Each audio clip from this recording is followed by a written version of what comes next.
Welcome, my dear family.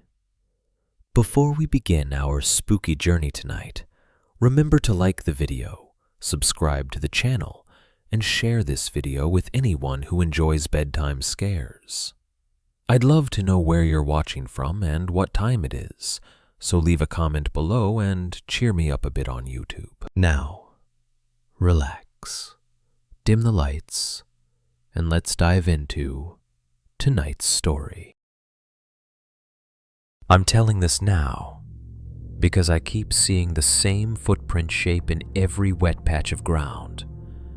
It doesn't matter where I am, behind my apartment dumpster after a hard rain, at the edge of a grocery store parking lot where puddles collect along the curb, even in the soft mud by the Riverwalk downtown. The same tread pattern shows up in my head like a burn-in on an old TV screen. A wide heel, a deep center lug shaped like a broken arrow, two smaller bites on the outside edge, like teeth marks. I know what you're thinking. That's not how memory works. You don't get haunted by a boot print. You get haunted by screams, by blood, by the kind of thing you can't unsee. I thought so too. But the thing about the woods is they don't always give you something dramatic enough to justify the fear. Sometimes they give you something small, something you can explain away if you want to keep living like a normal person. A footprint, a flicker of light, a text message that arrives a day late, a camp left set up like someone just stepped away to pee and forgot to come back. And then, later, when you're standing in line at a gas station and your phone buzzes with a harmless notification, you realize your shoulders are up by your ears and your fingers are curled like you're still holding bear spray. I didn't used to be like that. Before all this, I was a regular guy in his early 30s with a job that required more emails than muscle, a small apartment that smelled faintly like laundry detergent and old coffee, and a calendar that never stayed empty for long.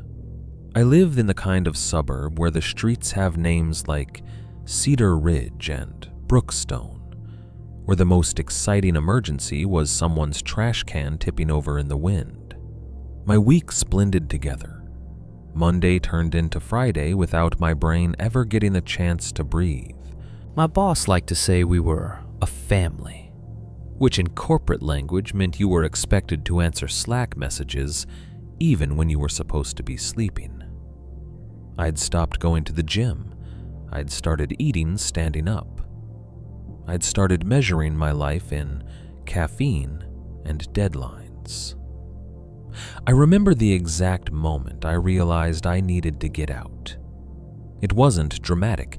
It was a Tuesday afternoon, and I was staring at a spreadsheet, rows and columns of numbers that meant absolutely nothing to me on a human level, when my chest tightened for no good reason. Not a heart attack, not a panic attack exactly, just this sudden, irrational certainty that I was wasting my life. Like I'd blink and be 50 and still sitting under fluorescent lights pretending the work mattered. I took my lunch break in the parking lot with the engine off, just listening to the faint hiss of traffic in the distance and the whine of a leaf blower somewhere. The air was stale and warm. I scrolled through photos on my phone until I hit a picture from last summer. My friend Evan grinning in front of a line of evergreens, cheeks red from cold, a stupid knit cap pulled too low over his eyebrows. The background was all clean air and space and shadow, the kind of quiet you can't buy. I texted him right there. "You free soon? I need woods." Evan replied like he'd been waiting. "Dude, yes, same. I've got a spot." That was Evan. He moved through life like he was always half a step ahead of disaster. The kind of person who kept jumper cables in his trunk and a first aid kit in his glove compartment, but somehow made it seem casual, like He wasn't anxious, just prepared. He'd show up to a backyard barbecue with a cooler of beer and an extra folding chair, just in case. He'd bring a spare phone charger to a restaurant like it was nothing. If you asked him how he always remembered, he'd shrug and say, "I hate being uncomfortable." Evan was also the only friend I had who could talk about a camping trip the way other people talk about vacations in Europe. He didn't romanticize it in a cheesy way, but you could tell it lit something up in him. He'd talk about trail miles and river crossings and weather fronts like they were characters in a story. He'd gotten into hiking hard in the last few years, the way some guys get into CrossFit or motorcycles. Except Evan's obsession actually made sense. He was good at it. He read the maps. He respected the rules. He wasn't reckless, just confident. Like the woods were a place he understood on a level most people didn't. I wasn't on Evan's level, but I wasn't a newbie either. I'd been out with him enough times to know how to keep myself alive. I owned the right gear. I knew how to hang food. I knew the difference between "this sound is a squirrel" and "this sound might be a bear," at least in theory. We settled on a long weekend, 3 days, 2 nights, in a national forest a few hours from where we lived. The kind of place that's popular but still big enough to swallow you if you got stupid. There were marked trails, established campsites, even those metal bear boxes with the heavy latches that make you feel like you're storing food in a bank vault. That was part of why it felt safe. It wasn't some off-grid, no one knows you're there situation. It was real wilderness, but with guardrails. The kind of place families took their kids. The kind of place you could picture in a postcard. The plan was simple. Evan would drive up Friday morning. I'd meet him there later that day after work. He'd grab a campsite, set up, maybe fish a little, and then I'd roll in with the cooler and the extra firewood, like the responsible friend I was pretending to be. I requested PTO for Friday afternoon. My boss approved it, then unapproved it, then approved it again. On Wednesday, she stopped by my desk with that sympathetic face people use when they're about to ruin your life. "Hey," she said, lowering her voice like the cubicles were listening. "We have that last-minute deliverable? I'm going to need you on Friday." My stomach dropped. It was so stupid how much power those words had over me. I started. "I know." She smiled like it hurt her too. "I'm sorry. It's just, you know how it is." I knew exactly how it was. After she walked away, I stared at my screen until the numbers blurred. My hands were cold. I could feel my jaw clenched. I texted Evan. "Bad news. Work pulled Friday. I can't get out until Saturday morning." He replied immediately. "That's fine. I'll go up Friday anyway. I'll set up and hold the spot. You'll stroll in tomorrow like you own it." I hesitated with my thumbs over the keyboard. It wasn't that I didn't trust him. I trusted Evan more than I trusted most people, but there was something about the idea of him being out there alone that poked at me. Maybe it was superstition. Maybe it was the kind of irrational fear you get when you've listened to too many missing person podcasts at 2 a.m. while doing dishes. "You sure?" I typed. "I can try to push again." Evan sent back a laughing emoji, like I'd suggested something ridiculous. "Dude, I'll be fine. I like the first night alone. It's quiet. Plus, I'll get the best sight.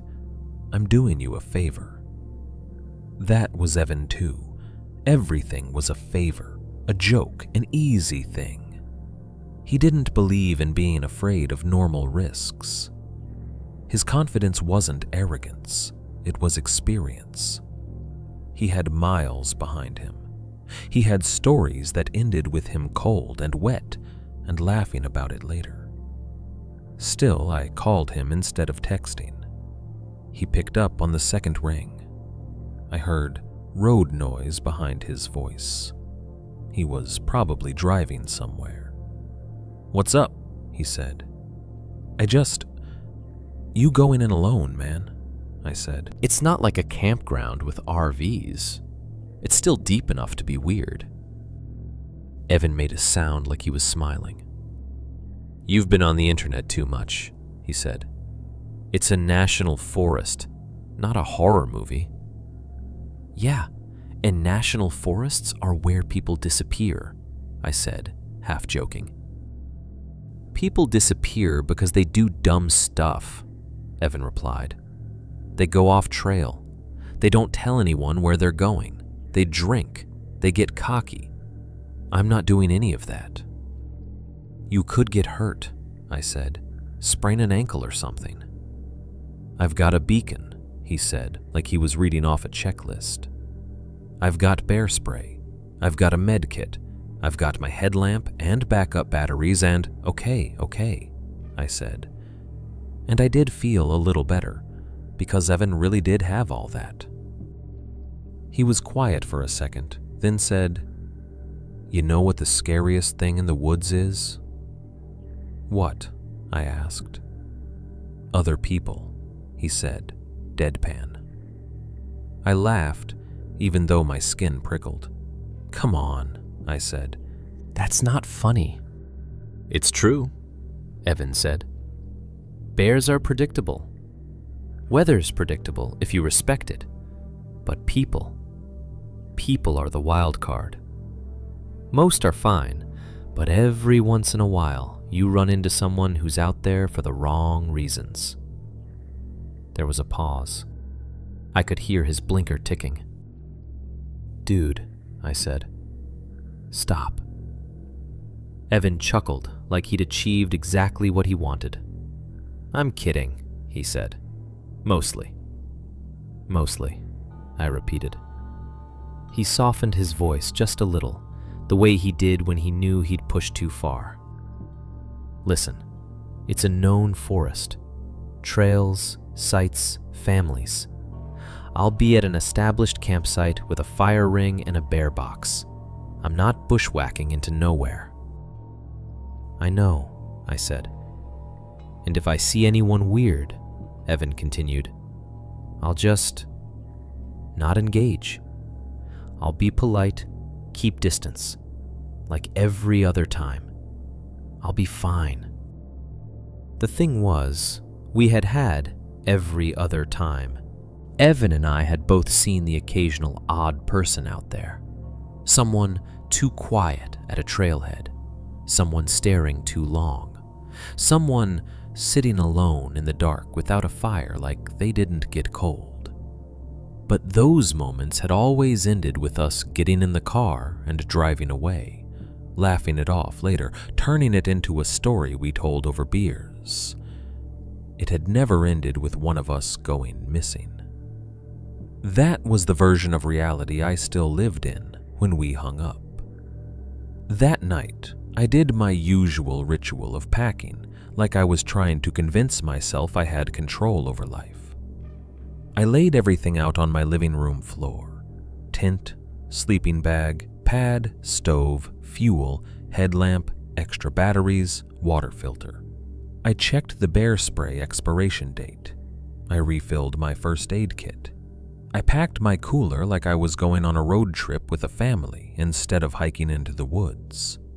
Sandwich stuff, jerky, apples, a bag of ice I knew would melt too fast. I stopped at REI after work and bought a new pair of wool socks I didn't need because I wanted to feel like I was preparing. I grabbed trail mix and electrolyte packets at the grocery store. I threw in a cheap poncho from the camping aisle, even though the forecast looked fine. Every little item felt like a talisman. The next morning, Friday, I watched the weather radar during meetings like a secret. A soft green smear hovered over the mountains. Typical. Nothing alarming. Spring in the northwest. Misty, damp, alive.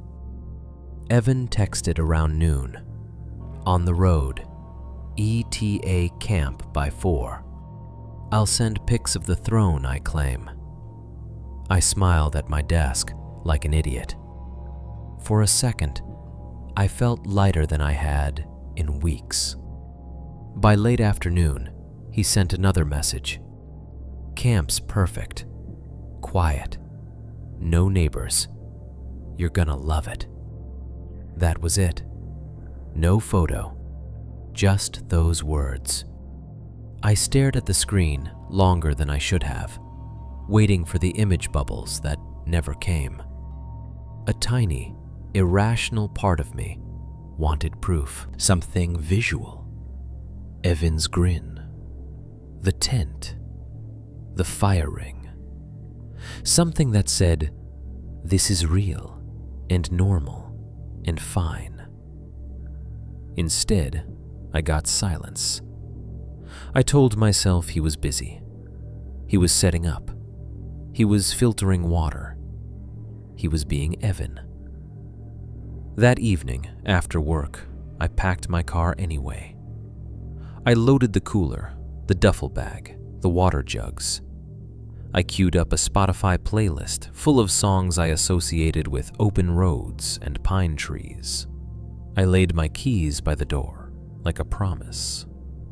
Then I stood in my kitchen with the lights off, looking out at the dark neighborhood. Porch lights, quiet streets, someone's TV flickering behind blinds. I remember thinking how strange it was that I felt safest surrounded by people I didn't know at all. I went to bed early because I had to leave before sunrise. I set my alarm. I put my phone on the charger. I checked it one more time for messages from Evan. Nothing new. I closed my eyes and tried to picture the campsite the way Evan had described it. Perfect. Quiet. No neighbors. The kind of place where the worst thing that could happen was waking up with a stiff neck. Outside, rain started lightly. Just a soft tapping against my window. In my half-sleep, it sounded like footsteps passing back and forth on a porch. I told myself it was just the weather, and I believed it, because at that point, I still thought this was a known forest, a place with trails and rules, a place that couldn't possibly change my life over something as simple as a decision to let my friend go in first. I left before the sky decided what color it wanted to be. The neighborhood was still asleep, porch lights glowing on empty driveways, sprinklers ticking somewhere in the dark like a metronome. My car smelled like plastic cooler lids and the faint chemical sweetness of new rain gear. I drove with one hand on the wheel and the other wrapped around a gas station coffee that tasted like burnt pennies, letting the heat in the cup do the work my sleep couldn't. The city thinned out fast. Streetlights became fewer, then vanished entirely. The highway cut through black fir silhouettes like a tunnel, and the farther I went, the more the world narrowed to what my headlights could touch. Every so often, my phone would chirp with a notification, some overnight email I refused to open, and I'd flinch like it was a warning. By the time the sun finally started to push up behind the clouds, it did it without confidence. The Pacific Northwest doesn't do clean mornings the way other places do. It wakes up like someone pulling a blanket off a sleeping body, slow, reluctant, gray. Mist clung to the low spots between hills. The tree line wore a thin veil. Evan liked that kind of weather. He used to say it made the forest feel old, like you were walking into something that had existed long before you and would keep existing after you were gone. At an interchange, I stopped for gas. The station was quiet, except for the hum of the pumps and the occasional hiss of tires on wet asphalt. A man in a work jacket filled up a truck, eyes on the ground, not looking at anyone. The air smelled like gasoline and damp dirt. Inside, I grabbed another coffee I didn't need and a pack of peanut butter crackers. I checked my phone again. No new texts from Evan. I told myself he was sleeping in. He'd had a full day to hike in, set up, eat, crash early. That was the whole point of him going first. He'd be rested, waiting, ready to laugh at me for showing up with a cooler like we were throwing a tailgate party in the woods. I sent a message anyway. On the road. E.T. A trailhead 9-ish. You awake? The message delivered, no reply. Another. You better have claimed the throne you promised. Still nothing. The highway turned into a smaller state road. The lanes narrowed and the shoulder disappeared in places where the forest pressed close. Fir trees rose like dark columns. Between them, the undergrowth was thick with ferns and wet moss, the kind of green that looked almost black in the low light. My phone bars flickered from 3 to 1, then to that empty ghost symbol. No service, like the world was politely asking me to stop trying to drag civilization behind me. I didn't mind losing service on camping trips. It was part of the appeal.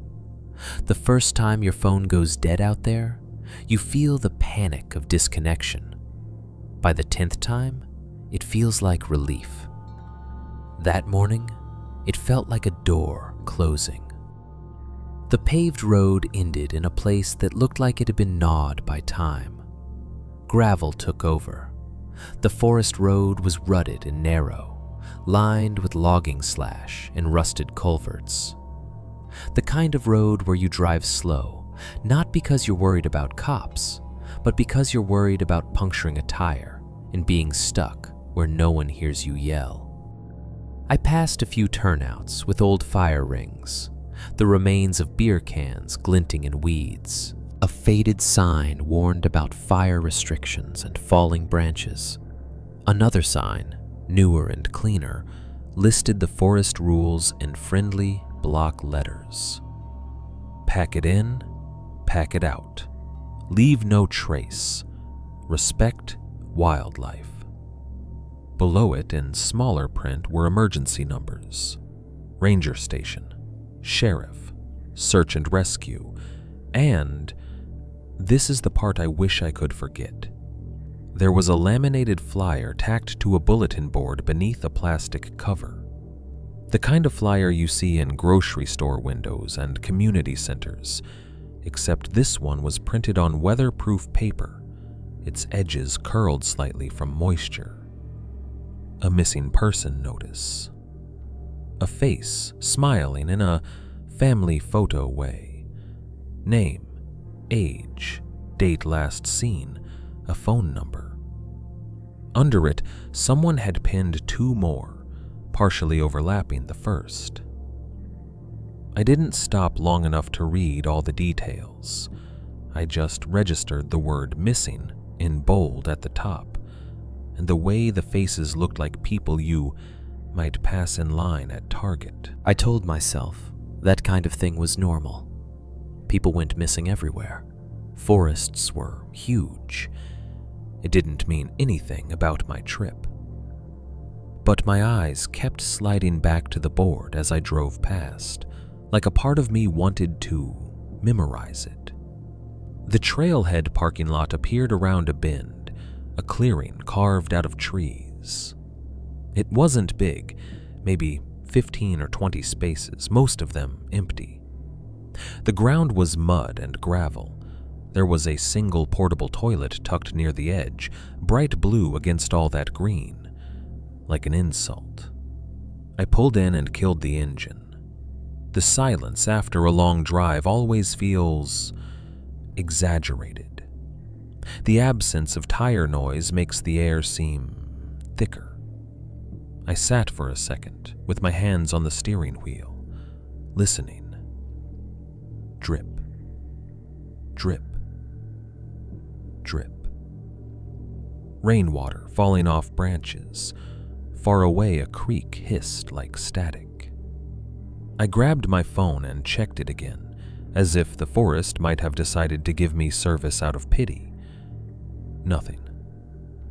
Then I saw Evan's vehicle. It was unmistakable. His gray SUV with the cracked corner of the rear bumper and the faded National Park sticker on the back window. He'd had that sticker since a road trip 2 summers ago. He'd refused to replace it because, in his words, the fading makes it look like I'm committed. His SUV was parked near the far end of the lot, and it was wrong. Not dramatically wrong, not like it was smashed or broken into, not like there was shattered glass on the ground, just crooked. Evan always parked like he was aligning with invisible grid lines. He'd take an extra second to straighten the wheel, even in empty lots, as if the universe was watching. He used to joke that messy parking was a moral failing. His SUV was angled slightly, front tires turned toward the tree line. The passenger side sat a little too close to the next space, as if he'd pulled in fast and gotten out without correcting. I stared at it and felt something small tighten in my chest. My brain tried to fix it with explanations. Maybe the ground was uneven. Maybe he'd had to park around a pothole. Maybe he'd been tired. Maybe I was projecting. I got out and walked toward it anyway. My boots sank slightly in the soft gravel. The air smelled like wet bark and decaying leaves, sharp and clean at the same time. The SUV looked intact. Doors closed. No obvious damage. I peered through the window. In the cup holder, a half-crushed energy drink can. In the back seat, a dark duffel bag and a coil of paracord. His dashboard had that thin film of dust all cars get out here from logging roads. Nothing screamed emergency. And yet, the angle of the tires made me feel like he'd been interrupted. I knocked on the driver's window out of habit, like a child testing if someone was inside. Of course, no one was. I texted him again, just to do something with my hands. I'm here, Trailhead. Where you at? The message hung there, undelivered, as if it had no place to go. The fact that it didn't even show delivered made me swallow hard. No service. Dead zone. That was all. I took a breath and forced my shoulders down. Okay, this was still fine. I popped my trunk and started unloading. Backpack, cooler, a small bag with extra socks and rain gear. My hands moved on autopilot, the familiar choreography of getting ready to hike. Clip the bear spray to the hip strap, tighten the waist belt, check the water bottles, make sure the headlamp is accessible, zip pockets. A car door slammed on the other end of the lot, sharp in the quiet. I turned. A couple had pulled in, mid-40s maybe, both wearing expensive-looking rain jackets and the kind of hiking shoes that were too clean to have seen much mud. The woman had a knit hat on, even though it wasn't that cold. The man carried trekking poles like he'd watched a lot of videos on proper technique. They nodded politely as they walked past. People out here tend to be friendly, in a cautious way. You're all sharing the same vulnerable space, and acknowledging each other feels like part of the etiquette. Morning, I said, "Morning," the woman replied, her voice a little too bright. They headed toward the trailhead signboard. I kept packing, but my attention stayed on them, not because they were suspicious, because they weren't. Because normal people are comforting when you're trying to tell yourself everything is normal. The man glanced at Evan's SUV, then at me. "You meeting someone?" "Yeah," I said. "My buddy came in yesterday. Supposed to be at a campsite back a few miles." The woman made a face like she was thinking. "We saw someone's camp smoke deeper in yesterday," she said. "On the drive in. Could have been him." My skin prickled. "Smoke?" I repeated. "Just a little," she said, shrugging. "Could have been anyone. There are a couple sites down there, right?" "Yeah," I said, even though I didn't like the casualness of that. There were sites, but not many. Not in the exact pocket Evan had described, not if he'd really found a perfect, quiet one. The man checked his watch. "Anyway," he said, and the couple moved on, stepping onto the trail like they had a schedule to keep. Their comment wasn't helpful. It wasn't a warning. It was a vague detail tossed into the air and forgotten. But it landed in my mind and stayed there. Smoke deeper in yesterday. Evan had said no neighbors. I told myself those things could both be true. Smoke could drift. The couple could have been wrong. Evan could have been exaggerating. It was fine. Still, I watched the couple disappear into the trees until the trail swallowed them. Then I stood alone in the parking lot again, surrounded by wet silence and my friend's crooked car. The trailhead signboard stood near the entrance to the path, a big map behind plexiglass streaked with condensation, warnings about black bears and cougars printed in reassuring language that somehow made both seem more real. Bears are active in this area. Carry bear spray, store food properly. There was a section titled "If You Get Lost," with steps that sounded like they'd been written for people who believed panic was optional. And on the bottom corner, a small metal plaque with an engraved phone number, "Search and Rescue Hotline." I stared at it longer than I meant to. Then I forced myself to move. I adjusted my pack and stepped onto the trail. Immediately, the world changed. The parking lot and its human hints vanished behind me, replaced by green and shadow. The path was a ribbon of packed dirt and gravel, slick in spots from rain. Ferns brushed my legs. The air was colder under the canopy. Every breath tasted like wet stone. My boots made a steady crunch as I walked, and that sound became my anchor. If I could hear my own footsteps, I could pretend I was alone by choice. A creek ran somewhere nearby, sometimes visible through trees as a silver thread, sometimes only audible as a constant hush. Bird calls came sporadically, short, sharp notes that made me turn my head even when I didn't want to.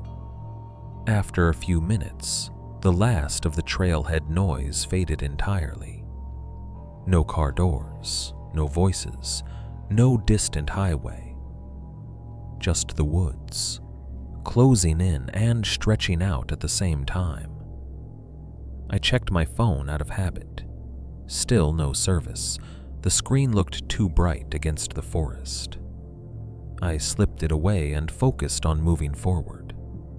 Evan had told me the campsite was a few miles in. Not far, not deep. The kind of hike you could do with a heavy pack without hating your life. And yet, as I walked, the forest started to feel watchful. Not in a supernatural way, in a practical way. Like the trees were old enough to have seen thousands of people come through, and knew exactly how small we were, how temporary. About 20 minutes in, I heard something that didn't fit. A faint tapping, metal on metal, or metal on wood. Hard to tell at first because it was distant and muffled by trunks and moss. It came in irregular bursts. Tap, tap, tap. Then a pause long enough for my brain to dismiss it, then again. Tap, tap. My first thought was woodpecker. There were plenty out here, but woodpeckers have a rhythm. They're fast, purposeful. This was slower, like someone testing something. I stopped walking. My boots sank into damp dirt. The creek hissed. A bird called once and then went silent. The tapping continued for a moment, then stopped. I held my breath without realizing it, waiting for it to start again, waiting for my own imagination to calm down. A full 10 seconds passed. Then, far off through the trees, came one more sound. Single, sharp, unmistakable. A metallic click. Not a bird, not a branch. A click, like a latch. My stomach tightened. I stood there on the trail, with rainwater dripping from the brim of my cap, and for the first time that morning, the thought arrived fully formed and cold. Evan might not be waiting for me. And something about that forest road, that crooked parking job, that missing person board, everything that had seemed like harmless background detail shifted into a new shape. Like the woods had been showing me signs the whole time. And I had been too eager to believe in a normal weekend to read them. The trail didn't lead to the campsite so much as it gave up and let the woods decide where people slept. The official path narrowed into a softer track, still obvious if you were paying attention, but less maintained, less cared for. Gravel became dirt. Dirt became damp leaf litter pressed flat by boots and weather.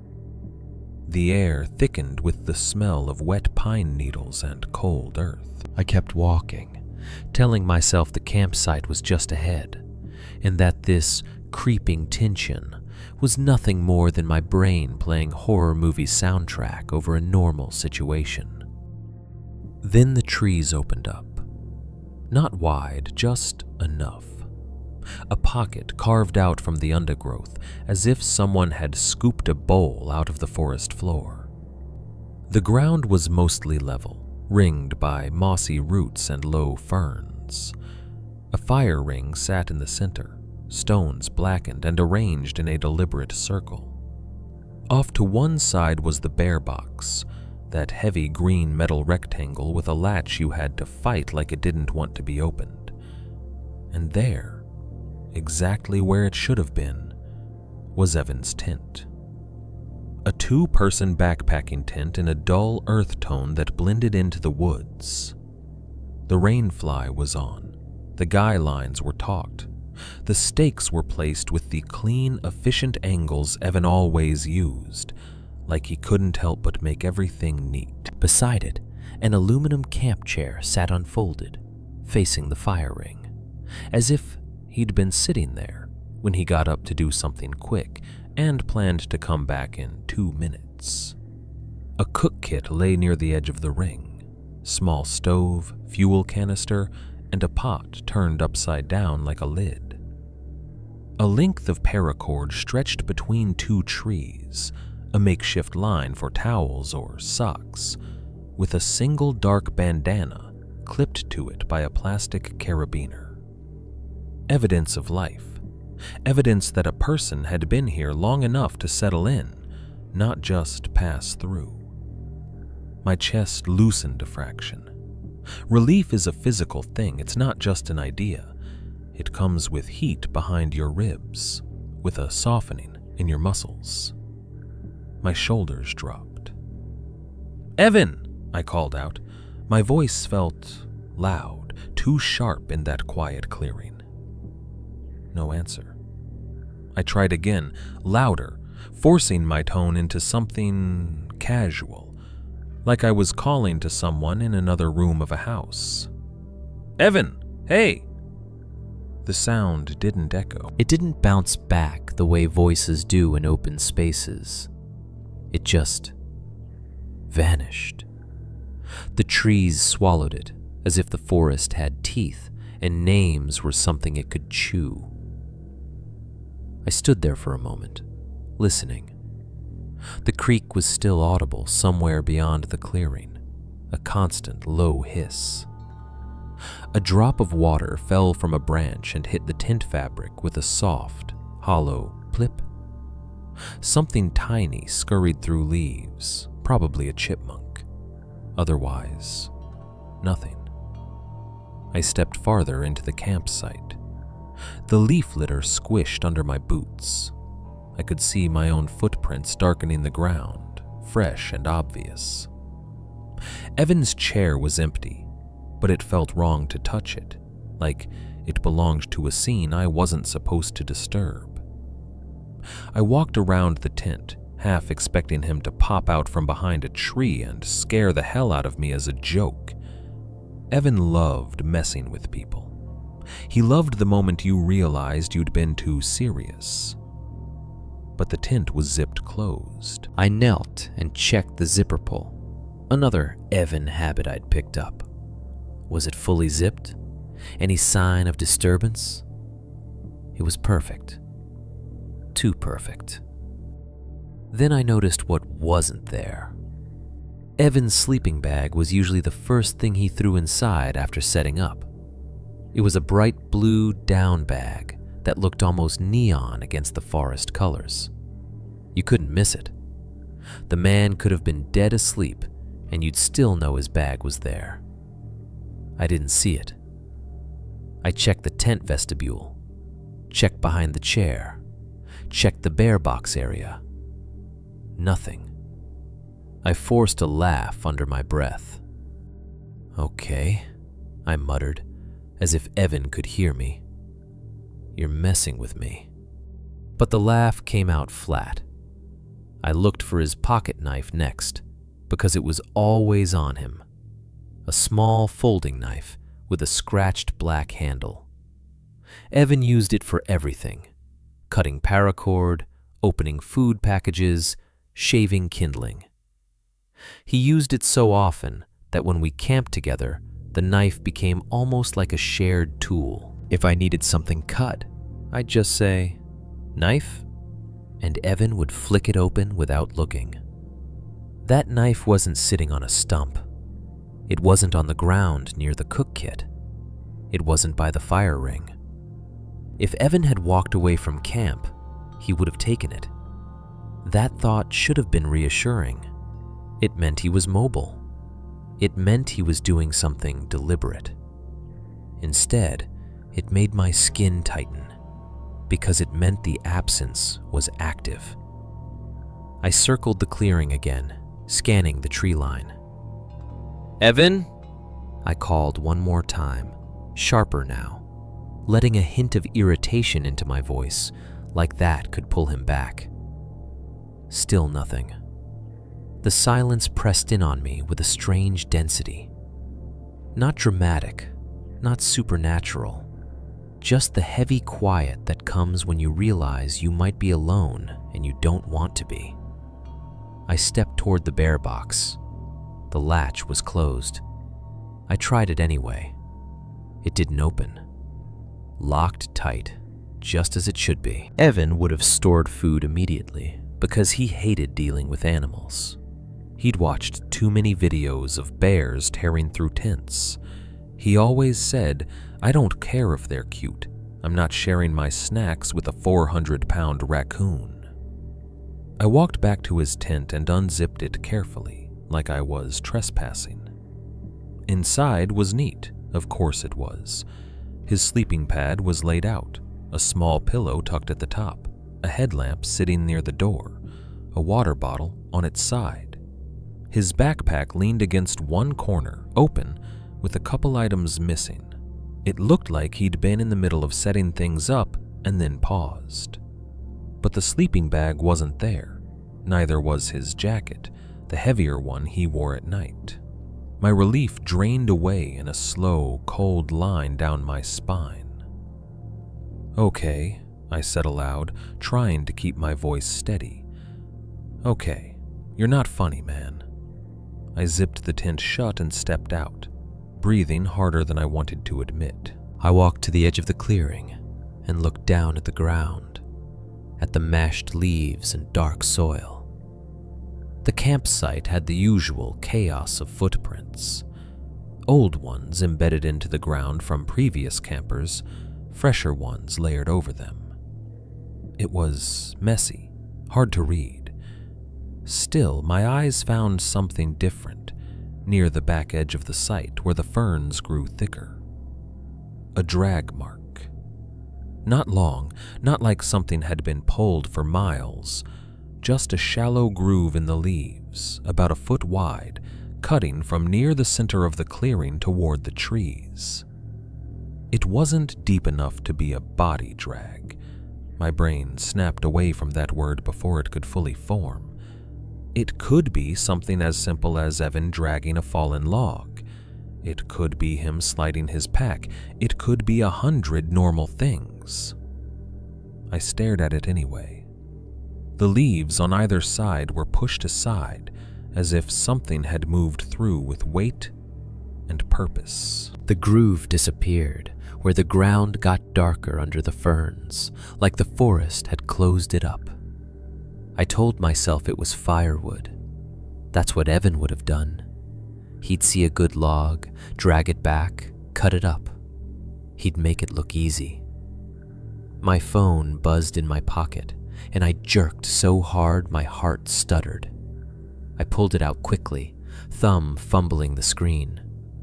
For one wild second, I expected it to be Evan calling me from somewhere deeper in the woods. I expected to hear his voice, annoyed that I was yelling like a lost kid. Instead, it was nothing. No call, no text, just the battery warning. The vibration had been the phone reminding me it was at 20%. I swallowed and laughed again, but there was no humor in it. "Get it together," I muttered. I forced myself into action. Movement is how you keep fear from settling. I picked a spot for my own tent a few yards from Evan's, close enough that we'd feel like one camp when he came back. I laid my pack down, unrolled my tent. The wet fabric smelled faintly like plastic and last summer's dust. As I worked, my mind kept doing inventory like a paranoid cashier. Evan's tent, set. Chair, out. Cook kit, out. Paracord line, up. Bandana, clipped. Missing. Evan. Sleeping bag, jacket, knife. It wasn't an emergency, I told myself. People wandered off at camp. People went to the bathroom. People explored. Maybe he'd gone to the creek for water and decided to follow it for a while.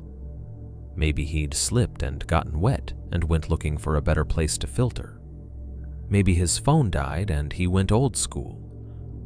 Maybe he was out there laughing at me for getting worried. I got my tent pitched with hands that felt clumsier than usual. The ground was soft. Stakes went in too easy, like the soil was already loosened. I collected kindling, found a few dry pieces under a fallen log. My fingers were cold from damp bark. When I struck my lighter and the first flame caught, it shouldn't have felt like victory, but it did. The fire started small, struggling at first, then strengthening. The smell of smoke rose into the clearing, sharp and comforting. The crackle was a living sound, a reminder that I could still create warmth and light in a place that didn't care whether I existed. I sat on my heels by the fire ring and stared into the flames until my breathing slowed. This is what I came for, I told myself. This is the reset. This is the thing people pay money for. Silence, trees, fire. I was just early to the part where Evan showed up. I was just being dramatic because I was tired and alone and my brain wanted a story. I heard a bird call once from deep in the trees, high and thin like a whistle, and flinched anyway. Then, as if the woods had waited for me to calm down before deciding to twist the knife, my phone buzzed again. This time it wasn't a battery warning. It was a text. I stared at the screen until my eyes focused. "Hey man, set up. See you tomorrow." Under it, the timestamp. Yesterday, 4:17 p.m. I blinked. My mind stuttered over the obvious problem. I hadn't received this yesterday. I'd been at work. I'd been checking my phone. I would have seen it. I tapped the message details, expecting to see Evan's name and number. It wasn't Evan's number. It wasn't even a normal 10-digit number. It looked like one of those automated message addresses, letters and numbers mashed together, like a relay, like an email gateway that sends texts when a system can't reach you the usual way. My throat went dry. I looked up from the phone automatically, scanning the trees like the sender might be standing there watching me read it. The fire popped, a small burst of sparks rising and dying in the damp air. For a second, the clearing felt different. Not empty, observed. I stared back at the message, thumb hovering. Maybe it was a glitch, I told myself. Maybe Evan had no service and it went through some weird network relay. Maybe his phone did something strange in the dead zone. Maybe the forest just made technology act weird. But the wrongness wasn't in the technology. It was in the timing. The way it arrived only when I was alone at camp, staring into the fire. The way it sounded like Evan, but came from something that wasn't him. A message that said, plainly, "Set up. See you tomorrow." As if the person who sent it assumed there would be a tomorrow. As if it was a promise or a schedule. I let the phone drop into my lap, and for the first time since I'd stepped into that clearing, the thought I'd been holding at arm's length finally stepped close enough to touch me. Evan wasn't answering because he couldn't. And someone, or something, out here knew exactly what I needed to hear to keep me in place. Just long enough. Morning light should have solved it. That's what I kept telling myself as I sat by the ashes of my fire and watched the gray sky slowly brighten through the canopy. Night is when your brain turns harmless sounds into threats. Night is when every shadow feels personal. Daylight is supposed to bring everything back into proportion. Except nothing about that campsite felt proportional. Evan's tent sat exactly where it had the day before. Rain beaded on the fly like sweat.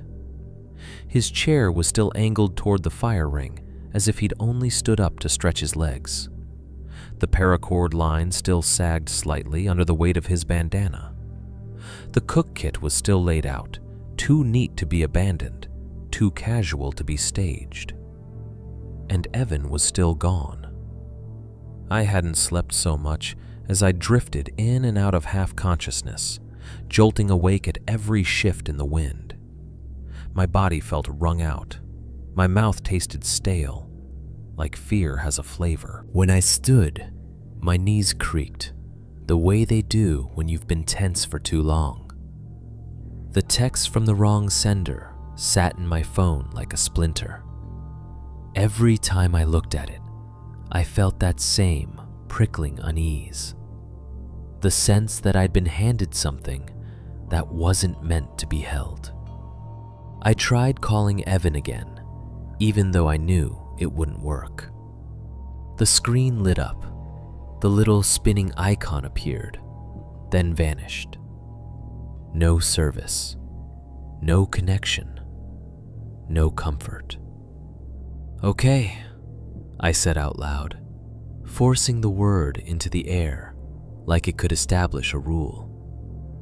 "Okay, we're doing this the normal way." Normal way. As if there was a normal way to handle the sudden absence of a person who had promised to be right here. I drank water, ate a granola bar that felt like dust in my throat, and made myself a plan.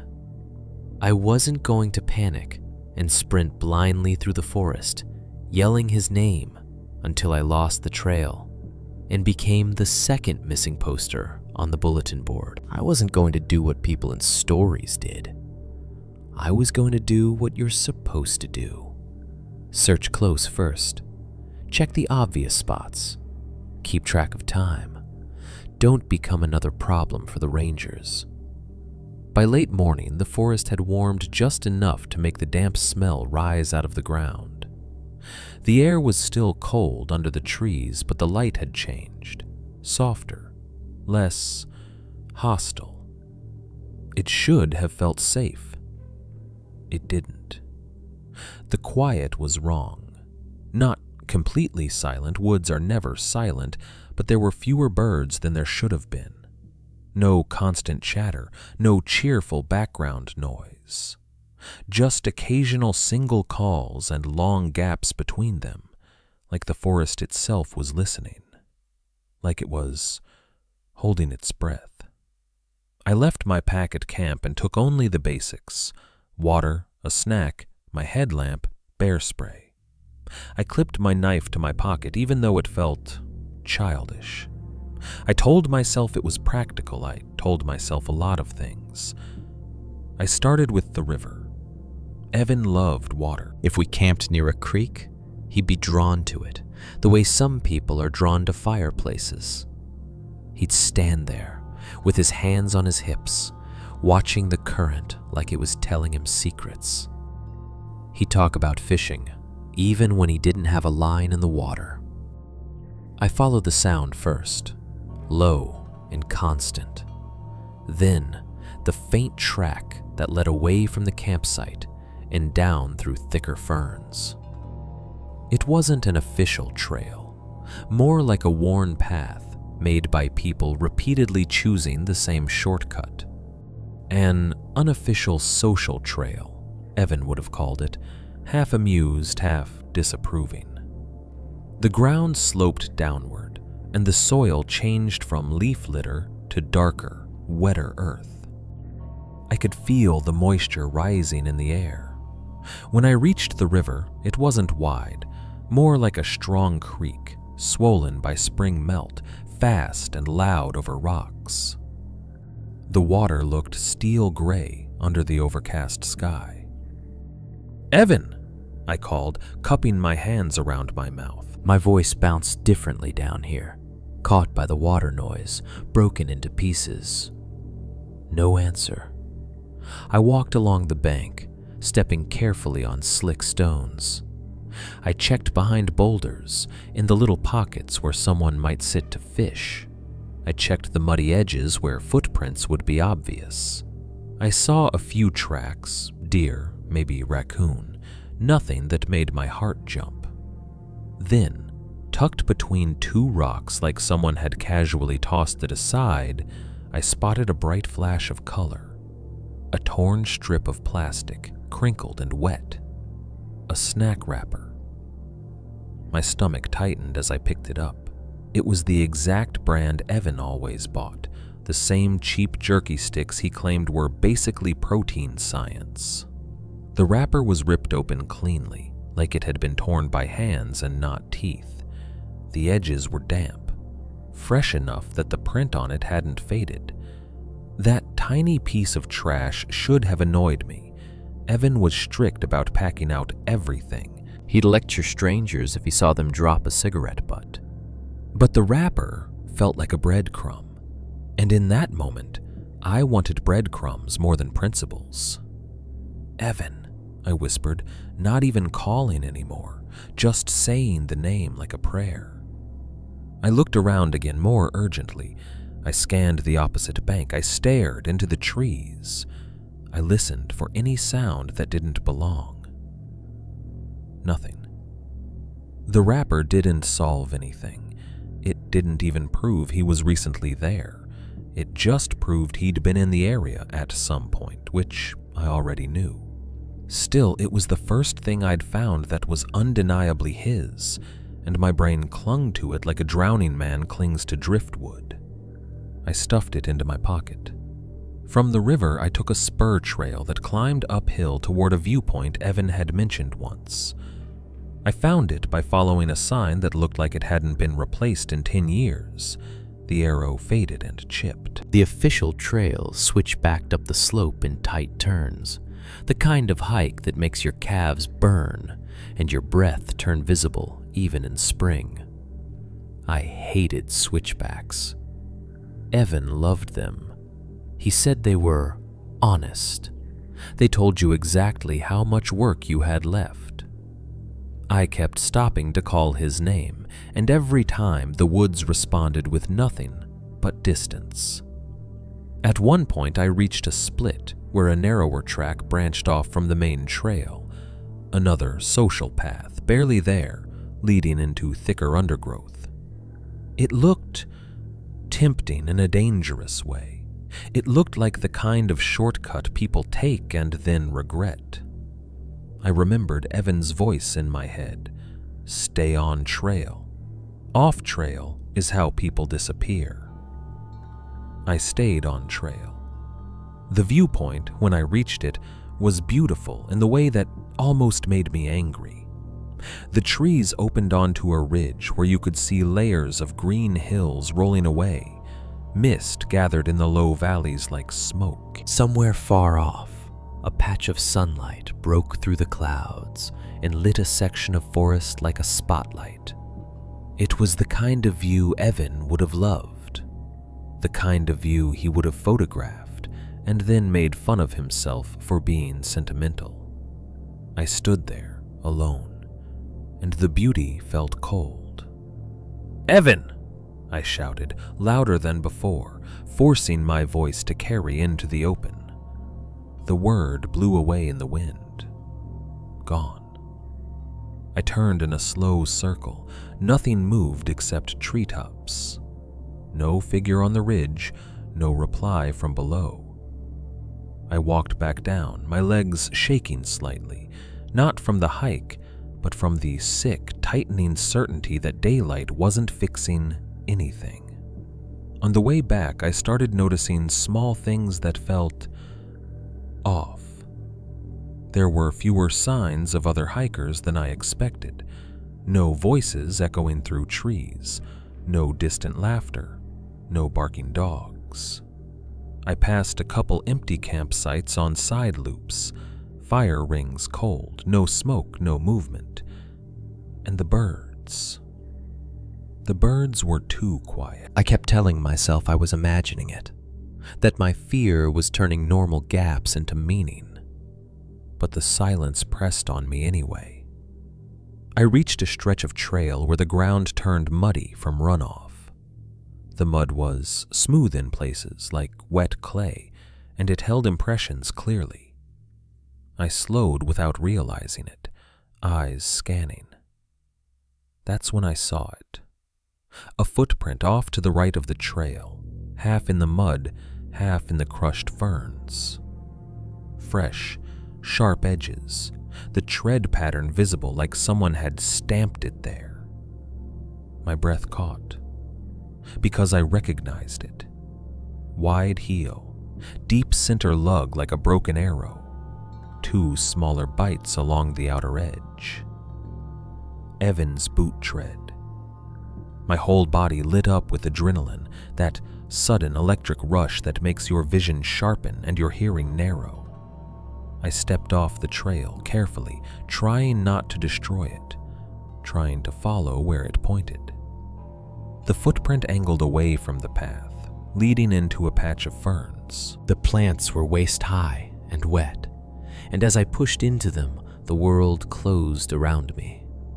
The trail vanished behind my shoulder in 2 steps. I saw another imprint, faint, pressed into dark soil beneath the ferns. Then another. Then nothing. The ground changed. Leaf litter became thicker, hiding everything. The ferns bounced back into place, erasing the way I'd come. My heart hammered in my throat. I took another step and stopped, suddenly aware of how quickly I'd left the safety of the trail. The forest here felt different. Not darker, not colder, just closer. Like the trees were leaning in. I turned my head, trying to locate the trail by sound, and realized I couldn't. The creek noise was muffled now. The wind sounded farther away. My own breathing was loud. I backed up slowly, keeping my eyes on the ground, desperate to catch the print again. Nothing. It was like the forest had taken Evan's footprint and then decided it didn't want me to have the rest. By the time I found the trail again, only a few yards away, absurdly close, I was sweating under my jacket. I stood there for a second, staring into the ferns where the prints had vanished, feeling ridiculous and frightened at the same time. This was the nightmare math of it. Evan could be 10 feet away and I'd never know. He could be lying behind that wall of green and I could walk right past him and never see. Or someone could be behind it, watching me stand there, trying to decide if I was worth the effort. I forced myself to move. I returned to camp just after noon, and the first thing I did was check Evan's tent again, as if the daylight might have conjured him back into it like a magic trick. It hadn't. The inside was still too neat. Sleeping pad, pillow, headlamp, backpack open. No sleeping bag, no jacket. His chair still sat empty. The fire ring was cold now, my own ashes gray and scattered. I stood in the middle of that clearing, with the jerky wrapper in my pocket, and Evan's footprint burned into my mind. And I tried to be logical. Evan could be injured. He could have slipped near the river. He could have twisted his ankle off trail and crawled somewhere sheltered. He could be waiting for me to find him, expecting help. But if that was true, why wasn't he calling out? Why wasn't he making noise? Unless he couldn't. Unless he wasn't conscious. Unless... I stopped that thought the way you stop yourself from touching a hot stove. I looked up at the tree line. The forest was still. Too still. And for the first time, the idea of leaving, of hiking out alone to find help, didn't feel like abandoning him. It felt like the only sane move before whatever was wrong out here decided to become worse. Because daylight hadn't fixed it. It had only made it easier to see the shape of the problem. And the problem's shape looked a lot like a footprint leading off trail and vanishing into ferns. By late afternoon, my fear had changed shape. In the morning, it was sharp, panic that came in spikes, the way your body reacts to a sudden drop on a roller coaster. Around noon, it turned into a slow burn, a constant tightness behind the ribs that made every thought feel like it had edges. By 4 o'clock, it had settled into something worse, a numb, practical dread. The kind you feel when you're past the point of denial, but you're still trying to behave like a person with options. I had walked the same loops twice. River, spur trail, back. I'd called Evan until my throat felt raw and useless. I'd stared at that patch of ferns where his footprint vanished, like the ground had swallowed it. Nothing answered me. At some point, my brain did what it always does when it can't fix a problem. It tried to create routine. I cleaned camp. I rearranged my gear. I checked the bear box latch 3 separate times. I gathered wood, even though I had plenty. I did small, controlled tasks because they made the world feel measurable. I told myself I'd stay one more night. Not because I wanted to, because leaving in the dark felt like making a bad situation worse. Because if Evan came stumbling back into camp at midnight with a sprained ankle and no phone, I needed to be here. Because I couldn't bear the idea of him returning to an empty clearing and realizing I'd left. That was the lie I clung to. The truth was simpler. I didn't want to walk out alone at night, with the trees pressing in on both sides and the trail turning into a tunnel. So I stayed. I chopped kindling the way Evan had taught me, small pieces first, then thicker splits. I used a hatchet I brought, mostly for show, swinging it carefully on a flat stump near the fire ring.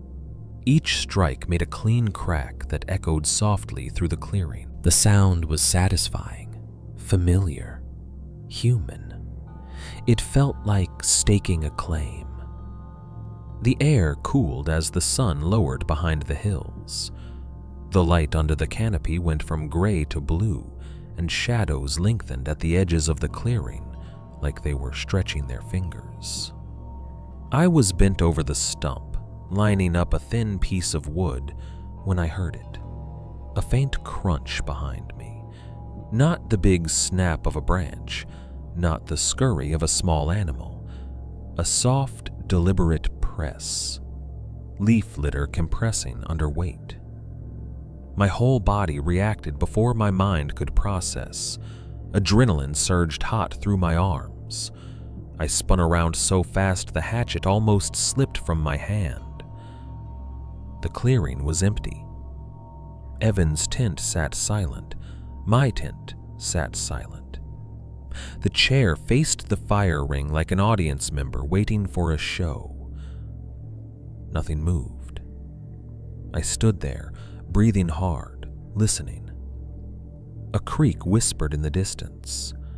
Somewhere high above, a crow called once and went quiet. A drop of water fell from a branch with a hollow tap. That was it. I stared at the tree line so long my eyes started to hurt, searching for movement between trunks, for a shoulder, a face, anything that could explain the sound. Nothing. It could have been a squirrel. It could have been a raccoon. It could have been my own imagination manufacturing noise from the shifting of my boots. I told myself that.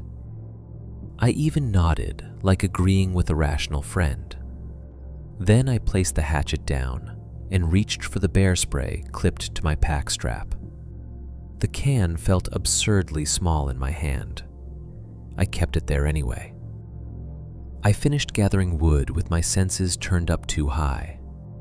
Every rustle sounded like something approaching. Every pause in the wind felt meaningful. When I stepped on a stick and it snapped under my boot, the sound made my skin crawl because it reminded me of the crunch I'd heard behind me. As dusk settled, I built a new fire. The flames caught quickly this time. The smoke rose in a thin, straight column, then drifted sideways in the damp air. The warmth on my face was immediate and comforting, but it also made me aware of my vulnerability.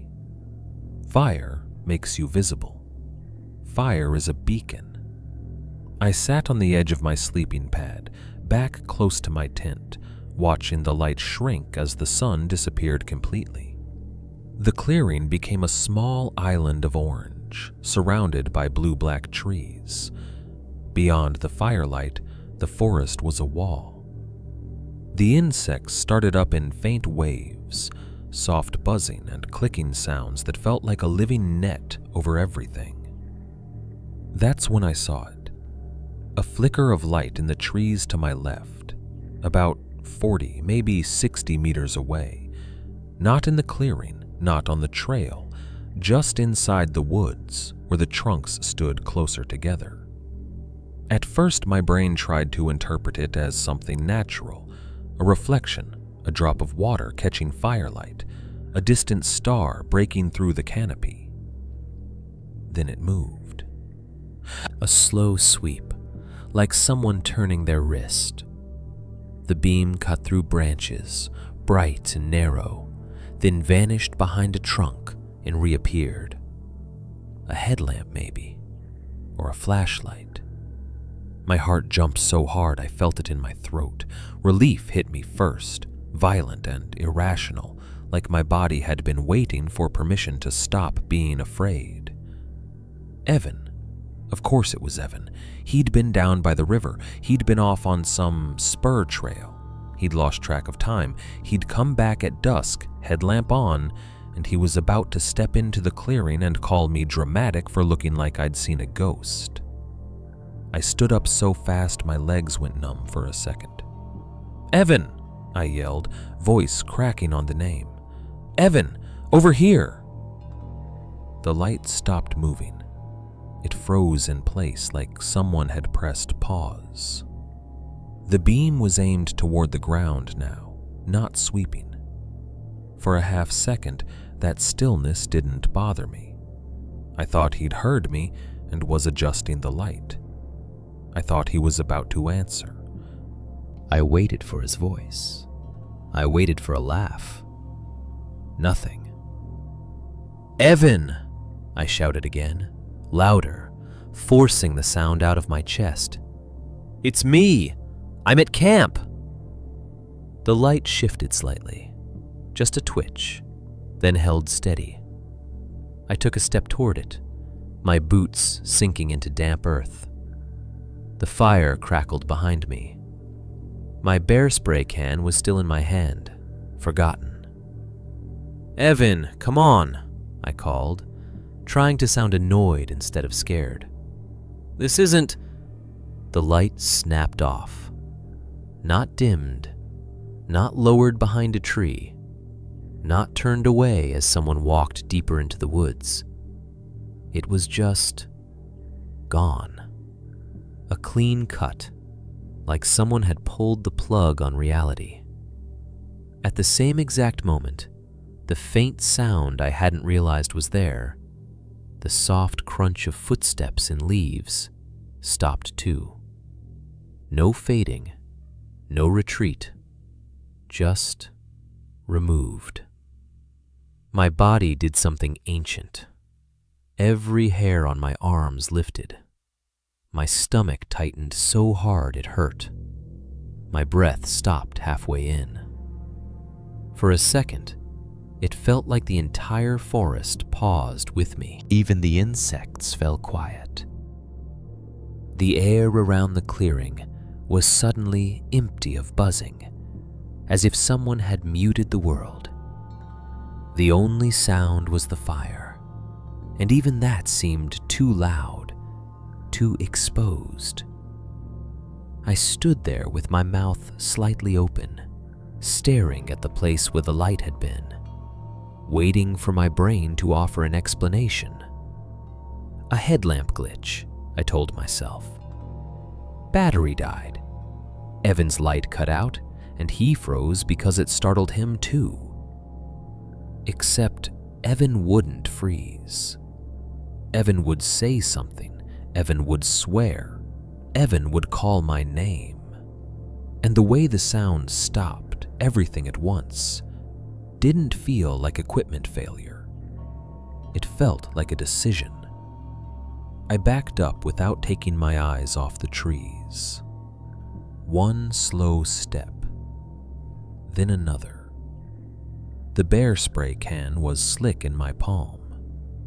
I raised it without thinking, thumb hovering near the trigger, pointed at the darkness like that could make whatever was there reconsider. "Evan?" I said, but my voice was smaller now. Not a shout, a test. No answer. The insects resumed gradually, not all at once.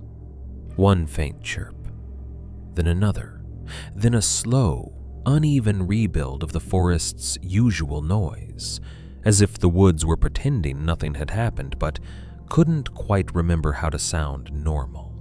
That was what scared me most.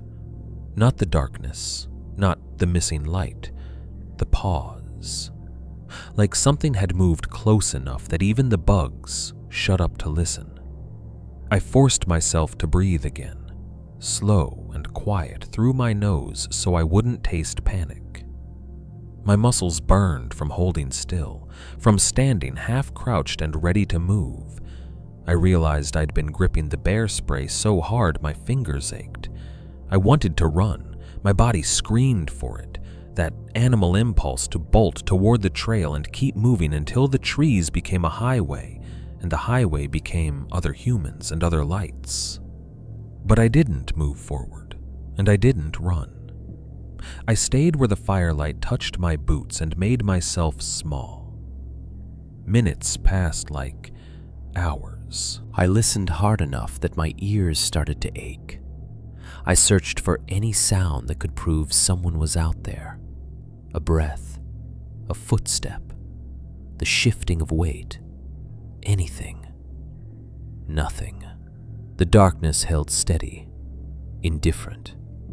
I thought about the message from the wrong sender. Set up. See you tomorrow. I thought about Evan's missing sleeping bag. I thought about his boot print leading off trail and vanishing into ferns like a magic trick. And I understood something then, with a cold clarity that made my mouth go dry. Whatever I'd seen in the trees wasn't coming toward the camp. It wasn't searching for me. It had been watching the campsite already, just far enough back to stay unseen, and my shout had reminded it that I was aware. The light didn't go out because of a battery. It went out because someone didn't want me to see where they were standing. I sat down slowly, with my back against my tent, keeping the bear spray raised in my lap like a ridiculous weapon. The fire popped and threw a bright spark into the air, and I flinched like it was a footstep. I stayed like that, barely blinking, letting time stretch thin until the muscles in my thighs trembled from staying ready.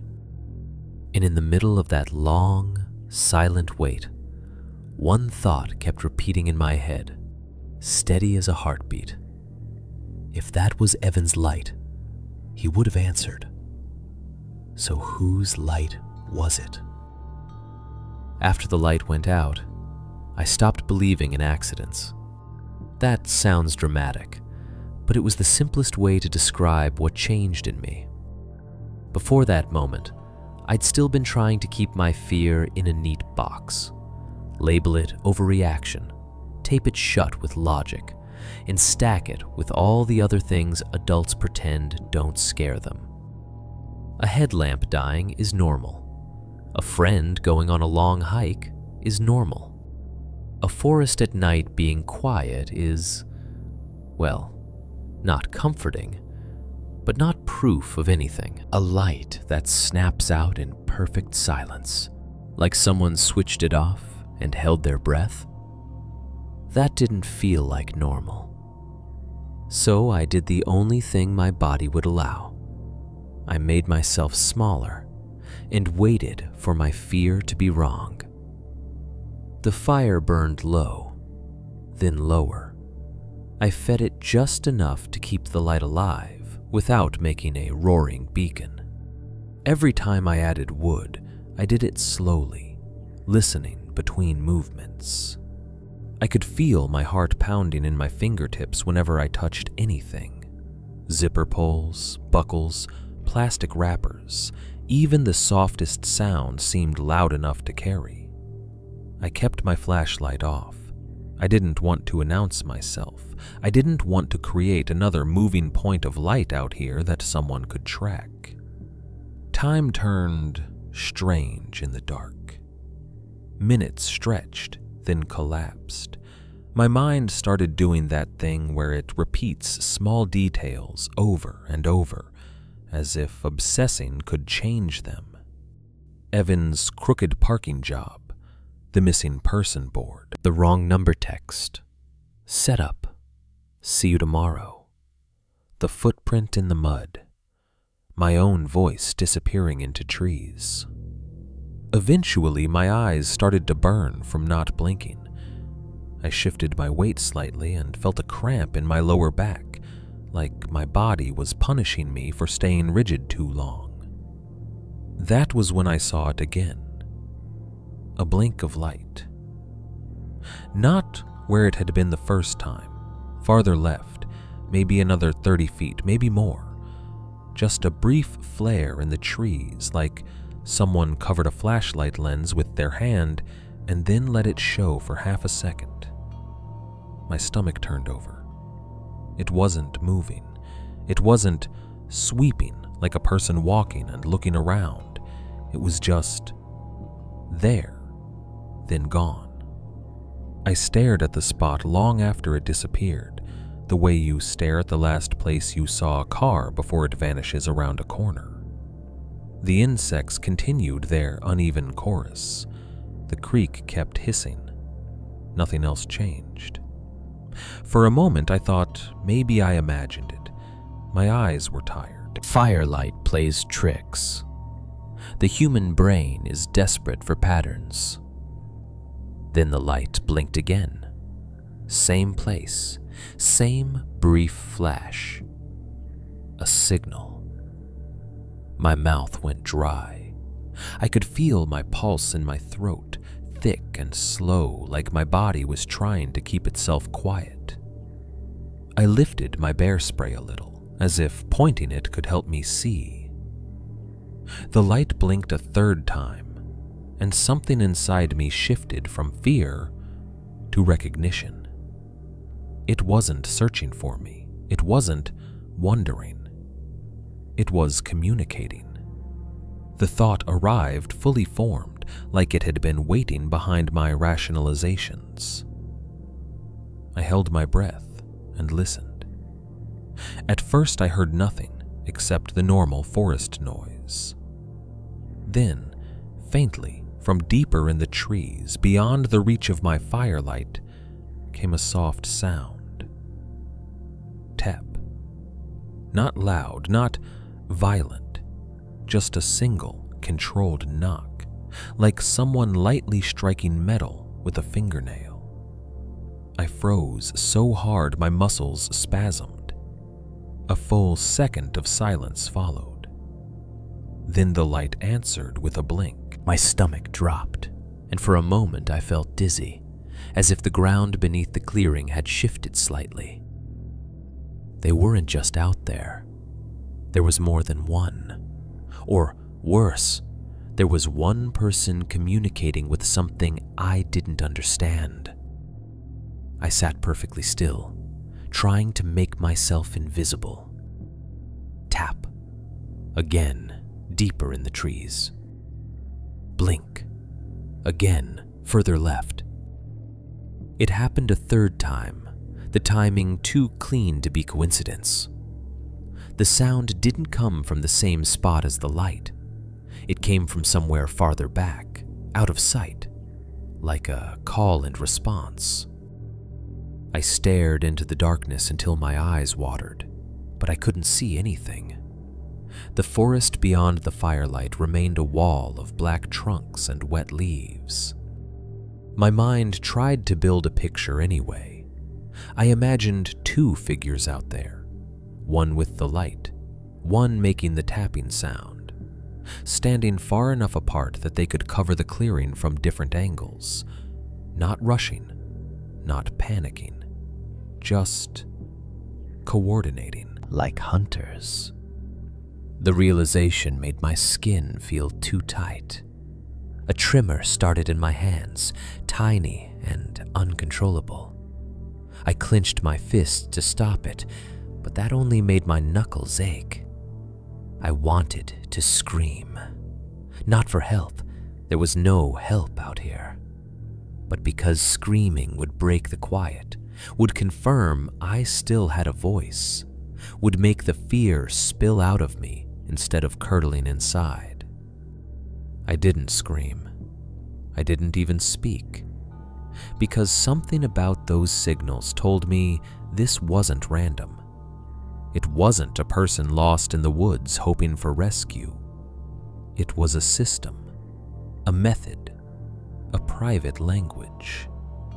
And the most dangerous thing you can do in a private language you don't understand is announce that you're listening. So I stayed silent and watched my fire die down, one ember at a time. At some point, the tapping stopped. The light stopped. The insects filled the space again like the forest was trying to paper over what had happened. But I couldn't unknow it. I kept my gaze pinned at the tree line until my eyes started to blur. I forced myself to count breaths, to keep my mind from spiraling. I promised myself I would leave at first light. Not maybe, not depending on how I feel. Leave. I started planning with a cold practicality that felt borrowed from someone else. What do I absolutely need to carry out? Phone, charger, headlamp, water, keys, wallet, map, bear spray. Everything else could be sacrificed if it meant getting to the trailhead alive.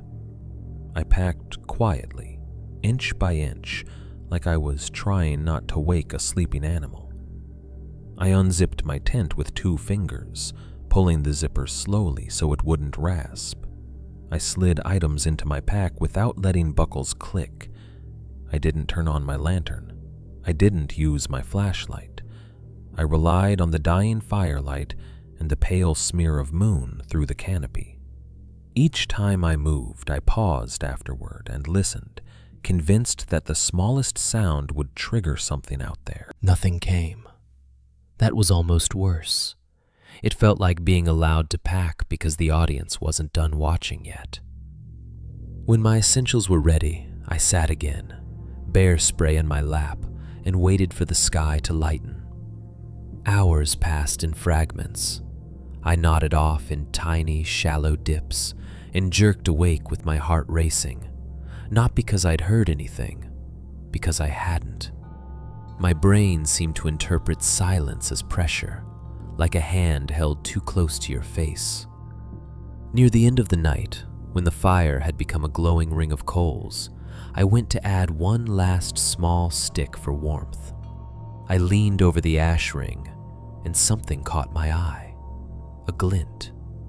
At first, I thought it was a piece of foil from my food packaging. Then I realized it wasn't flat and crumpled. It was shaped, small, curved, deliberate. I reached in carefully with the tip of a stick and nudged it out of the ash. A tiny metal zipper pull. Not a whole zipper, just the tab, the little piece you pinch between your fingers. It was dark metal, scratched, with a faint logo stamped on one side. Attached to it was a short length of black cord, singed slightly at the end. And on the cord, near where it met the metal, was black tape residue, sticky and dull, as if the cord had been wrapped in tape and recently unwrapped. The residue was fresh enough that ash clung to it in little gray freckles. I stared at it until my eyes hurt. Evan wouldn't leave that in the fire. Evan didn't throw gear into flames. He didn't drop small pieces of metal and forget them. He treated his equipment like it mattered, like it was part of him. He wasn't careless. And even if he had lost it accidentally, it wouldn't be sitting in the ash ring, right where it would catch my eye when I leaned in. It looked placed, a token, something left on purpose. My fingers shook as I picked it up. It was warm from the coals, heat seeping into my skin. The metal felt heavier than it should, like the weight of it wasn't physical. I held it between thumb and forefinger, turning it slowly. I knew that zipper pull. It came from Evan's pack, one of the small exterior pockets he always used for snacks and batteries. He'd tied a little cord loop through the zipper tab so he could grab it with gloves on. Black cord, black tape on the knot so it wouldn't fray. Exactly like this. My throat tightened so fast it felt like swallowing something sharp. I looked up at the trees, scanning the darkness beyond the dying firelight. No movement, no light, no tapping. Just the forest pretending to be empty. I wanted to throw the zipper pull back into the ashes. I wanted to reject it, to refuse the implication. Instead, I slid it into my pocket because I didn't know what else to do with proof. My hand came out smeared with ash. I wiped it on my pants and sat down again, pack ready, essentials loaded, waiting for the first weak hint of dawn. The zipper pull pressed against my thigh through fabric like a cold coin, and in my mind, the signals out there rearranged themselves into one simple, horrifying conclusion. They weren't just watching. They were leaving me things. They wanted me to know they'd been close enough to touch what belonged to Evan. Close enough to take something. Close enough to give it back. Full dark doesn't arrive in the woods like it does in the city. In town, night is a switch you flip. Street lights snap on, windows glow. The world stays readable. Out here, darkness seeps in like water through fabric. It collects under the trees first, thick in the low spots, then climbs. It turns the trunks into pillars and the spaces between them into doorways. It erases distance. What's 20 feet away and what's 200 feet away become the same color, black. By the time the last gray of evening bled out of the sky, my fire was the only thing in the clearing that felt real. It had burned down to a steady, controlled flame. No wild licking tongues, just a low column of orange that threw light across the ground in a small, reliable circle. Warmth on my face, heat on my hands, the scent of smoke in my clothes, sharp and familiar. Comfort, and a spotlight. That was the problem. Fire comforts you because it's the oldest friend we have. But it also does what spotlights do.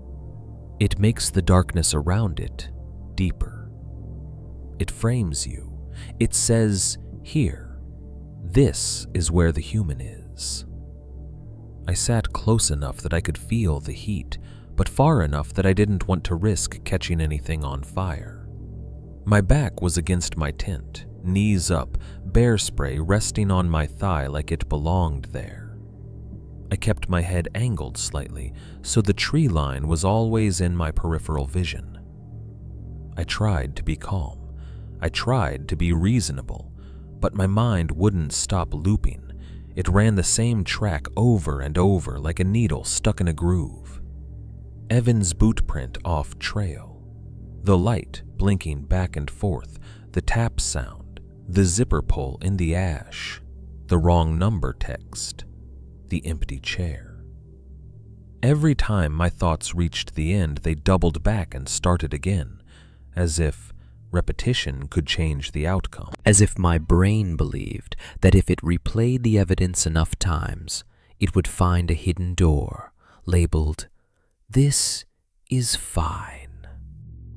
There was no door. A branch snapped somewhere beyond the firelight. Not loud, just a clean, sharp crack. My body reacted instantly. My muscles tightened. My breathing stopped. My fingers curled around the bear spray until the plastic creaked. I stared into the trees. Nothing moved. I waited for the follow-up sound that would prove it was an animal. Scratching, scampering, a second snap as something bounded away. Instead, there was only silence. The kind of silence that feels like someone holding still. My brain whispered, "Footstep." I shook my head once, hard, like that could knock the thought loose. "Deer," I murmured under my breath, forcing the word into the air. "Raccoon. Anything." Another sound came a minute later. Soft movement in brush at the edge of the clearing. Leaves compressing, ferns shifting. Too controlled. That was the phrase that kept landing in my mind. Animals don't move like they're trying not to be heard. Deer crash through undergrowth like they own it. Raccoons are clumsy and curious. Even predators, when they move, are purposeful in a way that still reads as animal. They don't usually stop the second you move your head. They don't usually hover at the exact distance where firelight stops. This movement did. It was as if whatever was out there understood the boundary of my vision, understood exactly how far it could get without being seen, understood that fear lives best in that gap between what you can confirm and what you can only feel.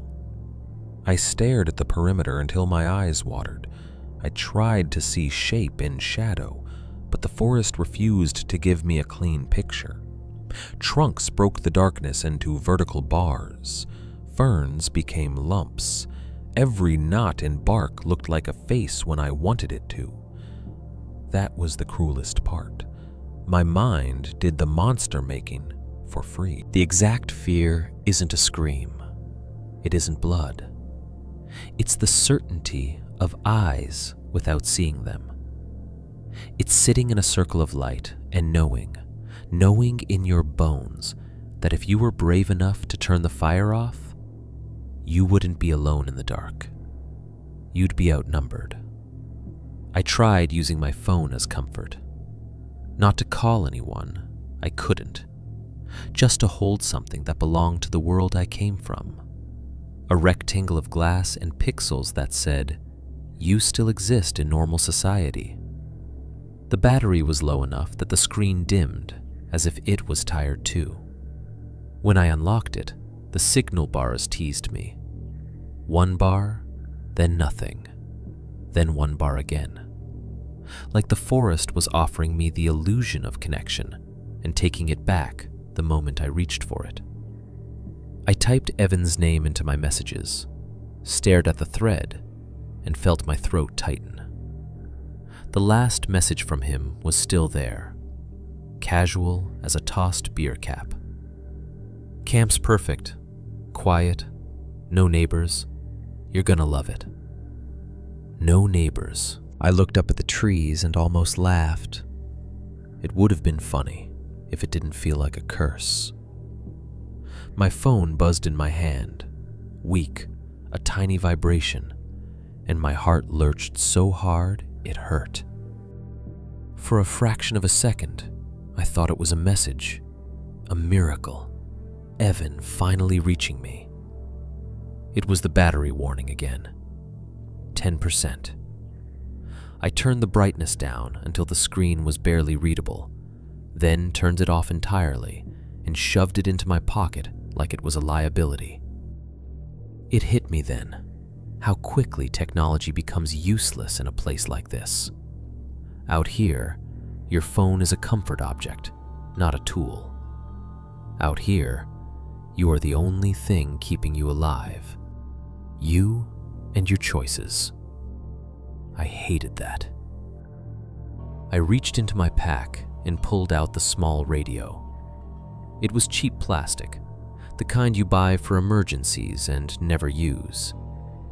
Evan had teased me for bringing it. "Planning to listen to the apocalypse?" he'd said once, grinning as he clipped his GPS to his pack.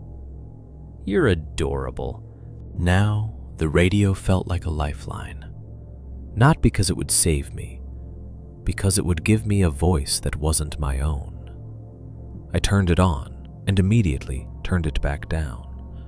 The sudden burst of static felt too loud, like a shout. My hands shook as I adjusted the dial, hunting for anything that wasn't white noise. For a moment, nothing. Just hiss. Then I caught something faint. Music bleeding through static. A classic rock station from some small town. The signal struggling to reach this pocket of forest. The song sounded warped, like it was being played underwater. But beneath it, there were voices. 2 DJs talking about weather and traffic as if the world was still normal. I turned the volume low, not so low I couldn't hear it, but low enough that it didn't carry, low enough that it felt like a secret, human sound. It helped more than I wanted to admit. My body loosened a fraction, my shoulders dropped, my breathing slowed. The voices on the radio didn't care about me. They didn't know I was sitting in the woods with a can of bear spray and a missing friend. They just kept talking, steady and oblivious. That steadiness was a drug, but it also made me aware of how thin my control was, how fragile, how dependent on something as simple as a weak signal and a plastic speaker. The DJs laughed at something, and the laughter made the silence beyond the fire feel sharper by contrast, like the woods resented that sound. A soft shift came at the edge of the clearing again. I cut the radio volume even lower until it was barely there. I held still. The movement paused. I could feel the pause, the way you feel someone stop behind you in a hallway, the way your skin knows before your eyes do. Then, from the darkness beyond the light, I heard a sound I hadn't heard all day. A slow inhale. Not loud, not a dramatic gasp, just a breath. The kind of breath someone takes when they've been standing still for a while. I couldn't be sure. My mind might have invented it. The wind might have shaped itself into that rhythm for a second and then moved on. But the timing was wrong. It happened right after the movement stopped, as if whatever had been shifting in the brush had settled into place. I stared so hard into the trees that my neck ached. My eyes tried to force detail out of blackness. I thought about turning on my flashlight. I thought about sweeping the beam and demanding clarity. But the memory of the light snapping out, clean and intentional, stopped me. A flashlight would give away my hands, my position, my fear. In the end, I did nothing. I sat in the circle of firelight, with the radio whispering human nonsense and my heart beating like a drum I couldn't silence. I listened to the forest breathe around me. I waited for the next branch snap, the next controlled movement, the next proof that the quiet wasn't empty. And slowly, dread stopped feeling like an emotion and started feeling like a physical object. A weight, heavy enough to press the air down, heavy enough to make the woods sound careful, as if the forest itself was trying not to wake whatever was standing just outside the light. The first time it spoke to me, it didn't sound like a threat. That's the part I still can't fit into a sane shape. If you told me you heard a voice in the woods at night, I'd picture a shout, aggressive, far off, carrying through trees. I'd picture laughter. I'd picture a drunk hiker stumbling around with a flashlight. Something messy and human. What I heard was neither far nor messy. It was close. Close enough that my body reacted before my brain even registered the word. I was crouched by the fire ring, with my small pot balanced on the stove, heating water for instant coffee I didn't really want. The ritual was more important than the caffeine. Warm liquid, something normal. Something to anchor my hands so they didn't shake. The radio was on low, just a thin whisper of voices behind static. The fire had settled into a steady glow. The woods beyond the perimeter were black. I'd just reached for the pot handle when the whisper came from my left. Hey. Not loud, not rushed. A single syllable, spoken gently, like someone getting your attention at a party. My entire body jolted. The pot tipped. A ripple of boiling water sloshed over the rim and hissed when it hit the cool metal stove. A sharp, wet splash hit my wrist. Heat bit my skin. Not enough to blister, but enough to jolt me again. My heart slammed hard against my ribs. 1, 2, 3 brutal impacts, and for a second, I couldn't breathe. My mouth opened, but no sound came out. It was like my lungs locked. I spun toward the voice, bear spray already in my hand before I remembered grabbing it. The motion was so fast I almost knocked the stove over entirely. The clearing was empty. Firelight spilled over damp ground. Evan's tent sat unmoving. My tent sat unmoving. The chair faced the ring like a prop. The tree line was the same wall of darkness it had been for hours. Nothing stood there. Nothing moved. That should have been a relief. Instead, it made my skin crawl. Because the voice had been too close for that emptiness to make sense. I grabbed my flashlight and clicked it on, the beam slicing out into the woods like a knife. I swept left, then right, then left again, trying to force the darkness to become something readable. The beam caught tree trunks, wet bark shining, ferns, glossy and still, a stump, a tangle of fallen branches. No face, no body, no eye shine. I swung the light farther, wider, the way you do when you're looking for something you hope isn't there, and also hope you find, because not finding it feels worse. Nothing. The perimeter looked unchanged. The darkness remained a shape without edges. My hands started to tremble, and that tremor spread into my arms like a sickness. I turned the flashlight off because the beam felt like an invitation, and sat very still with the bear spray pointed at the place the voice had come from. "Okay," I said aloud. My voice sounded thin in the clearing, like it belonged to someone else. I didn't like how it shook. "Okay," I repeated, louder, forcing steadiness into it. "All right. Funny." There was no humor in the words. That was the point. A very human defense. If you can make your voice sound annoyed, you can pretend you're not terrified. "I'm not doing this," I said, to the woods, to Evan, to myself.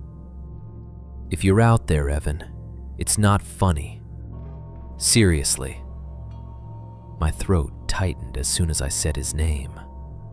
The sound of it felt dangerous, like ringing a bell. I waited for a response. Nothing.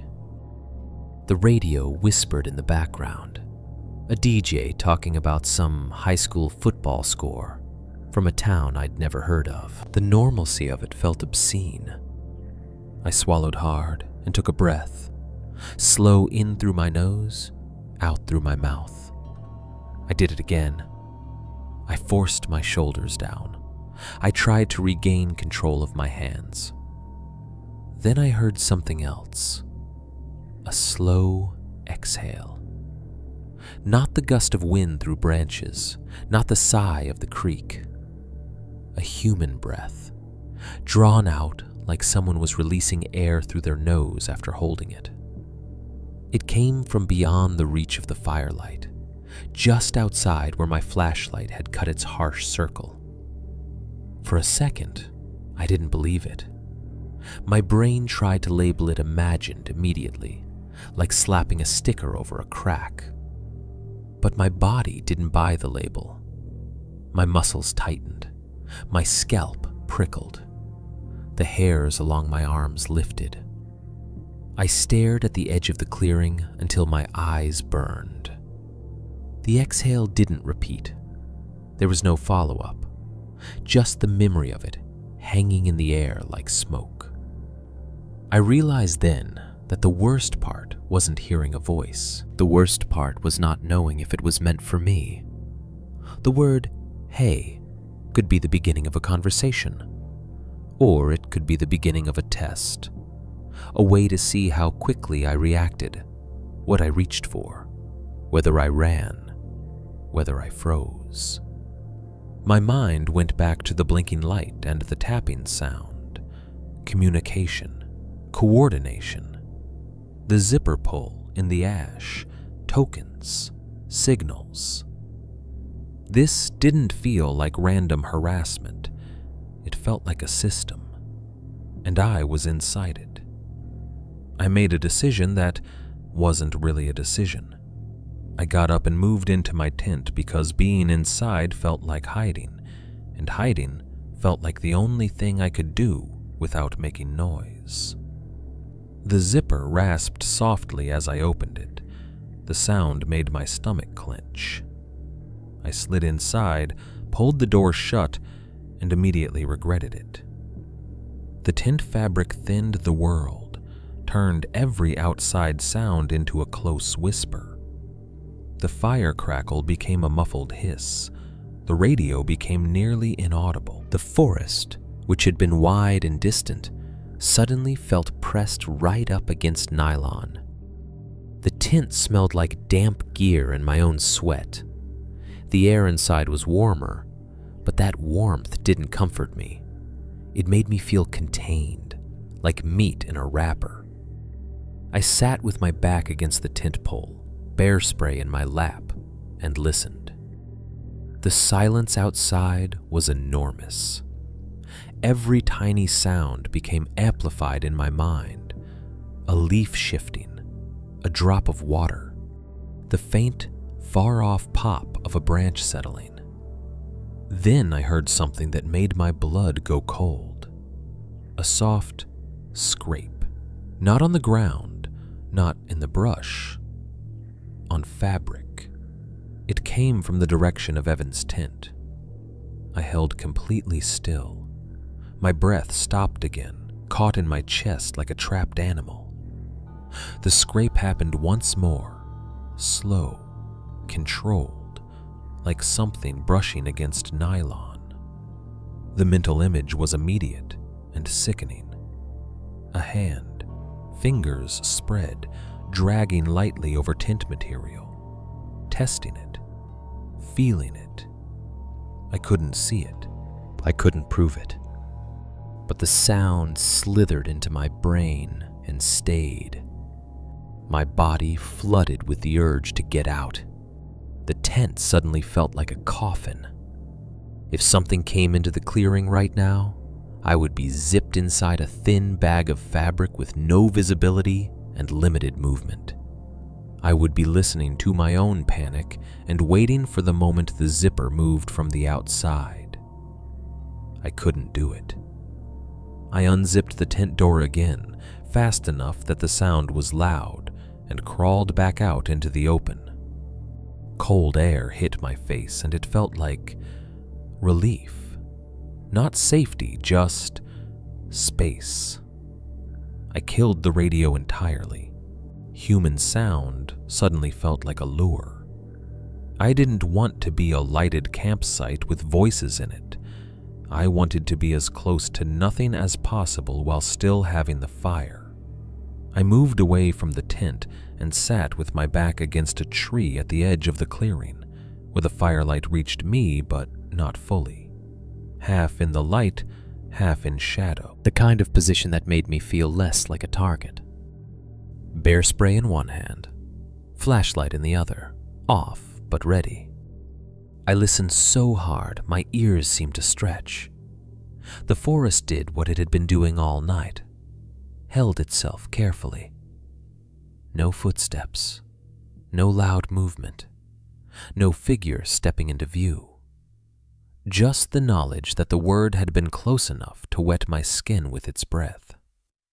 My wrist still stung where the hot water had splashed, and the pain felt useful. Proof that my body was real, that I wasn't dreaming. I stared at Evan's tent, at the dark shape of it sitting silent, and I realized something I didn't want to admit. If Evan was alive out there somewhere, he wasn't coming back to that tent. Because whoever had said, "Hey," had said it like they were already comfortable near my fire, like the campsite belonged to them now. And the worst part was how easily my mind began to accept that. How quickly fear teaches you new ownership rules. I sat with my back against the tree until my muscles cramped, waiting for the next word. Because once a voice has spoken to you from the dark, silence stops being empty. Silence becomes anticipation. I don't know how long I sat with my back against that tree. Time stopped behaving like time. It became a series of tiny decisions. Breathe in, breathe out. Don't move, listen, blink. Don't blink too long. The fire became a clock that measured itself in wood and ash. Every time it settled lower, every time a log shifted and the coals brightened, I felt the minutes move. And I hated that I could feel it, hated that I could track it, because tracking meant waiting, and waiting meant acknowledging I was trapped in a situation I couldn't control. My wrist throbbed where the hot water had splashed, and I clung to that pain like it was proof I was still in my body. The rest of me felt like a collection of nerves pressed too tight. The forest didn't do anything dramatic. It didn't crash open. It didn't reveal a silhouette stepping into the firelight. It just remained careful. That was the only word that fit. Careful the way a person is careful when they know you're awake. At some point, the coals shifted and the fire popped. A bright spark shot upward and died in the damp air. The sudden flash made my eyes water, and I blinked hard. In that blink, I heard it. A voice again, but not close this time. Further away, maybe at the perimeter, maybe just beyond. In that perfect distance where you can hear a word clearly, but can't see a face. "You good?" 2 words. Calm. Almost casual. My blood went cold so fast, it felt like my insides had been rinsed with ice water. Because that phrase wasn't random. It was Evan's. Evan said it exactly like that. Those 2 words, that tone. Like he was checking on you without making it a big thing. Evan said it when you tripped on a root. Evan said it when you burned your finger on a pot. Evan said it when you looked tired after a long climb. "You good?" I'd heard it 1,000 times.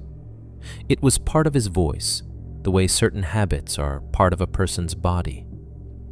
My mind seized on it with a sick clarity. Whoever said that had heard Evan say it before.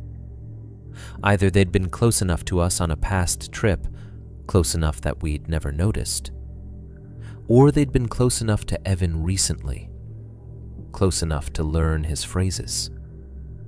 My throat tightened until swallowing hurt. I sat perfectly still, bear spray angled toward the darkness, flashlight heavy in my other hand. I didn't answer. Answering felt like stepping into a snare. The silence after the phrase stretched. The forest held it. Then, from the edge of the clearing, there came a faint movement, low, near the ground, close to the bushes where the firelight died. At first I couldn't tell if it was even real. It could have been a trick of my eyes, shadows shifting, ferns moving in a breeze I couldn't feel. Then I saw the reflection, a small, pale glint at about face level if someone was crouched low. Not the bright shine of a flashlight beam, not the wide spill of a headlamp, just a narrow, steady point of light that caught and held for a second. Like a lens, like a phone screen tilted just enough to reflect firelight. Like an eye. My stomach twisted. The skin at the back of my neck prickled, the primal warning you get when you know you're being watched, even if you can't confirm it. The glint vanished. I waited, heart hammering, until I thought I might be imagining the pounding sound carrying through the clearing. "You good?" the voice said again, just as calm, just as patient. This time it was slightly closer, or maybe my fear made it feel closer. The words were the same, the tone was the same, but it wasn't Evan. Even in those two words I could hear the difference. Evan's voice had warmth in it, a grain of humor, a living softness.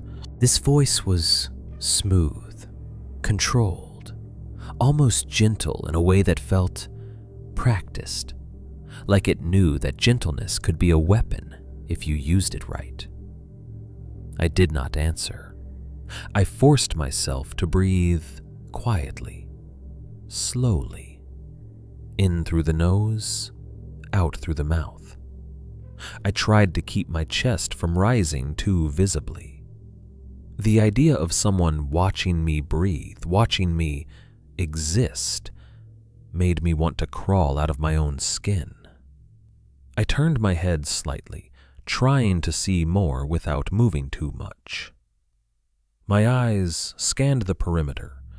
Trees, ferns, the dark shapes of Evan's tent and my tent, the fire ring. Everything looked normal. That was the nightmare of it. Normal objects, normal shapes, and somewhere in the gaps between them, something not normal at all. I raised my flashlight and clicked it on, just once, a short burst, aiming at the bushes where I'd seen the glint.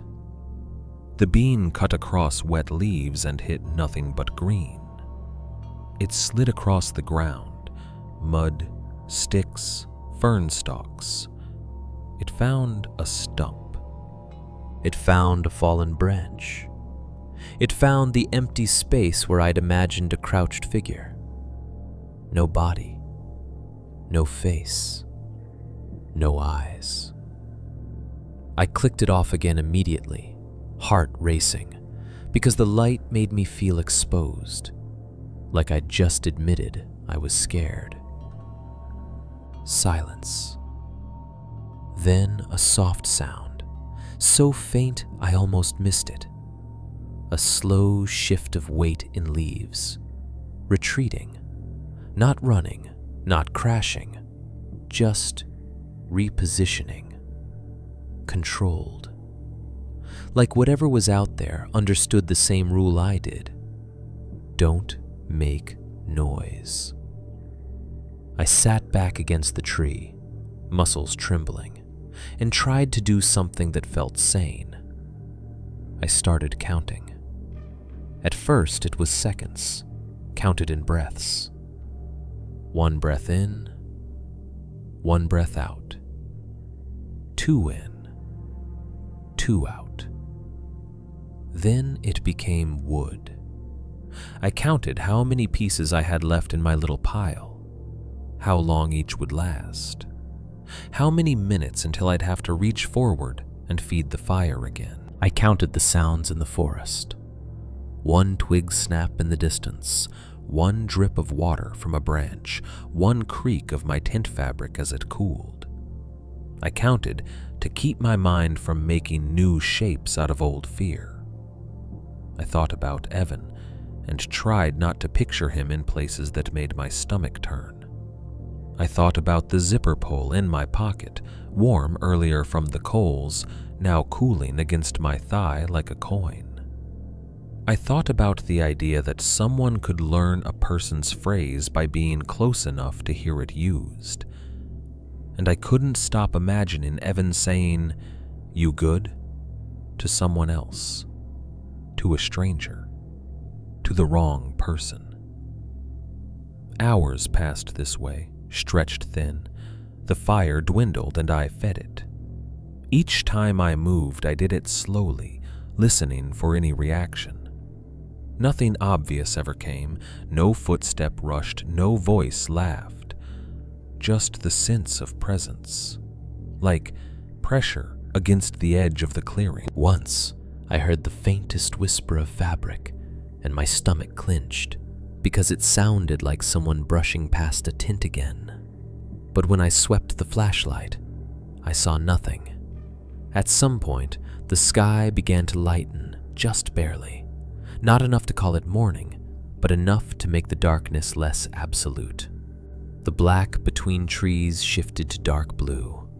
The outlines of trunks sharpened. The firelight looked weaker against it. Dawn should have brought relief. Instead, it brought a new kind of dread. The dread of seeing what had been hidden. I stayed rigid, eyes scanning, waiting for the moment the forest became legible enough to confirm I'd been watched all night. When the light finally reached the clearing in a thin gray wash, I stood slowly, joints stiff, and walked to the edge of camp. My legs felt weak, like they belonged to someone who'd been sick. The ground at the perimeter was damp and soft, leaf litter pressed into mud from the night's moisture. If someone had stepped there, it would show. I told myself I was looking for Evan's prints, for any sign of him returning, for anything that would make this night make sense. What I found made my mouth go dry. A footprint, fresh, deep, perfectly formed in the wet ground. It was larger than Evan's. The tread pattern was different, more aggressive, heavier. The heel sank deep, as if the person who made it had put weight into the step and paused there. And the placement of it was wrong in a way that felt intentional. It wasn't in the random scatter of old campsite traffic. It wasn't near the trail entrance where a hiker might wander. It was positioned at the edge of the clearing, slightly elevated on a small rise, exactly where someone could stand and see both tents and the fire ring without stepping fully into the light. A watcher's spot. I stared at it, trying to convince myself it had been there before, that I'd missed it in the dark. But I had watched that perimeter all night. I had listened. I had counted breaths. I had been awake. And yet someone had come close enough to leave that footprint, close enough to stand where they could see everything, and I hadn't caught them. The footprint was proof of something I didn't want to accept. This wasn't a misunderstanding. This wasn't my imagination. This wasn't just a missing friend. This was a presence that could move around me while I was awake, while I was armed, while I was watching and still remain unseen. I backed away from the print, heart pounding, and looked at the tints, at the fire, at the trees now sharpening into daylight. For the first time, I understood that the forest didn't need to swallow you whole to erase you. Sometimes it only needed to put something close enough to you that you started erasing yourself, your voice, your movement, your hope, one breath at a time. And whoever had taken Evan had been close enough to learn how he spoke, Close enough to steal his words and use them on me. Dawn came without warmth. It arrived as a thin gray smear behind the trees, barely bright enough to separate trunk from shadow. Fog hung low in the clearing, like breath that didn't want to leave. Everything was wet. My tent fly slick with condensation, the ground soft underfoot, the air cold enough to sting the inside of my nose. I stood over that footprint for a long moment, staring at it as if it might change if I stared hard enough. It didn't. The impression was too clean to be old, too deep to be accidental. The edge of the tread still held a crisp outline in the mud. Whoever made it had stood there, and then walked away without leaving any other obvious sign. And I had been awake. That fact made my stomach churn. It wasn't just fear anymore. It was humiliation. The sick, animal realization that I wasn't the watcher in this story. I was the thing being watched, and I didn't even know when it happened. I backed away slowly until the footprint was no longer in the center of my vision. I didn't like the way my eyes kept snapping back to it like it was magnetic. Then I did the thing my body had been begging me to do since the first blink of light. I started leaving. Not later, not after breakfast, not after I checked one more place. Now. I moved fast, and it felt wrong. It felt like running away from my own life, like abandoning a promise I'd made without thinking about it. But fear has a way of rewriting promises into liabilities. I yanked stakes out of the ground with cold fingers. The metal was slick and my grip kept slipping. I folded my tent too quickly, stuffing wet fabric into its sack like I was trying to hide evidence. I didn't bother rolling it neatly. I didn't care about mildew. I didn't care about future convenience. I cared about distance. My hands shook so badly that buckles clicked even though I tried to keep them quiet. Each sound made me flinch. Each sound felt like an announcement. I'm here. I'm moving. I'm leaving. I kept glancing at the tree line as I packed, expecting to see a face watching me from the ferns, expecting to catch that tiny glint of lens light again. Nothing showed itself. The absence didn't comfort me. It felt like permission, like I was being allowed to pack because the decision had already been made somewhere else. I looked at Evan's tent one last time and felt a hard knot form behind my ribs. It sat there like a frozen thought, guy lines taut, rain fly beaded, zipper closed. A perfectly set campsite waiting for a person who wasn't coming back to it. My first instinct was to leave a note, something simple, something human, something that said I'd been here, that I'd gone for help, that he should follow the trail out if he returned. A note is a lifeline.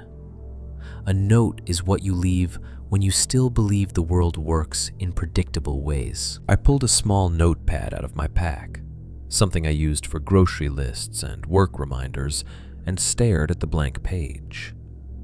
My pen hovered. What would I even write? Evan, I went to get help. That assumed Evan would read it. That assumed Evan would return to camp with eyes that could read. That assumed the problem was a delay, not a disappearance. My hand tightened around the pen until my knuckles went white. And then the thought came, cold and final. Notes are for people, not for whatever had been blinking lights back and forth in the dark, not for whoever could step into the edge of camp while I sat awake and leave a footprint like a signature. A note felt like feeding the wrong kind of thing, like offering my words up to be stolen the way Evan's phrase had been stolen. I put the notepad back in my pack. I didn't leave anything behind except what I couldn't carry. Evan's tent, his chair, his scattered quiet. I shouldered my backpack. It felt heavier than it should have. Not because of weight, but because of what it meant. I checked my phone again, out of habit. Still no service. The sky was brighter now, but the woods felt no safer. If anything, daylight made the emptiness sharper, made it harder to pretend someone was hiding just out of view. I clipped my bear spray to my chest strap where I could grab it fast. I held my flashlight in my hand even though I didn't need it anymore. Holding it made me feel less exposed, like I still had a tool in a situation where tools didn't matter. Then I stepped onto the trail. It was narrower in the morning light than it had felt when I hiked in, a brown ribbon pressed between ferns. The trees leaned in close, their branches dripping.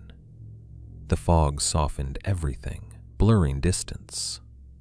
Every few yards, the trail curved slightly, and each curve felt like a blind corner. I walked quickly, trying not to run. Running would make noise. Running would make me trip. Running would make me look like prey. But my body wanted to sprint. Every time I heard a twig crack behind me, I wanted to whirl around with bear spray raised. Every time the wind shifted through branches, I wanted to stop and listen until my ears hurt. I forced myself to keep moving. I kept glancing back anyway. At first, it was every 20 steps, then every 10. Each time, my eyes scanned the space behind me like a camera panning. Ferns, trunks, gray fog. No movement, nothing obvious. Paranoia isn't a choice when you've been watched. It becomes survival. It becomes a reflex like blinking. After a while, the constant looking back started to make me dizzy. My neck ached from twisting. My shoulders cramped from staying tense. I tried to focus on the trail, on the feel of my boots on damp dirt, on the sound of the creek getting closer, then farther, depending on the bends. On anything that wasn't my imagination manufacturing footsteps in the fog. The forest stayed quiet. Not the pleasant quiet of early morning. The uncomfortable quiet. Like the birds were still waiting for permission to sing. I passed the spot where I'd stepped off trail the day before to follow Evan's footprint into the ferns. In daylight, it looked even more deceptive. The ferns stood tall, glossy with moisture, hiding everything beyond them. 10 feet into that green and you could disappear. I didn't even slow down. I kept walking until my thighs burned. The fog thinned in places, revealing more of the woods. The trail began to feel slightly wider, the undergrowth less thick. The world started to look more like a place people moved through, not a place that swallowed. That was when it happened. A loud crack exploded behind me, not subtle, not ambiguous, a branch snapping like a gunshot. My body reacted without permission. I spun around so hard the backpack straps dug into my shoulders. Bear spray came up in my hand, finger ready on the trigger. My heart slammed like it was trying to rip out of my chest. For half a second, the fog behind me looked like a wall hiding a figure. Then, something bounded away through the undergrowth, a blur of brown and white, fast and low. A deer, or maybe a squirrel leaping off a log.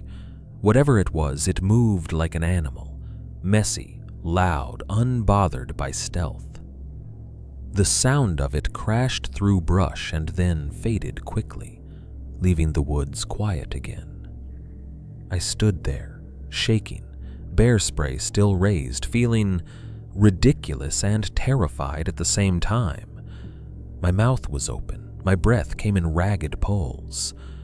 I laughed once, short, sharp, and it sounded like it broke something in me. "That's it," I whispered, not to the animal, but to myself. "That's it, we're done." The panic had been real. The relief was real too. Both of them had shaken me in the same way. My hands wouldn't stop trembling, even after I lowered the bear spray. That was the damage the night had done.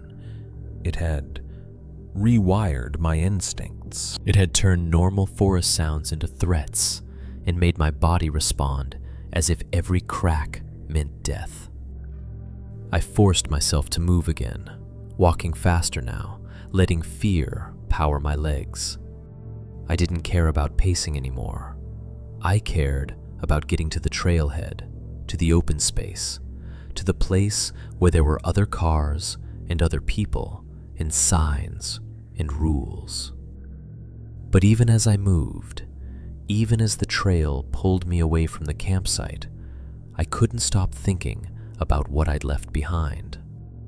Evan's tent, sitting in a clearing with a footprint at its edge, a place where someone could stand and watch, a place where the firelight had made me visible. And the worst part, the part that kept pressing against the back of my mind like a bruise, was this. I had left like a thief, fast, quiet, messy, like I was the one doing something wrong. The farther I got from the campsite, the more the woods tried to look innocent. Daylight did that. It softened edges, it made distance measurable again. It gave the ferns their bright, harmless green, and put detail back into the bark, the moss, the scattered cones underfoot. The trail began to feel like a trail instead of a tunnel. But my body didn't reset with the light. My shoulders stayed high. My jaw stayed clenched. Every time the wind shifted and brushed needles together, my nerves jumped like they were wired wrong. Even when my mind tried to convince me I was safe, "You're on the trail, you're moving out, you're doing the right thing," my muscles refused to believe it. I kept glancing back anyway, not because I expected to see a person following me in broad daylight, but because my brain couldn't stop checking. Once you've spent a night feeling watched, your eyes become addicted to the perimeter. The trail dipped and rose in gentle switchbacks, cutting across the hillside. In some places, the soil was packed hard from boots and rain. In others, it turned muddy, the kind of mud that clung to your treads and made each step sound heavier. I tried to focus on simple goals. Make it to the creek crossing. Make it to the next marker. Make it to the widening where I'd seen the couple yesterday. Make it to the parking lot. I told myself I'd call for help the moment I had service. I told myself I would explain it calmly. I told myself I would sound like a responsible adult, not a man who'd spent the night listening for a whisper. The problem was, I still didn't have the clean story people expect when you ask for help. My friend is missing. That was clean enough. But then what? I saw a light. I heard a tap. I found a zipper pull in the ashes. I heard someone speak his phrase in the dark. Those were the parts that made it feel like a nightmare. Those were the parts that would make someone on the other end of the phone pause and decide I was exaggerating, or stressed, or confused. So I rehearsed the simpler version in my head as I walked. He went in yesterday. He didn't answer. I found his camp set up. He's not there. I think he may be injured or lost. That was acceptable. That was believable. I kept walking until the trail curved around a dense patch of young firs where the undergrowth grew thick. And that's where I saw it. At first, it looked like a piece of trash.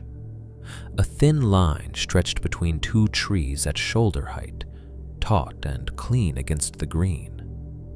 My brain registered it as something campers did: hang wet socks, dry a shirt, string a bare hang line. But this wasn't near a campsite. It was tucked just off the trail, a few feet into the trees where you wouldn't see it unless you were already scanning the forest like you expected traps. It was paracord. Bright, clean paracord. Tied with a knot that was too neat to be random. Not a length of vine, not a fallen branch, not something nature did by accident. Someone had tied it there. The knot was tight, practiced, and the line ran straight as if it had been measured. My feet slowed without my permission. A cold pulse moved through my stomach. Because the line wasn't a simple clothesline. It wasn't strung low between camp trees. It was positioned like a marker, like a boundary, like something meant to be noticed by someone who knew what to look for. And hanging from it was a piece of fabric, not much, just a scrap, maybe the size of my hand, clipped to the line by a small plastic carabiner. It swung slightly in the faint breeze, heavy with moisture. I stepped closer. The fabric was dark, mud-caked, stiffened by dried grime in a way that made it look thicker than it was. The edge was torn, not cut, ragged threads pulled out like muscle fibers. My throat tightened. I knew that fabric. Not with certainty the way you recognize your own shirt, but with that deep gut recognition that comes from seeing something familiar in the wrong place. Evan had a jacket in that same material. Technical outdoor fabric, the kind that sheds rain and holds heat. He wore it at night when the damp cold settled in. The same jacket I'd noticed missing from his tent. I reached out, slowly, hand shaking, and touched the scrap with the tips of my fingers. It was cold, wet, rough with dried dirt. A smell rose from it, earthy and sour, like mud that had been pressed into fabric and left there for a day to harden. Underneath, faintly, there was that synthetic scent of waterproof coating. My stomach turned. I looked around reflexively, scanning the trees, expecting to see someone watching me study their little display. Nothing moved. The trail behind me was empty, but the line and the scrap made the woods feel suddenly staged, like I'd wandered onto a set. I didn't pull the scrap down right away.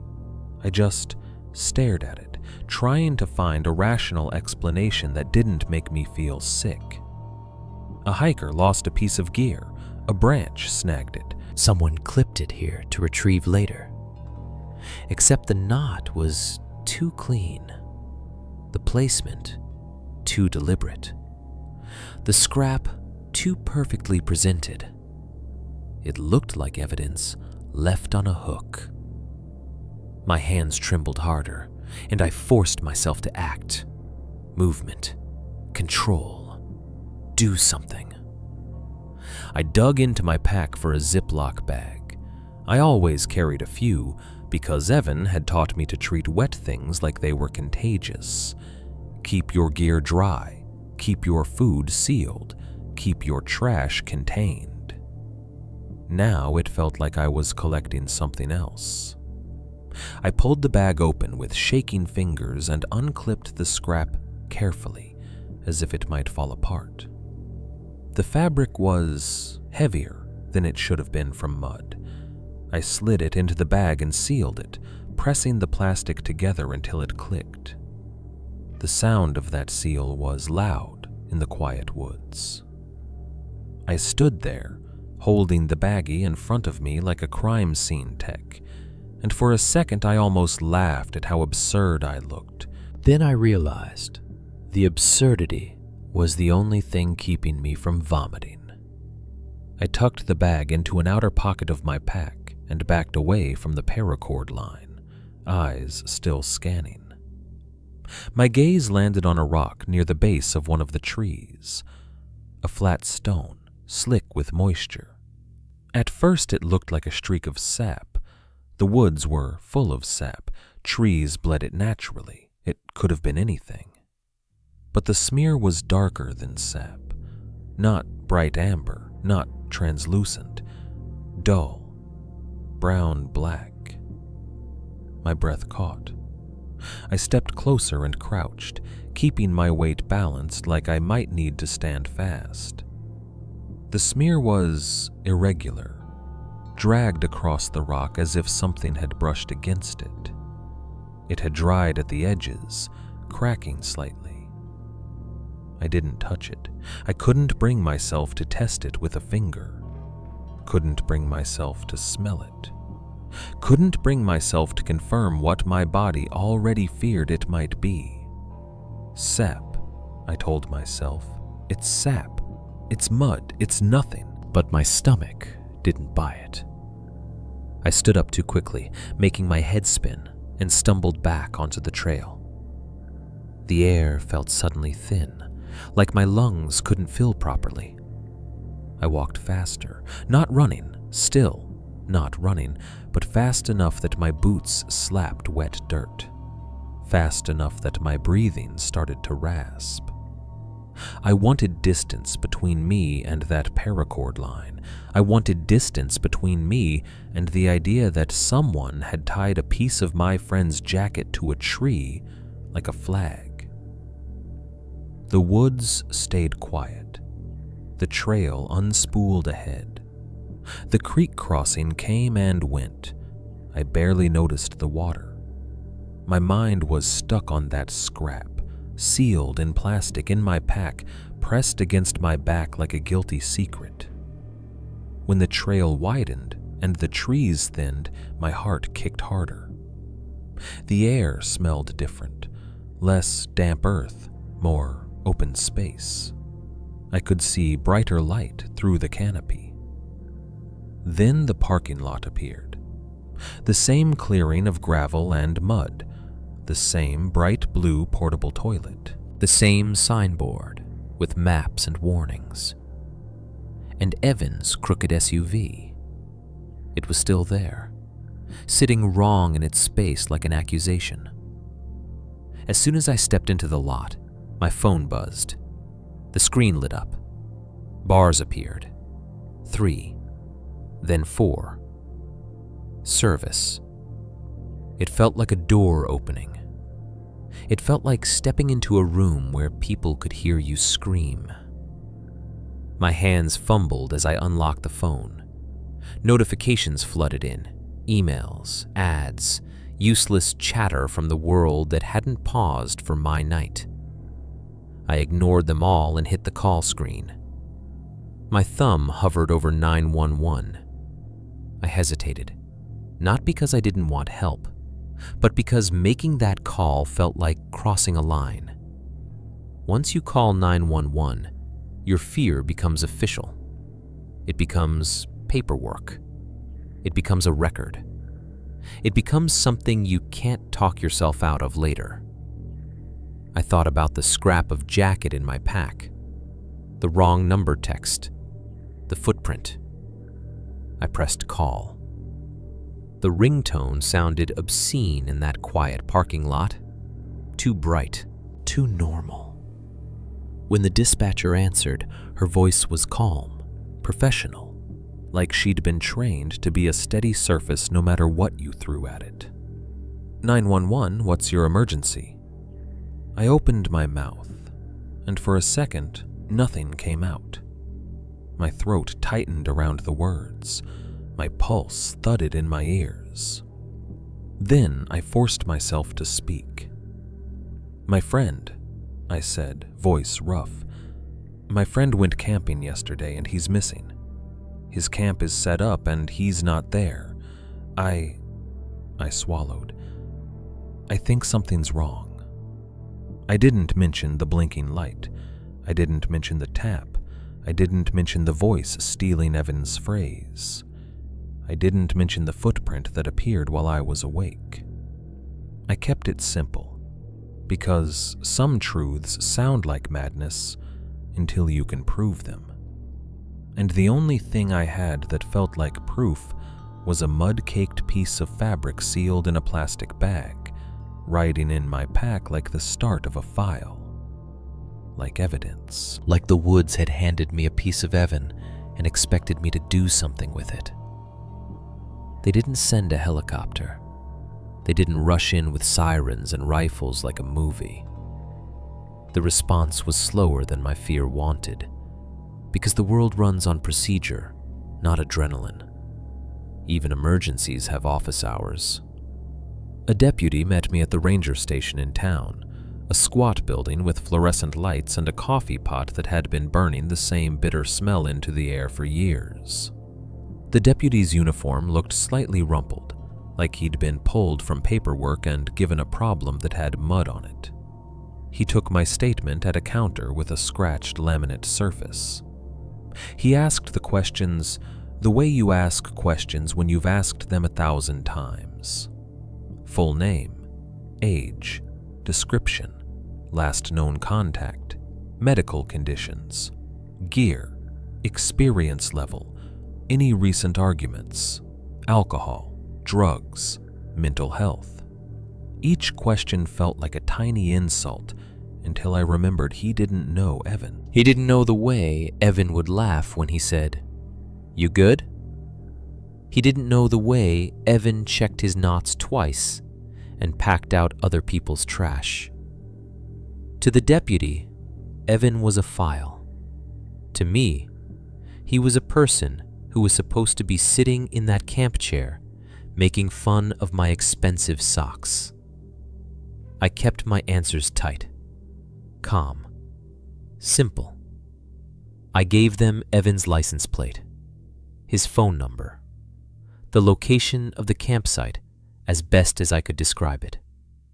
I told them I'd found the camp intact, that his sleeping bag was missing, that his jacket was missing, that he wasn't responding.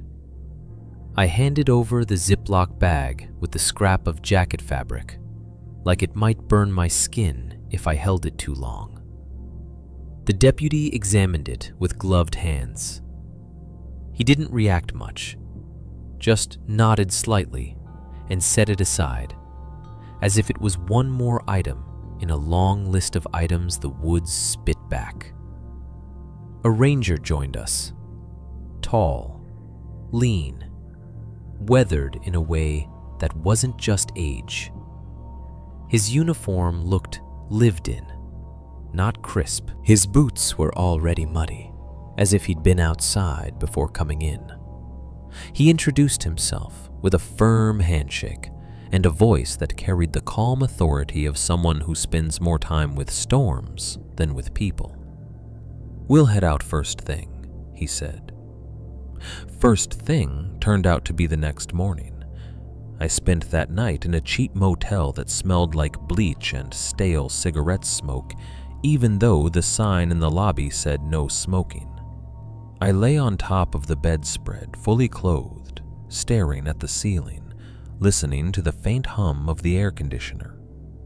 Every time I closed my eyes, I saw that footprint at the edge of camp. I heard, "You good?" in the wrong voice. I woke up before my alarm and sat in the dark until dawn, too wired to feel tired. At the ranger station, they treated it like a job.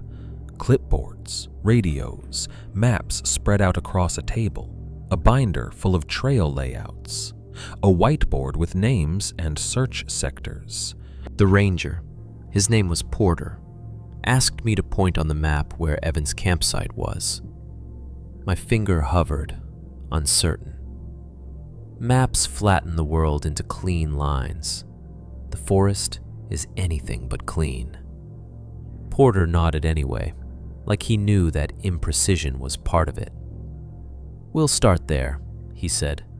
"Work outward." The deputy came with us.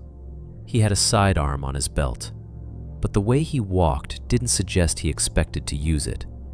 His hand stayed near his radio more than his gun. Out here, the enemy was usually gravity and weather, not a person. Usually. We drove out to the trailhead in a government truck that smelled like wet gear and old coffee. The road felt shorter now that I knew what waited at the end. My stomach stayed tight the whole drive, like my body was trying to protect itself from the moment we stepped into those trees again.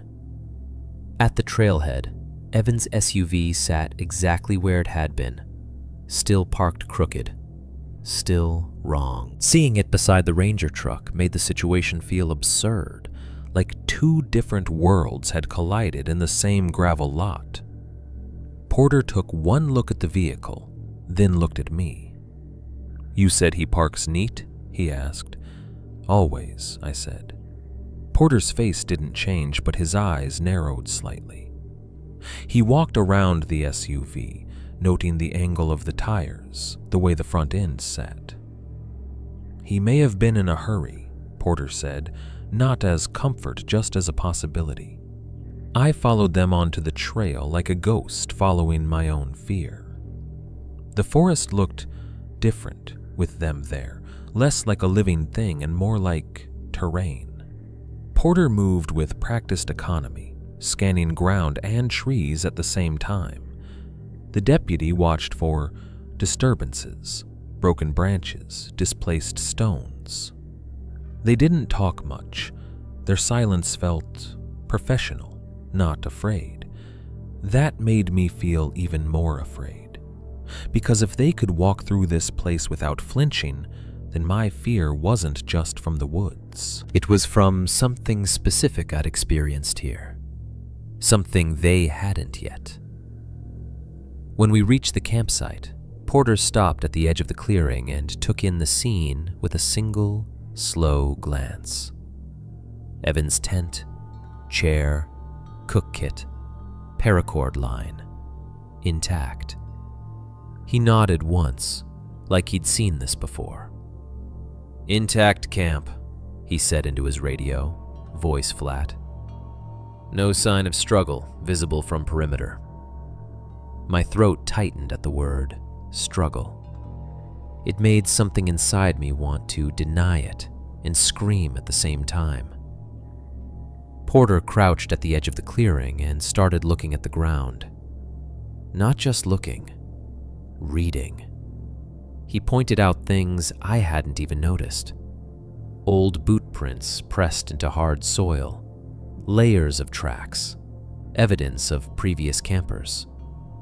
He used a small marker flag to indicate potential points of interest, each flag bright orange against the earth, like a warning. He asked me where I'd first seen Evan's footprint off-trail. I led him to the approximate spot, trying not to look at the place where the larger footprint had been. But Porter found it anyway. He stood over it for a moment, silent, then turned slightly so the deputy could see. "This is recent," he said. The deputy leaned in. "Bigger than his," he said. Porter nodded. He didn't look at me when he spoke the next sentence. "Could be another hiker," he said. The phrase sounded harmless, like a shrug, but it landed in my chest like a stone. Porter moved methodically, following the subtle disturbances that my panicked brain had missed. He found where the ground showed fresher compression. He found where the ferns were bent just slightly different. He found the trail of Evan's prints leading away from camp. The official trail wasn't far, but Evan's prints didn't return to it. Instead, they angled off toward the same deceptive green that had swallowed them the day before. Porter crouched and traced the path with his eyes. He placed small flags beside a few impressions. He measured stride length with the tape, murmuring numbers into his radio. The deputy stood back, watching, letting the ranger do his work. Then Porter paused. He shifted slightly, as if the ground had shown him something he didn't like. He pointed, and the deputy stepped closer. There, parallel to Evan's prints, was another set. Not behind them, not overlapping in a sloppy chase. Aligned, walking with. The second track pattern ran beside Evan's like two people strolling down a sidewalk. The stride was longer. The print sank deeper, suggesting more weight. The spacing was consistent, not hurried, not chaotic.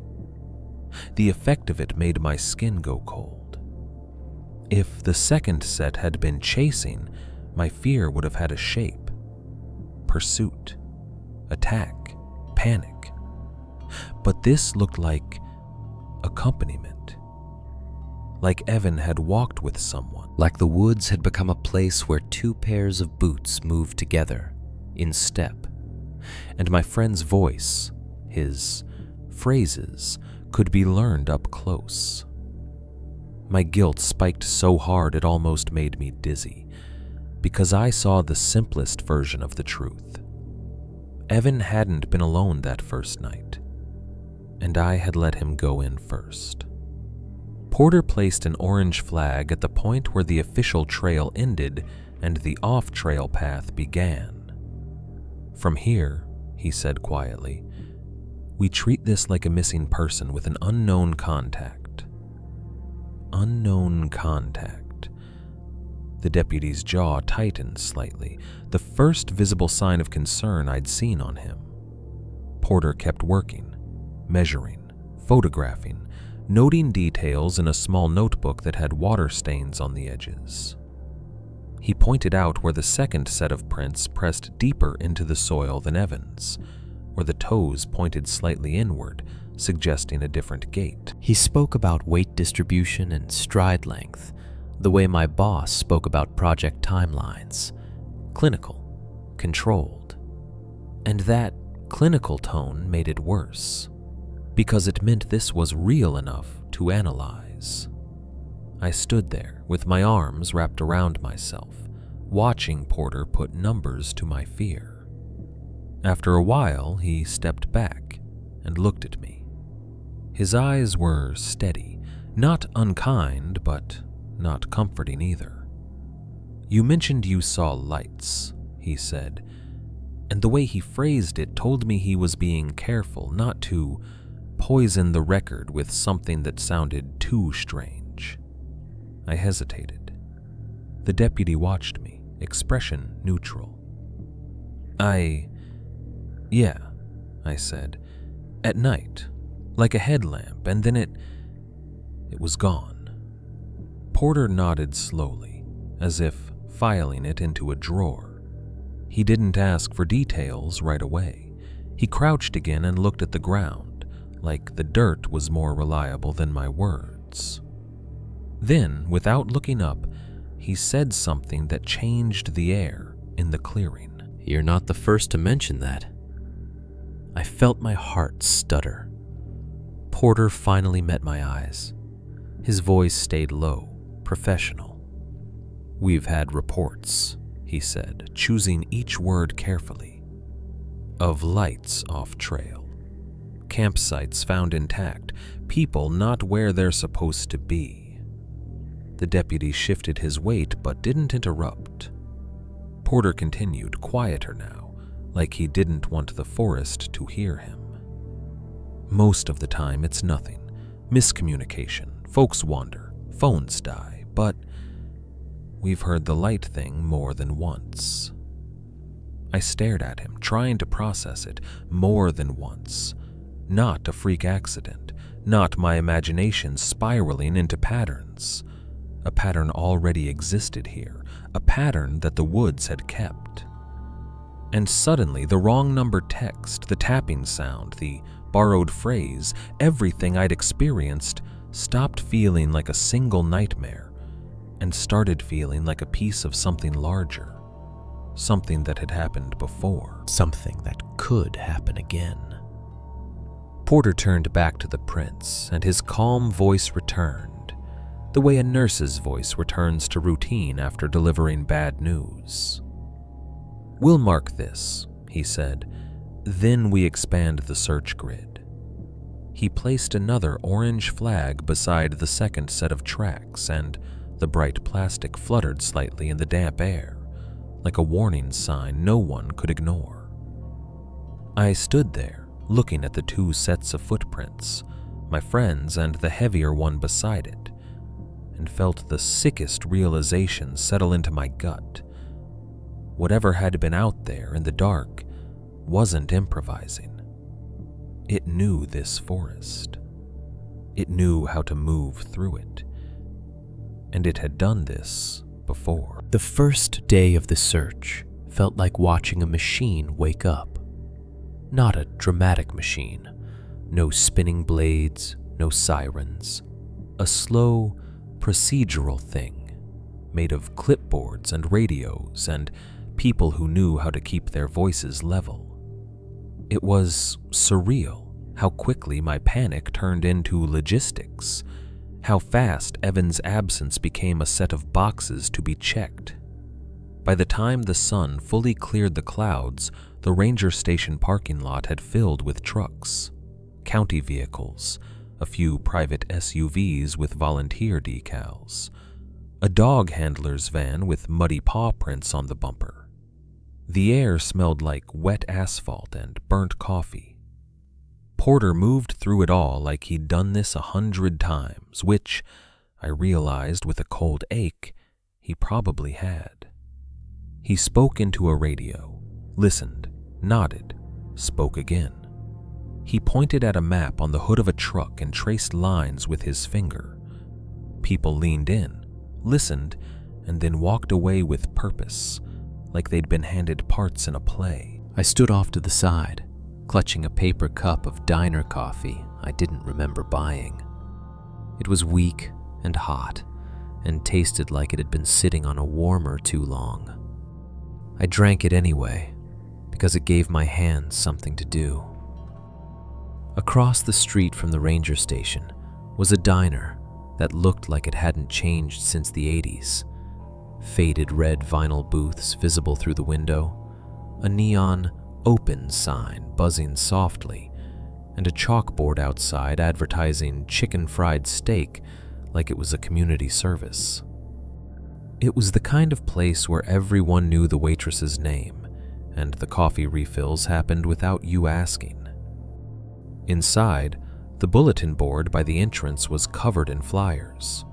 Yard sales, lost pets, church bake-offs, a handwritten note about a stolen bicycle, and a few official-looking pages with tear-off phone numbers at the bottom.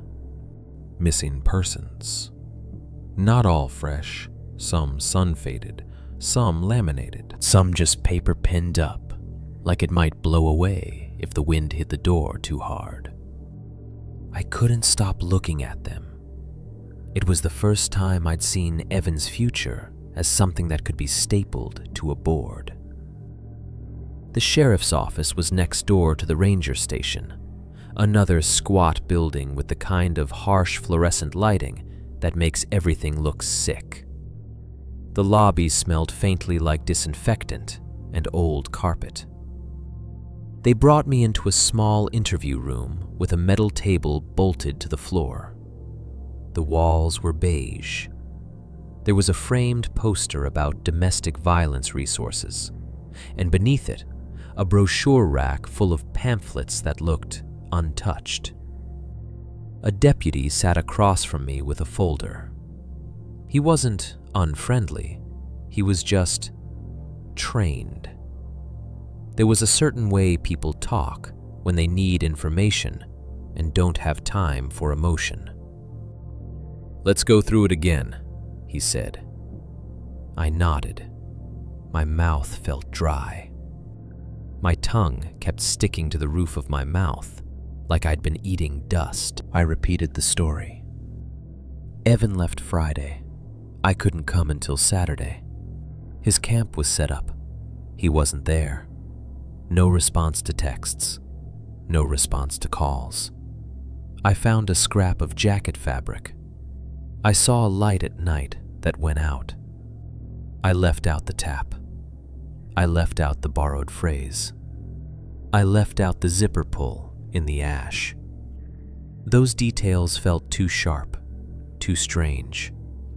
They felt like the kind of thing that would make someone tilt their head and decide I'd been spooked by my own imagination. The deputy wrote in short strokes, occasionally asking for clarification. "Any known medical issues?" he asked. "No," I said. "He's healthy." "Any history of episodes?" He phrased it carefully. "Disorientation, mental health concerns?" My stomach tightened. "No," I repeated. "Any substance use? Drinking? Recreational drugs?" The question hit me like a slap, and my first reaction was anger. Evan? Drugs? Evan brought electrolyte packets and made fun of people who didn't hydrate. Evan lectured strangers about leaving no trace. Evan's idea of living dangerously was cooking bacon in a cast iron pan over a campfire. "No," I said, too sharply. The deputy didn't react. He just wrote. "Any arguments between you two? Any reason he'd want to separate? Go off on his own?" Insult rose up again, hot and quick. Like they were trying to fit Evan into a category that made his disappearance easier to file. Like the idea of something happening to him was less likely than the idea of him choosing it. "We didn't argue," I said. "He went early because I couldn't." The deputy looked up. His expression was neutral, but his eyes held something that made me feel exposed. "You said you couldn't come because of work." "Yes." He waited a beat. "Any chance he was upset about that?" My chest tightened. "No," I said, then heard how defensive it sounded and added quieter, "He insisted. He said he liked the first night alone." The deputy nodded and wrote something. The scratch of pen on paper sounded too loud in the small room. I felt insulted, and then I felt guilty for feeling insulted because the deputy wasn't accusing Evan, he was doing his job. He was eliminating possibilities. He was trying to find a reason for a man to vanish that made sense in a world governed by ordinary explanations. And the truth was, ordinary explanations were safer. They were easier than what my mind kept circling. The second set of prints, aligned beside Evan's like companionship. The light soft trail. The calm voice stealing Evan's phrase. A world where you could be taken without drama. A world where you could disappear and still leave your tent standing. The deputy finished and slid the folder aside. "Search and rescue is mobilizing," he said. "We're treating this as a missing hiker." Missing hiker. The words were clinical. They made Evan sound like a category, not a person. But that category had procedures attached to it, which meant people would move. Dogs would search. Radios would crackle with coordinates. The machine would work. They let me leave the room and sent me back to the ranger station, where the map was spread out like a wound. Porter stood over it with 2 other rangers and a volunteer coordinator, marking sectors with a grease pencil. The map was a colorful grid of contour lines and blue streams and green shaded areas, but the way they talked about it stripped it of beauty. "Drainage here," Porter said, tapping a finger. "We've got a ravine that funnels down toward the creek. If he was injured, he might have followed water." A woman in a baseball cap nodded. "We'll take K9 along the ridge line," she said. "Winds coming out of the west. Might carry scent." The deputy from earlier stood nearby, radio clipped to his shoulder, listening. They spoke in a language that turned the forest into geometry. Ridge, ravine, drainage, spur, switchback, sector, grid line. It sounded like they were describing a maze with rules, a place that could be measured and boxed and searched systematically. I wanted to believe that language could tame what had happened, but all I could picture was the woods at night, blinking its light back in response to a tap, like it had its own language too. A dog handler arrived, a woman with a braid tucked under a beanie, leading a German shepherd that looked alert and serious. The dog's paws were muddy. Its eyes scanned the parking lot like it understood the urgency. Volunteers gathered in small groups, talking quietly. Regular-looking people in rain jackets and hiking boots, some older, some younger. Someone handed out granola bars and bottled water like we were preparing for a community fun run. The normalcy of their faces made my throat tighten. They didn't know Evan. They didn't know his laugh. They didn't know his habits.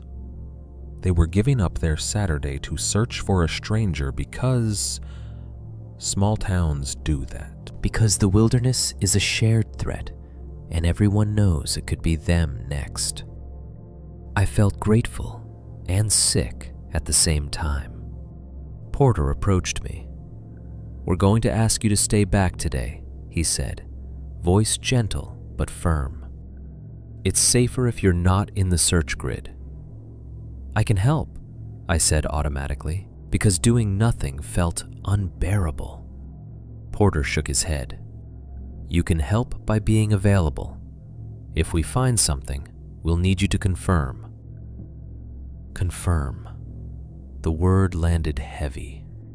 Confirm meant clothing, gear, a body. Confirmation didn't mean rescue. Not always. My voice cracked when I tried to speak again.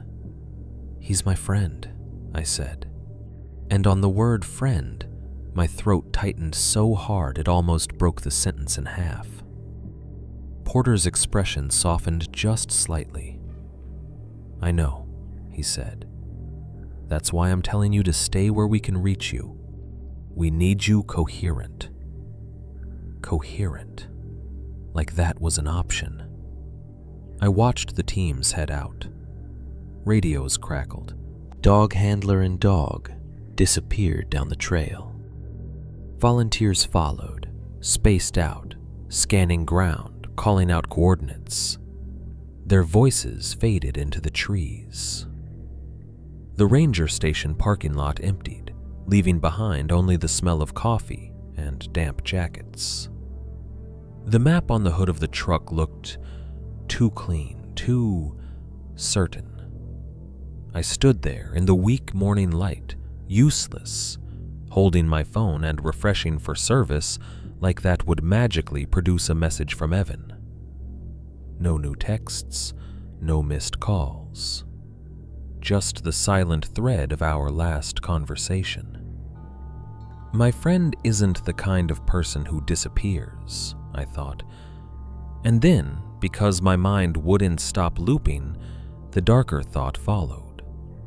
Maybe nobody is the kind of person who disappears until they do. And somewhere out there, beyond grid lines and radios and official language, the woods kept its own rules.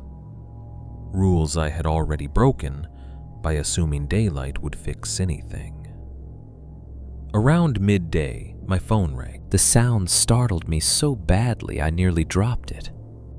I'd been sitting on the curb outside the ranger station, staring at the same screen for hours, refreshing nothing, replaying Evan's last text until the words lost meaning. When the ringtone finally cut through that numb loop, it felt like the world had cracked open. It was Porter.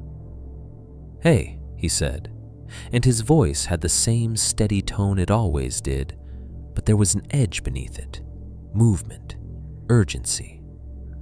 "We've got a possible hit." My heart jumped so hard it hurt. My mouth went dry instantly. "A hit?" I repeated, like I didn't understand language. "The dog picked up something," Porter said. "Could be nothing. Could be something. We're going to check it. I'm calling because you need to be ready to come out if we need you to identify gear." Identify gear. Not, "We found him." Not, "He's alive." Gear. Still, hope surged through me anyway, raw and automatic. Hope isn't logical. Hope is a reflex. "I'm coming," I said. "Meet us at the trailhead," Porter replied. "Now." I drove like I was late for the most important appointment of my life. The town passed in wet blurs, stop signs, diners, a grocery store parking lot, a pawn shop with neon in the window. Everything looked normal, and that normalcy made my hands shake on the steering wheel, like I was moving between two realities, one where people bought coffee and argued about sports, and one where my friend had vanished into trees. At the trailhead, trucks were parked in a loose line. Radios crackled. A few volunteers stood around with tired faces, mud on their pants up to the knee. The dog handler was there, her German shepherd pacing in a tight circle like a spring that had been wound too tight. Porter met me at the edge of the lot. "You're staying with me," he said immediately. "Do not wander. Do not get separated." I nodded too fast. "What did they find?" "Not sure," he said. "The dog alerted, that's all we know." We moved onto the trail at a brisk walk, almost a jog. The world narrowed to wet dirt under boots and the rhythm of breath. The fog had lifted some, but the air was still damp, and everything smelled like moss and cold stone. As we walked, I could hear voices ahead, short bursts of radio talk, someone calling out coordinates. A volunteer stepped aside to let us pass, face tense with that strained hope that feels like it might snap into grief at any moment. The dog handler led us off the main trail at a bend where the ground dipped. She didn't go far, maybe 30 yards into a patch of ferns and young fir saplings, but those 30 yards felt like entering a different world. The trees closed in, the undergrowth rose high, the trail disappeared behind us. My stomach tightened, remembering how quickly Evan's footprint had vanished into green. The dog pulled harder now, nose low, tail stiff. It moved with a focus that didn't feel like play. It felt like work. Then it stopped. The dog's head lifted. It sniffed the air sharply, then dropped its nose to the ground and circled once, twice, tight and precise. The handler watched, one hand on the leash, the other hovering near the dog's harness, like she was reading a language only she understood. "That's an alert," she said quietly.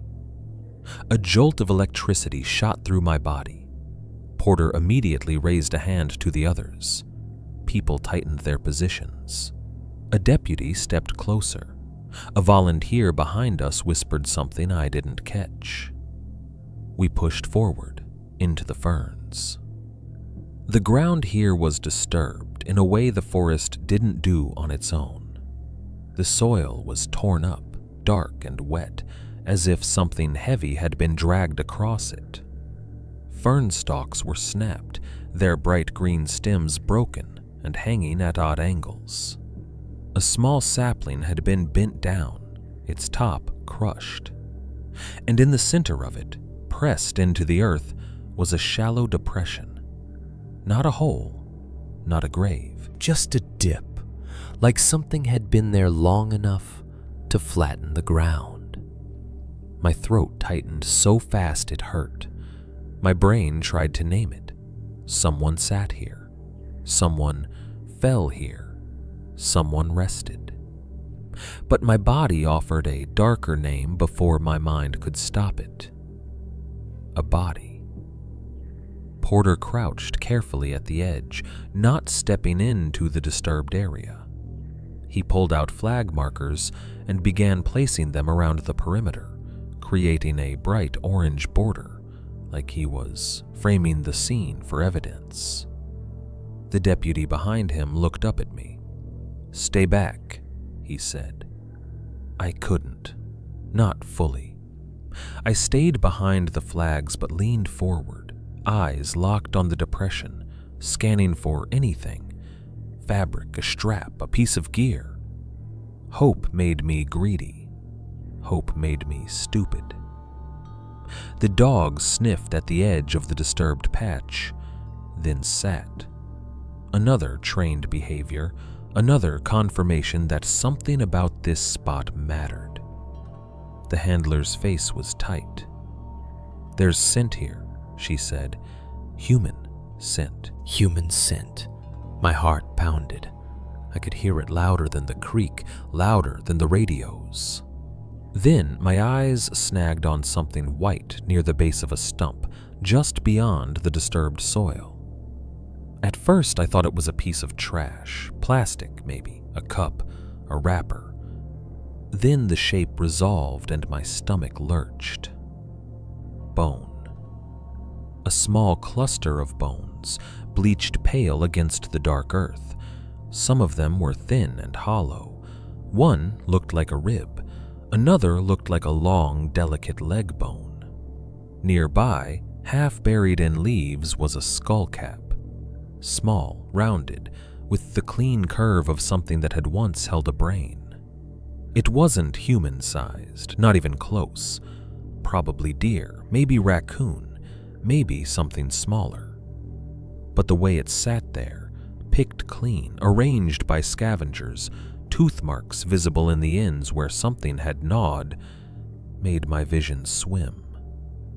It was a reminder the forest doesn't treat bodies with dignity.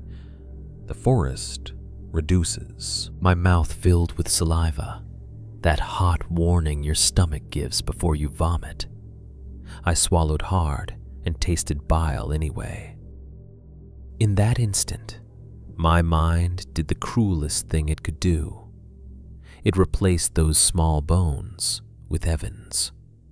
It was automatic, a violent flash of imagination.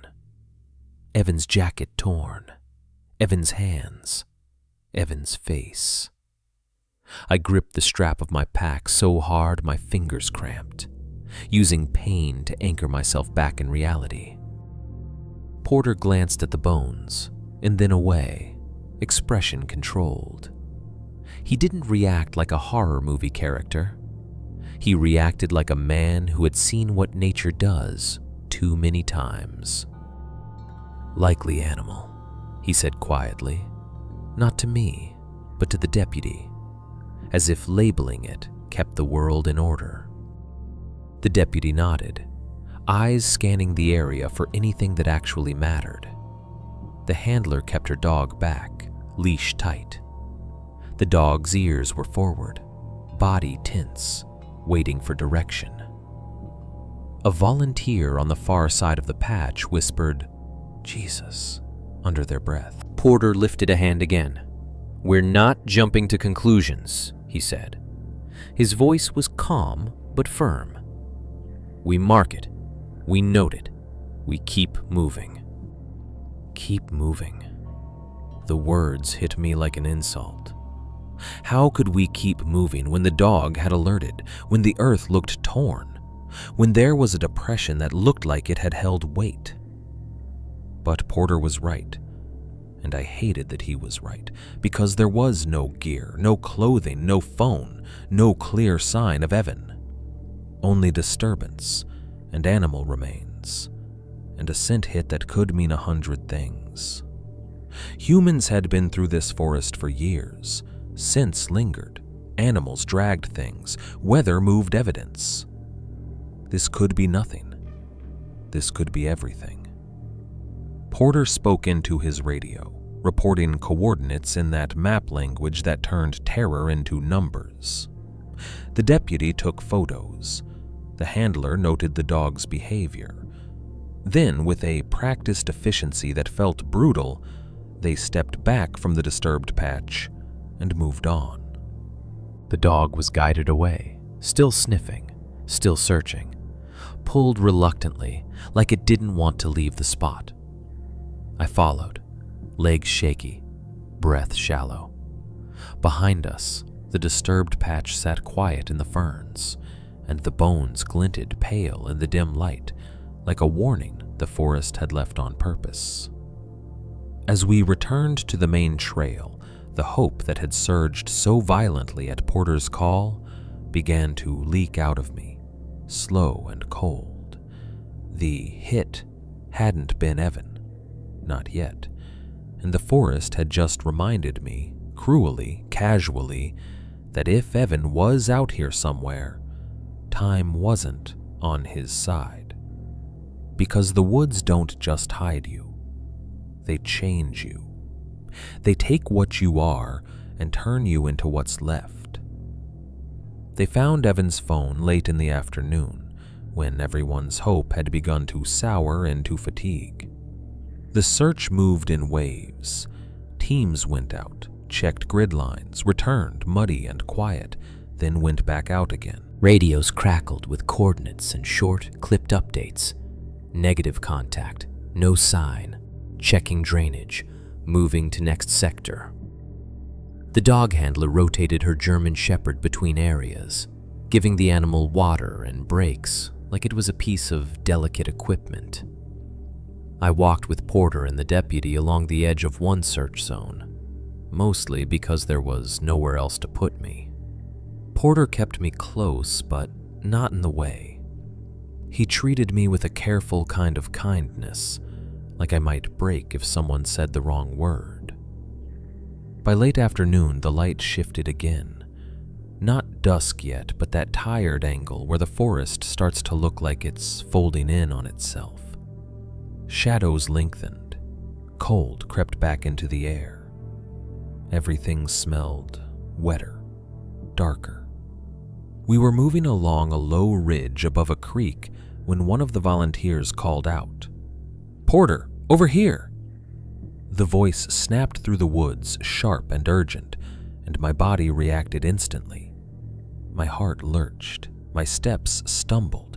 I moved toward the sound before Porter even told me to. Porter raised a hand. "Slow," he said, but his voice tightened, and I knew he felt it too.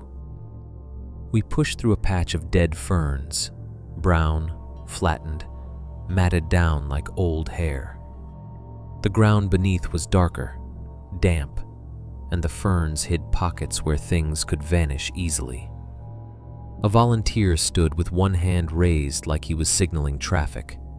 His face was pale, eyes fixed on the ground. "It's here," he said. Porter crouched and carefully parted the ferns. Something black and rectangular lay half buried in the damp, pressed into the earth like it had been placed there and forgotten. A phone. Evan's phone. I knew it immediately. Even from a distance, the model, the dark case with a small scuff on the corner. Evan had dropped it once on a rock and joked that it gave the phone character. He'd said it like he was proud of the damage. My breath caught so hard it hurt. For a second, hope came back in a hot rush. He dropped it, I thought. He dropped it and couldn't find it. And that's why he didn't answer. He's out here somewhere, without his phone, waiting. Then Porter lifted it gently, and the hope curdled. The screen was cracked. Not a spiderweb crack from a simple fall. A deep fracture across the glass, with smaller splinters branching out like ice. The phone was wet, mud pressed into the seams. The case looked warped slightly at one edge, like it had been stepped on. Porter didn't turn it on. He didn't press buttons. He treated it like evidence. He placed it into an evidence bag with gloved hands, sealing it carefully. The deputy took photos and noted coordinates. The dog handler brought her shepherd close. The dog sniffed the spot and pulled slightly, then sat, ears forward, tense. Another alert. Could be scent transfer, the handler said quietly, but yeah. My throat tightened. I watched Porter bag the phone and felt a strange, dizzy disconnect. Evan's phone was the one thing that always made him feel close, even when he wasn't. The thing that carried his voice, his stupid memes, his casual, "You up?" texts. Holding it in a plastic bag made it look like a dead thing. And if the phone was here, cracked, buried, then Evan had been here too. Or someone had brought it here. The thought made my stomach twist. Porter looked at me. "We'll take this back," he said. "We can try to pull data, see last location, last activity." I nodded, unable to speak. The search continued, but the momentum had changed. Finding a phone is not like finding a person. It's both proof and absence. It says something happened without saying what. As the day bled into evening, the teams pulled back toward the trailhead. The woods filled with tired footsteps and low voices. Radios turned into murmurs. The dog climbed into the van and lay down, panting softly, eyes still alert. Back at the ranger station, Porter brought the phone into a small office with a desk lamp and a cluster of chargers that looked like they'd been used on 100 other devices. The deputy sat at a metal table with a laptop, ready to document anything recovered. They asked me to sit in a chair against the wall. I sat like a child waiting outside a principal's office. Porter plugged the phone in. The screen stayed black. Minutes passed. Then, slowly, the screen flickered faintly, weak, ghostly, and the charging icon appeared. My heartbeat sounded too loud in the small room. The deputy watched the screen with professional focus. Porter kept his face neutral, but I could see tension in the way his jaw set. When the phone booted up, it asked for a passcode. I told them Evan's code. Porter entered it carefully. The phone accepted it. Seeing Evan's lock screen photo, a goofy picture of him at a trailhead making a face, hit me like grief in physical form. My eyes burned. My throat tightened so hard I couldn't swallow. Porter navigated quickly, methodically. Recent calls, messages, GPS, photos, videos. Most things were inaccessible without deeper tech support, but basic media was there. Porter opened the camera roll. A few normal photos from the day before, trees, a creek, a blurry shot of the campsite. Evan's tent in the clearing, his chair, his cook kit, his handiwork, his presence. Then, nothing. No frantic messages, no calls, no help me, no accidental pocket dials. And then, at the top, a new file, a video, 2 seconds long, time-stamped, Friday, 11:47 p.m., the first night. My stomach dropped. "I didn't see this," I whispered. Porter didn't answer. He tapped it. The screen showed darkness, almost complete black, except for a faint warm glow in the lower corner. Firelight. Flickering orange reflected off something, the edge of a tent maybe, the curve of a pot. The image was unsteady, held at a low angle, as if the phone was being gripped in one hand, close to the ground. For a fraction of a second, the glow brightened, and the outline of the campsite became just barely visible. Evan's tent shape, the fire ring, a sliver of my own tent in the background. Not from the angle Evan would have filmed from. Not from inside his tent. Not from sitting in his chair. It looked like the camera was positioned outside the clearing, in the dark, filming inward at the fire like a person peeking through trees. Then the video ended. 2 seconds. Porter replayed it without speaking. The second time, I noticed the audio. A calm breath, close to the mic, not panicked, not winded. A controlled inhale, like someone leaning in. Then a whisper. "You good?" 2 words. Evan's phrase, spoken in the wrong voice. My blood turned cold. My vision narrowed, and for a second I thought I might pass out. That whisper wasn't a question the way Evan asked it. Warm, checking, casual. It was a test, delivered softly, like a hand on the back of your neck. I felt sick. My stomach clenched hard enough to hurt. Porter paused the video on the one frame where the fire glow was strongest. He leaned closer to the screen, eyes narrowing. And then he did something small and terrifying. He tilted the phone slightly, aligning the image in his head with the layout of the campsite. He pointed at the faint shapes. "That's the fire ring," he said, quiet. The deputy leaned in. "Tint there," he murmured, tracing the shadowy outline. Porter's finger moved to the edge of the frame, the black mass that wasn't just darkness but something closer. Leaves, a branch, the blurred edge of a tree trunk. "Look at the height," Porter said. I swallowed hard. "What?" "The angle," he replied.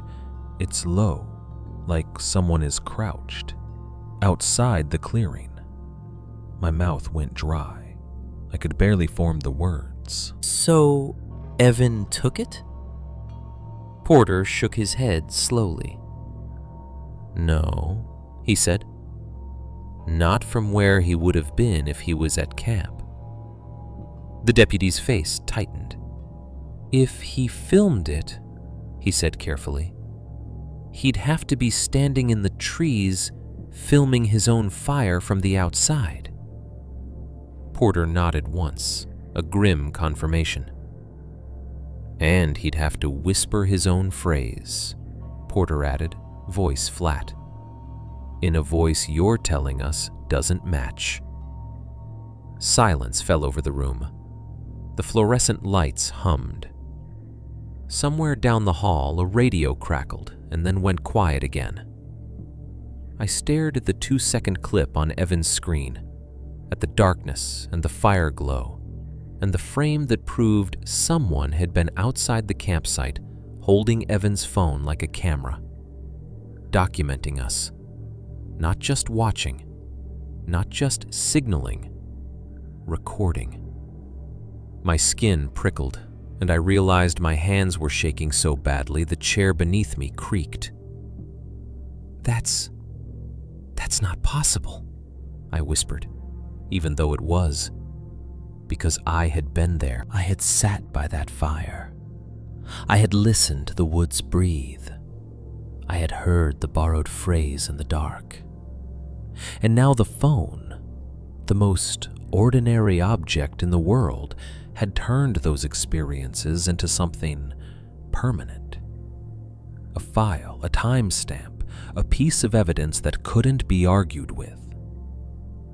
Porter locked the phone screen and slid it into the evidence bag again, like he was sealing away something contagious.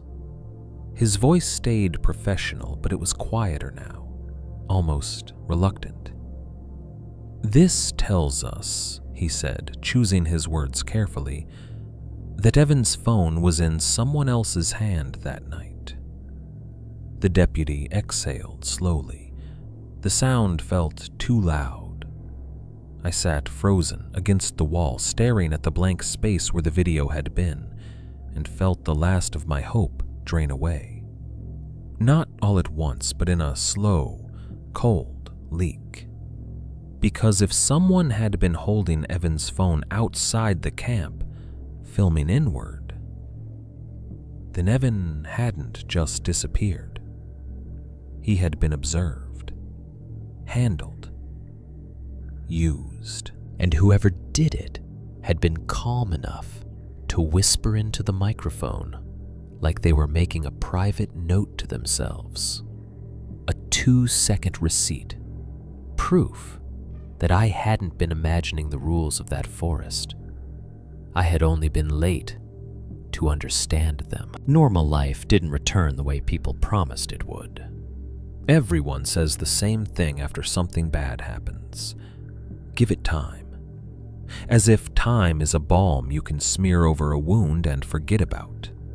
As if the days that pass automatically do the healing for you. Time did pass. It just didn't fix anything. The search lasted longer than I expected and shorter than I needed. For the first few days, it felt like the whole little mountain town had bent around Evan's name.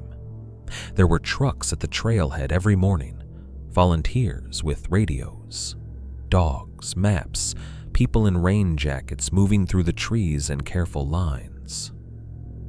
Then the rhythm changed. The updates got shorter. The faces got more tired. The volunteer list got thinner. People went back to work, back to kids, back to their own lives. The machine that had woken up so steadily began to slow. Not because anyone stopped caring, but because the world can't stay in emergency mode forever. At the ranger station, the big map on the wall stayed up, but the grease pencil lines stopped multiplying. The orange flags in the woods faded in the rain.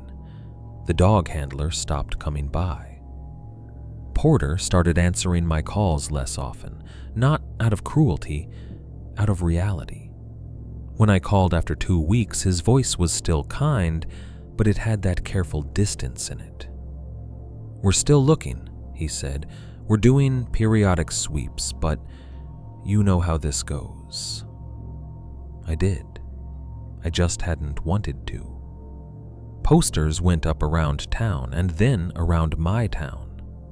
Evan's face on glossy paper, smiling like he didn't know he was missing. In the grocery store entrance, on light poles, on the bulletin board at the diner where the coffee refills happened without you asking. The first time I saw his poster outside my local gas station, I had to pull over because my hands started shaking too hard to keep driving.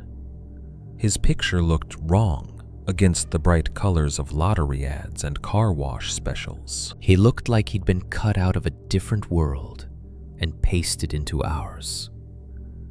Weeks passed, and the posters faded. Sun washed out the ink. Rain wrinkled the corners. One morning, I drove past the gas station and noticed the poster had been peeled off, leaving a rectangle of cleaner paint on the pole, like a missing tooth. I stared at that rectangle for a full minute, feeling something sour rise in my throat. Not grief, anger. Because the world was erasing him. It erased him casually, the way weather erases chalk on a sidewalk. My daily routine returned because it had to. My job didn't care that my friend was missing. Emails still arrived. Meetings still happened. I still had to pay rent. Still had to buy groceries. Still had to smile at coworkers when they asked, "How was your weekend?" Because the truth didn't fit into the space people leave for small talk. I went back to work, and it felt like walking onto a set. Everything looked staged. The fluorescent lights, the break room microwave, the polite laughter at someone's joke, the way the same songs played in the background at the grocery store, like the world hadn't noticed anything.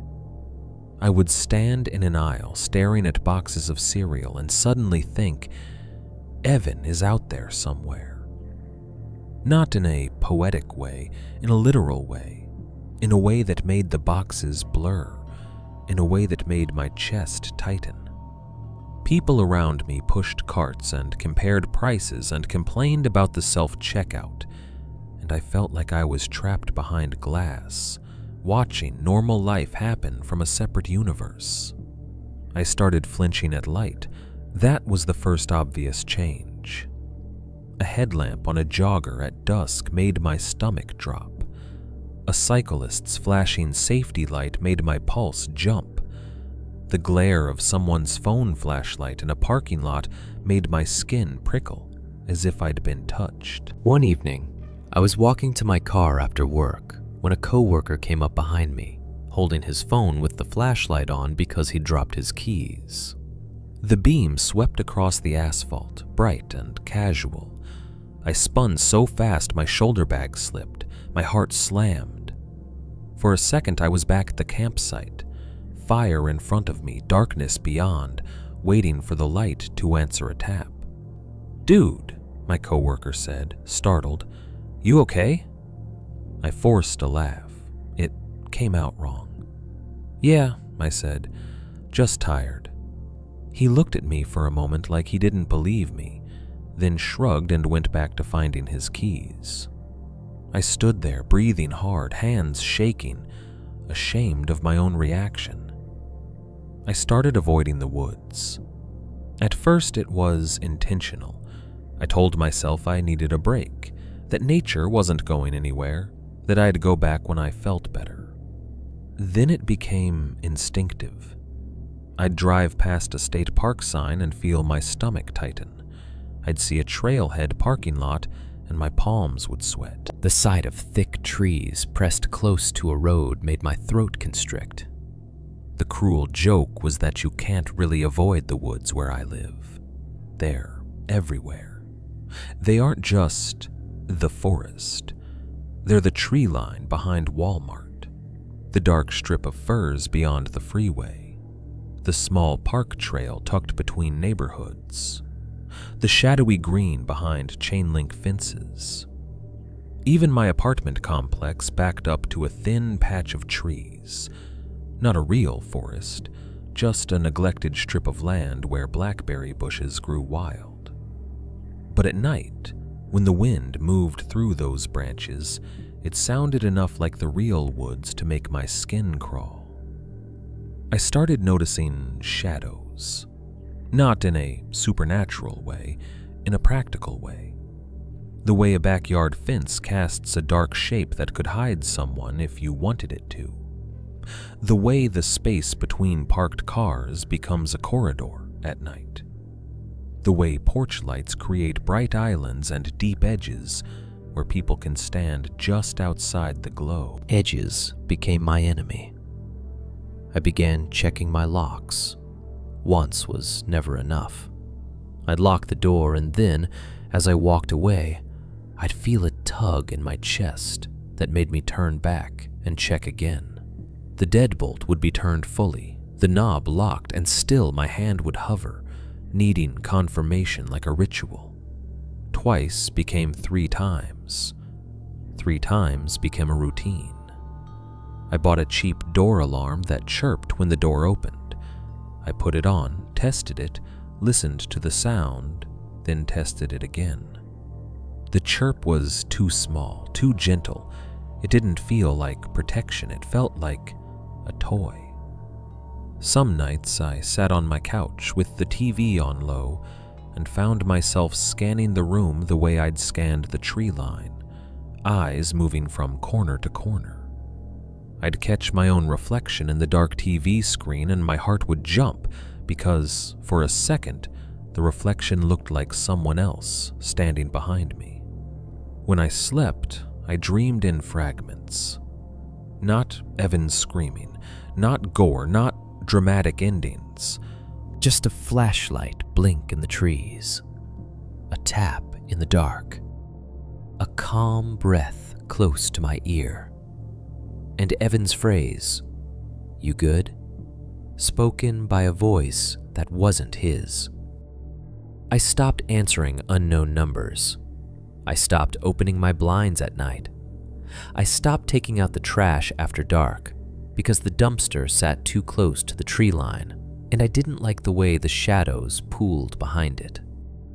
I told myself it was irrational. I told myself the person who held Evan's phone in the woods couldn't possibly know who I was outside of that campsite. That whatever happened out there stayed out there. But the fear didn't respect logic. It respected patterns. And once your brain learns a pattern like that, light, silence, voice, everything in normal life starts to feel like a rehearsal for the moment it happens again. The worst part wasn't that I missed Evan.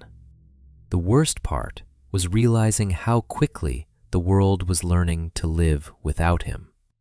How quickly his poster became background decoration. How quickly people stopped saying, "Any news?" and started saying, "I'm sorry," in a tone that meant they'd already filed him away in their minds. I hadn't. I couldn't. Because every wet patch of ground still showed me that footprint shape, and every porch light still looked like a signal. And every time I checked my locks a 3rd time, I felt the same cold thought settle in my gut.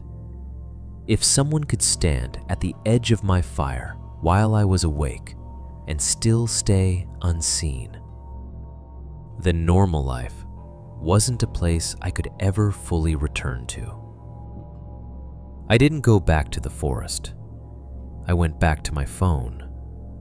At first, it felt pathetic, like I was looking for Evan in the wrong place, like I was trying to solve a wilderness problem with a screen. But there's a certain kind of desperation that makes you fixate on anything that can be rewound. Photos can be rewound.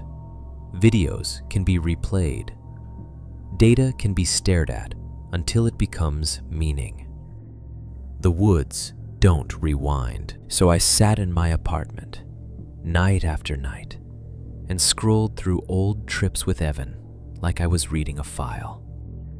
The first weekend after the search slowed down, I poured myself a drink I didn't want and opened my photo gallery. I told myself I was doing it for practical reasons. Maybe there was a landmark in a picture that could help pinpoint where he liked to wander. Maybe I'd find a trail sign in the background. Maybe I'd remember something important. That was the version of it I could say out loud. The quieter truth was that seeing his face on my screen hurt less than imagining him out there, unseen. I started with last summer. Evan on a ridge. Evan holding a fish like it was a trophy. Evan laughing with a smear of soot on his cheek. My thumb moved automatically, faster than it should have. like I was afraid to linger. Every photo felt like a door I didn't want to open, because I didn't know what was on the other side. Then I opened the album from the weekend before he disappeared. There weren't many photos. Evan wasn't the type to document everything. He took a few pictures for memories, then put his phone away and lived. That was part of why his cracked phone in an evidence bag had felt so wrong. It was an object he treated casually, not something he built his life around. I zoomed into a blurry photo of a trailhead sign, trying to read the fine print. I zoomed into a shot of our old campsite, checking the tree line like I was searching for a hidden figure. My eyes started to ache. My neck grew stiff from holding the phone too close. At some point, my brain shifted from memory to analysis. I began checking details I'd never cared about before. Timestamps, locations, metadata. The details were supposed to be boring. Data is comfort because it's unemotional. A timestamp doesn't lie. Except that night, it did. I tapped on a photo of Evan sitting by a fire, his face lit warm, eyes half closed like he was listening to something. The timestamp on it read 10:14 p.m. But I remembered that moment. We hadn't been by a fire at 10:14 that night. We'd been hiking back late, headlamps on, joking about how cold the creek crossing was. We'd lit the fire closer to 11. I stared at the timestamp until the numbers blurred. Maybe my memory was wrong. Maybe my phone's clock had been off.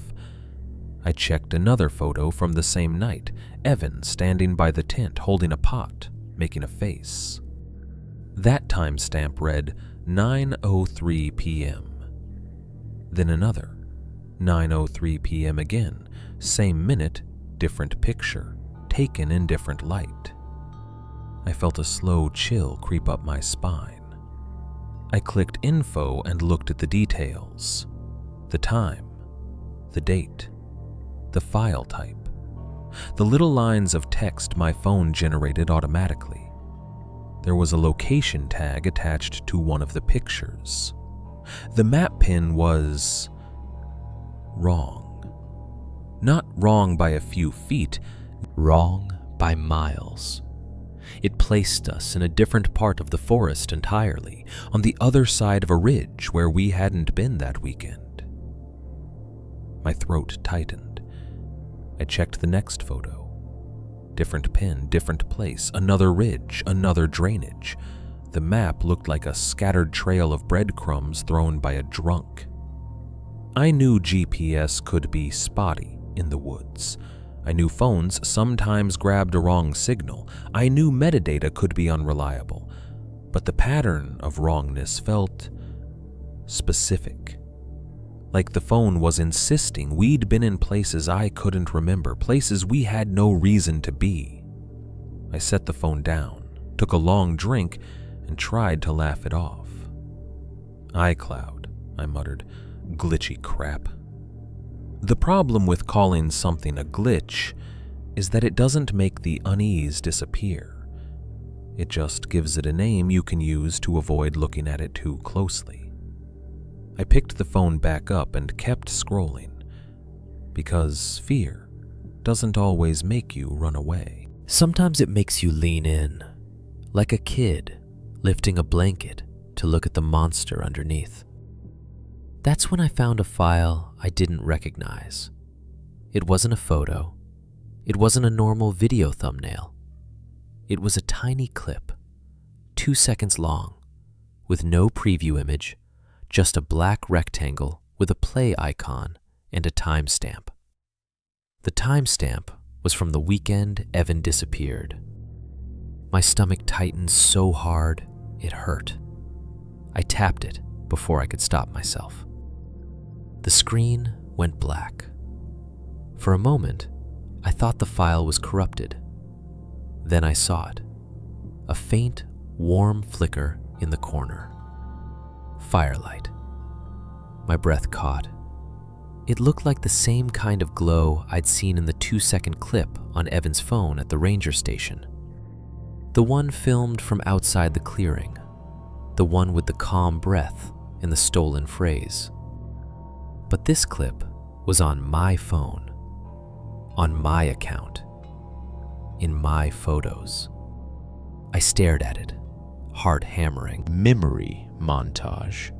A small notification popped up at the top of my screen, like the phone was proud of itself. A year ago today. Except it wasn't a year ago, it was weeks ago. My phone had generated the clip as part of an automated memory, grouping it with old camping photos like it belonged there, like it was just another moment worth smiling at. The absurdity of that, my device cheerfully presenting horror as nostalgia, made my skin prickle. I checked the file details. It didn't say it had been sent to me. It didn't say it had been downloaded. It didn't show a message thread. It just existed in my library as if it had always been mine. The metadata listed it as captured on Friday night, the first night Evan was alone out there. Location, unavailable. Device, unknown. My mouth went dry. I told myself it was a sync error. Evan's phone could have backed up to my account somehow, if he'd shared something once, if we'd been on the same Wi-Fi, if.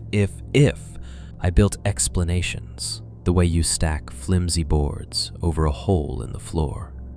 Anything to avoid stepping on the empty space. Then I played the clip again, turning the volume up slightly. At first, there was only the faint crackle of fire. Then, underneath it, something else. A texture of sound that didn't belong in my apartment. The low, constant hiss of a creek. The soft, uneven whisper of wind through needles. And, very faintly, the tiny click, click, click of insects. Forest ambiance. Not the kind you can fake with a white noise app, not a generic nature track. It had depth, distance, space. It sounded like the microphone had been open in a place where darkness had weight. My stomach turned. My throat tightened until swallowing hurt. I held the phone close to my ear, listening, replaying, forcing myself to catch every detail like it was evidence. Halfway through the second, a breath entered the mic. Slow, controlled. Not my breath. Not the breath of someone startled or cold. A calm inhale, like someone leaning in close to record more clearly. The clip ended. My apartment went silent, except for the refrigerator hum and the distant sound of a car passing outside. The normal noises felt too clean, too separate from what I'd just heard. I sat on my couch with the phone in my hand, staring at my reflection in the black screen. My face looked pale, older, like grief had rearranged my features. I wanted to throw the phone across the room. I wanted to call Porter. I wanted to smash it and live without technology forever. Instead, I did nothing, because doing something would mean admitting the impossible. That a file from the woods had found its way into my life without permission. That a 2-second clip could move from a missing man's phone to mine, slipping through the digital world like a hand under a door. I turned on every light in my apartment that night. Not because I thought light would protect me, because darkness had stopped being neutral. Darkness had become a container for voices. When I went to bed, I left the bedside lamp on and lay there staring at the ceiling, hating myself for it, hating the weakness, hating the childishness. But every time I tried to turn the light off, the memory of that whispery forest sound rose up behind my eyes. The crackle of fire, the hiss of creek, the calm breath close to the mic. And I could almost hear, in the space where the clip ended, the beginning of a word. Not shouted, not threatening, just close and patient, like it had all the time in the world to finish what it started. I woke up because my phone made a sound it wasn't supposed to make. Not the usual buzz of a text, not the clean chime of an email. This was the harsher, more urgent alert tone, something I'd said years ago for emergencies and forgotten. A sound that cuts through sleep like a knife. For a second, I didn't know where I was. My bedroom was lit dimly by the bedside lamp I'd started leaving on, and the warm yellow light made the familiar shapes. Dresser, closet door, pile of laundry look slightly unreal. Like a stage set you recognize but don't trust. The alert sounded again. My phone screen glowed on the nightstand. 3:12 a.m. A notification banner slid across the top. New video saved. My blood went cold so fast it felt like my body had been dumped into ice water. I sat up too quickly and the room tilted. My heart slammed. My mouth went dry.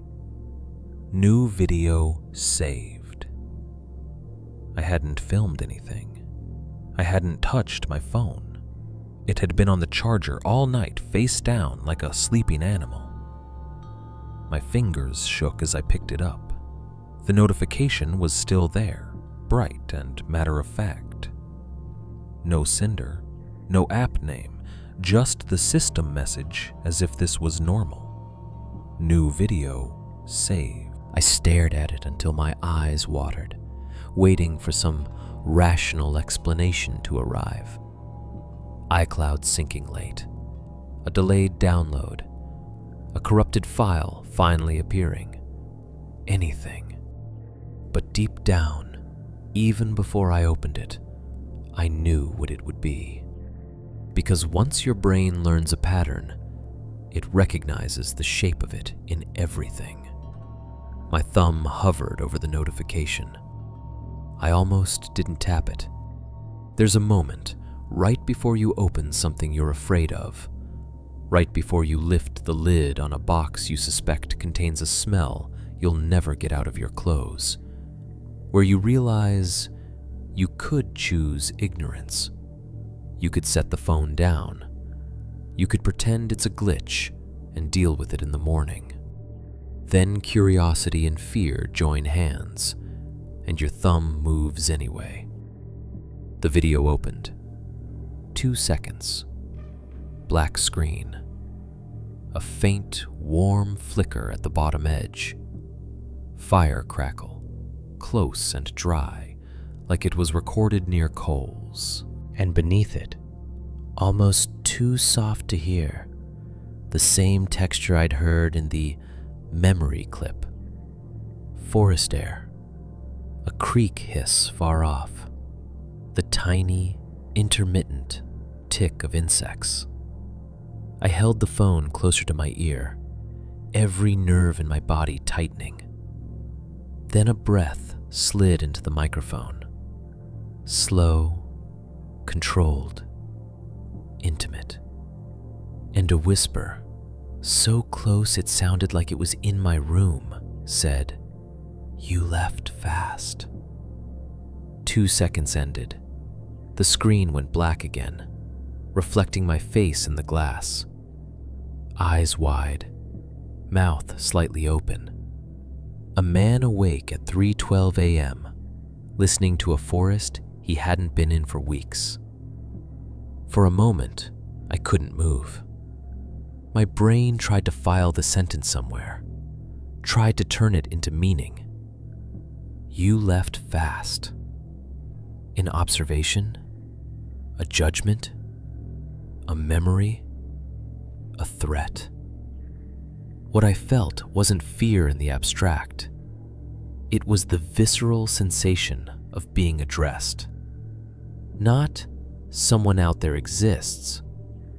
Someone out there was talking to me. I threw the covers off and got out of bed so fast my feet hit the floor cold and hard. The lamplight made my shadow jump on the wall. I moved through the apartment with my heart pounding so loud it felt like it would wake the neighbors. Front door first. Deadbolt. Locked. Chain. Set. Doorknob. Solid. I checked anyway. Twice.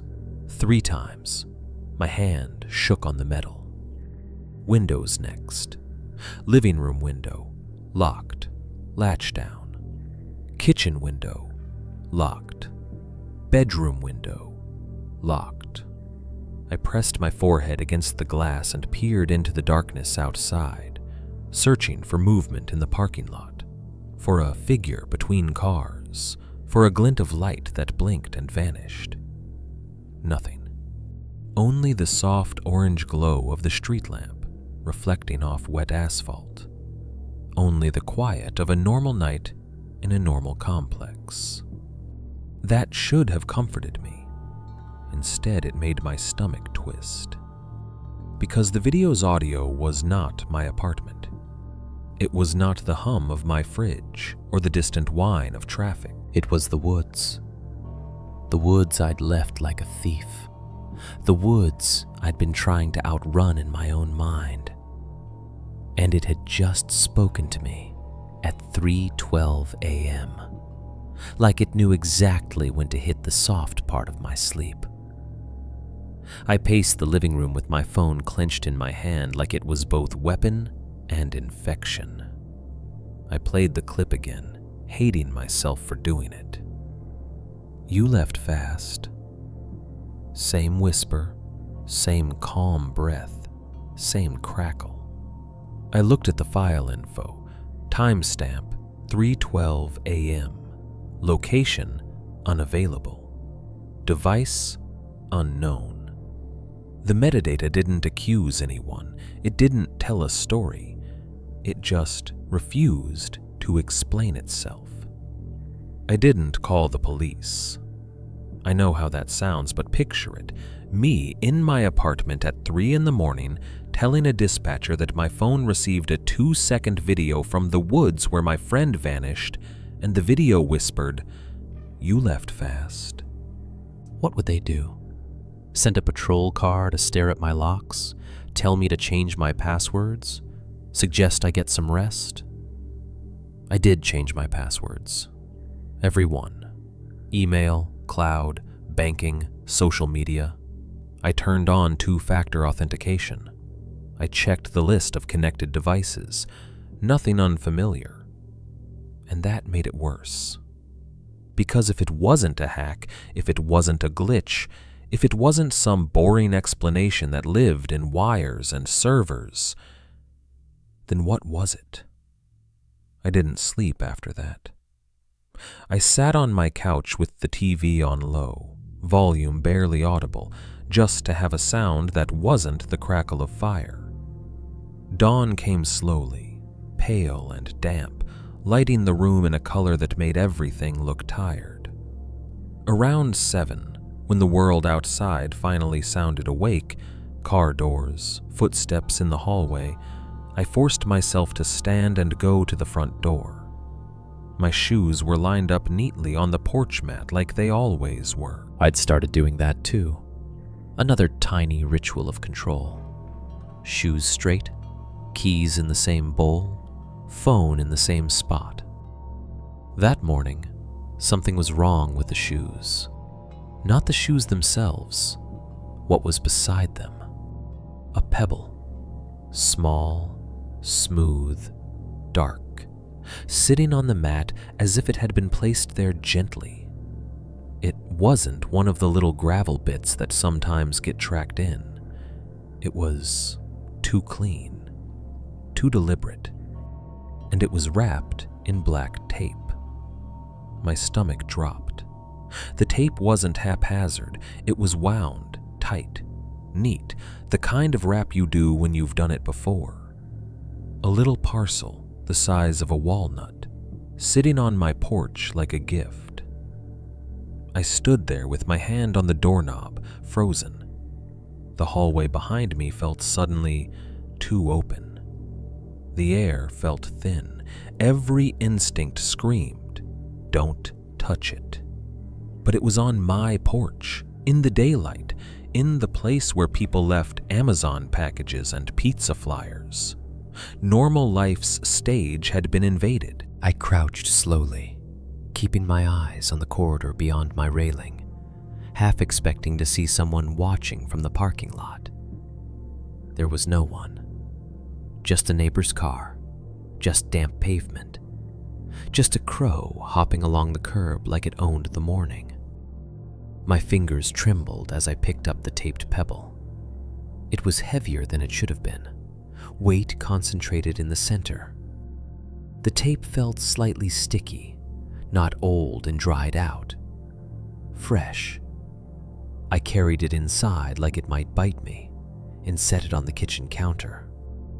For a long moment, I just stared at it, breathing shallowly.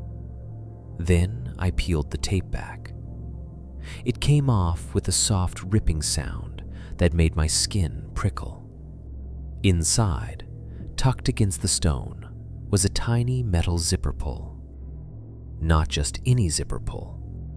Evans, a small scratched tab with a stamped logo attached to a short length of black cord. The same cord I'd found in the ash ring at the campsite, the same black tape residue still visible near the knot, like it had been wrapped and unwrapped and wrapped again. My hands went numb. I sat down hard in a kitchen chair, the zipper pull lying on the counter like a piece of bone. No note, no threat, no message explaining why it was here, just proof. Proof that someone had handled Evan's gear. Proof that someone remembered that I remembered. Proof that the woods hadn't let go of the story just because I'd driven home and changed my locks. I stared at the zipper pull until my eyes blurred. The phrase from the video replayed in my head, calm and intimate. "You left fast." And in the quiet of my kitchen, with morning light on my countertops and my coffee maker blinking 12 o'clock like it always did, the truth settled into me with a slow, sick heaviness. Whatever had been out there wasn't confined to the forest. It had followed the narrative thread. It had followed the only person who still carried the details close enough to matter. It had followed me. For 3 days, I didn't tell anyone about the pebble. I left it on my kitchen counter like a poisonous fruit, half expecting it to move when I wasn't looking. The black tape sat in a loose coil beside it, adhesive side up, collecting dust. Evan's zipper pull stayed where I'd set it, the little metal tab catching light whenever I walked past, like it was trying to get my attention. Every time I looked at it, I felt the same two emotions twist together inside me: fear and embarrassment. Fear was obvious. Embarrassment was harder to explain, but it was there, hot and sour, because the moment I tried to imagine myself reporting it, I heard how it sounded. "Hello, officer. A missing friend's zipper pull showed up on my porch wrapped around a pebble. Also, my phone keeps receiving 2-second videos of a campfire from the forest, and someone whispered, 'You left fast,' into the microphone." I could already picture the officer's face. Polite. Blank. The kind of calm you offer someone you've decided is either pranking you or unraveling. I imagine the questions too. Do you have enemies? Are you on drugs? Have you been sleeping? Any history of anxiety? Could this be someone you know? And underneath every question, I'd hear the same unspoken conclusion. We can't help you. Not with this, not with something that lives in whispers and tape residue and files that don't have a cinder. So I tried to handle it myself, which is what people do when they're ashamed of being scared. I changed passwords again. I called my cell provider and sat on hold for an hour while a cheerful automated voice told me my call was important. I went through my cloud settings line by line. I checked every device listed. I turned on security features I didn't fully understand. Nothing. No unfamiliar login locations, no strange devices, no obvious breach. The lack of explanation became its own kind of threat. Because if it wasn't digital, if it wasn't some bored teenager hacking my account, then it was physical. A person had come to my porch. A person had stood in the same space where I took off my shoes after work and wrapped Evan's zipper pole around a pebble like a gift. And somehow they had done it without leaving anything the world considered evidence. By the fourth day, the humiliation started to lose to the fear. I picked up the phone and dialed the non-emergency number for my local police department. When a dispatcher answered, I almost hung up. My throat tightened. My mouth went dry. "This is going to sound strange," I said immediately, because that's what you say when you know you're about to make yourself vulnerable. "What's going on?" she asked, voice neutral. I told it in the safest version possible.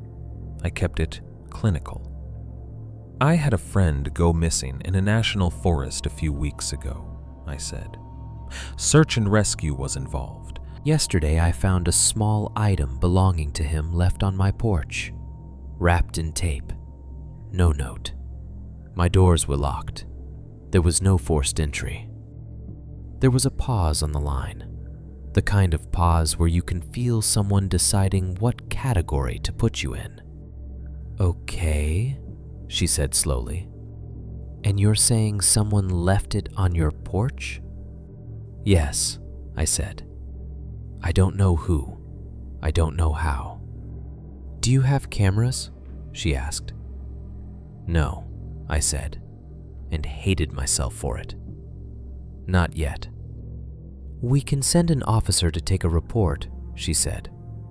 "But if there's no damage or threat—" "I know," I cut in, too sharply. I want it documented." Documented. The word felt pathetic, like I was begging for my fear to become real in someone else's system. An officer came that evening. He was young, polite, and tired in the way people get tired when they work a job that involves a lot of other people's problems.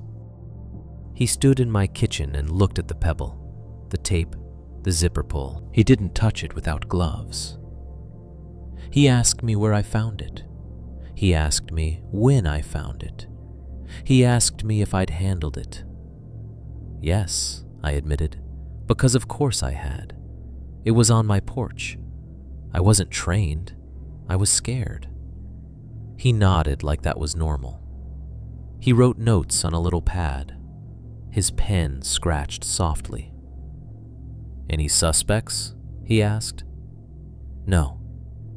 "Any threats recently?" he continued. "Stalking? Harassment? Issues with neighbors?" "No." "Any reason someone would target you?" he asked. I almost laughed. "I don't think so," I said. "I'm not that interesting." The officer gave a polite half-smile that didn't reach his eyes. He looked around my apartment, not obviously, but enough that I felt exposed. Like he was taking in the details that might explain me. "Do you have the case number from the missing person report?" he asked. I gave it to him. He wrote it down. That part, connecting my porch to Evan's case, was the only thing that made his posture shift slightly. Not alarm, just recognition that this wasn't entirely random. He asked if I'd received any messages. I hesitated. My mouth went dry again. There it was, the part that would make me sound insane. I told him about the videos anyway. Not with drama, just facts. 2-second clips appearing in my phone library. Campfire audio. A whisper. I watched his face as I spoke, and I could see the moment his skepticism hardened into something gentler, but more dangerous. Pity. He didn't say it out loud, but his eyes did. This guy is scared. This guy is spiraling. He asked to see the video. I showed him the most recent one. He listened. He frowned slightly. Then he handed the phone back and said the sentence I knew was coming. "Could be a compromised account," he said.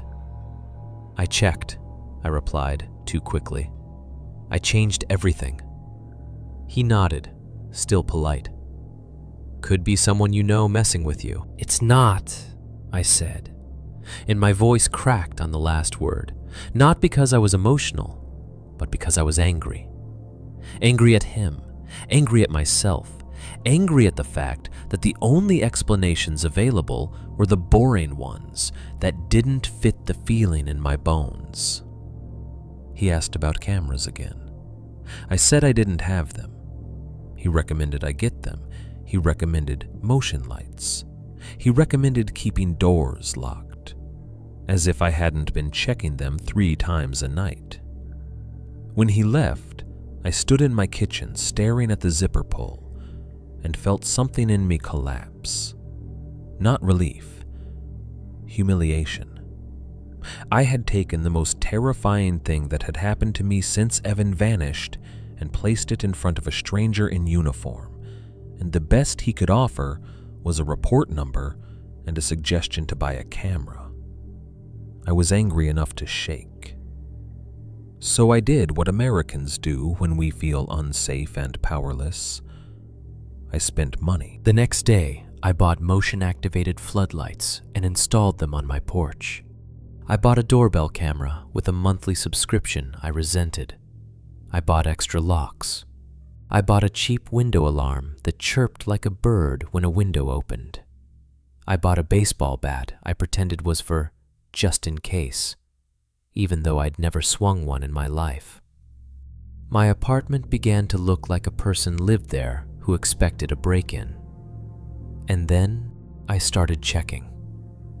At first, I checked the camera feed like you check the weather. Occasionally. Casual. Then it became compulsive. Every time my phone buzzed, I checked the feed. Every time I woke up at night, I checked the feed. Every time a car door slammed outside, I checked the feed. The camera showed me raccoons waddling along the railing, fat and shameless. Cats slipping through the shadows like liquid. A neighbor carrying groceries. A delivery driver scratching his nose. Normal life. Nothing. Days passed like that, each one tightening the coil in my chest because nothing showed up. And that should have been a good thing, except it meant the pebble had happened without being caught. And if my cameras weren't catching anything now, what were they missing? One night, close to midnight, my phone pinged with a motion alert. I sat up in bed so fast my sheets tangled around my legs. My heart slammed like it had been waiting for this. I opened the feed. The porch light had triggered. The camera view was bright, washed in white glare. For a second, there was nothing in frame except the railing and wet floorboards.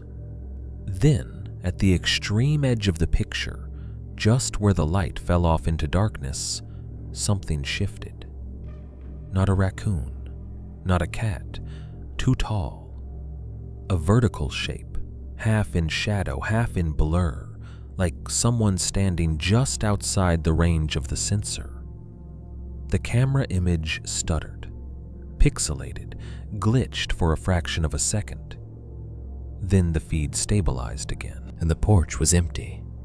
No footsteps, no retreat, no figure walking away, just the wet boards shining under the motion light as if nothing had ever been there. I stared at the screen until my eyes burned. Then I rewound the clip. The system said, "Footage unavailable." A missing second, a clean gap in the record. And in that gap, my fear finally found something worse than darkness. Proof that, even when I asked a machine to watch for me, something could still step right up to my door and remain unseen. After that first glitch, I stopped trusting silence. I kept the cameras anyway. I kept the motion lights. I kept the alarms and extra locks and the bat leaning behind my bedroom door like a prop from a life I never wanted. I told myself I was being responsible. I told myself the technology would catch whatever the woods had tried to follow home. But technology only catches what it's allowed to see. For a week, nothing happened. The camera logged raccoons, cats, the occasional neighbor coming home late. The motion light flickered on for harmless reasons. My phone buzzed with alerts, and each time my heart kicked hard. And each time, the feed showed me something boring. That was its own kind of torture. The constant adrenaline, the constant letdown. Like my body was being trained to live in a permanent flinch. Then, one night, the alert came when it always came in my nightmares. 2:47 a.m. The phone vibrated on my nightstand, and the sound of it in the quiet room felt like a scream. I woke instantly, throat tight, heart already hammering. I didn't have to think. My hand moved on instinct, grabbing the phone, opening the camera app. The porch feed loaded slowly. A spinning circle, a second of black. Then the image appeared. The porch light was on, but it wasn't steady. It flickered. Not the gentle dimming of a bulb heating up, a sharp flicker, like the power was being interrupted. Bright, dim, bright again. Each pulse made the wet boards shine and then vanish into shadow. My stomach tightened so hard I could barely breathe.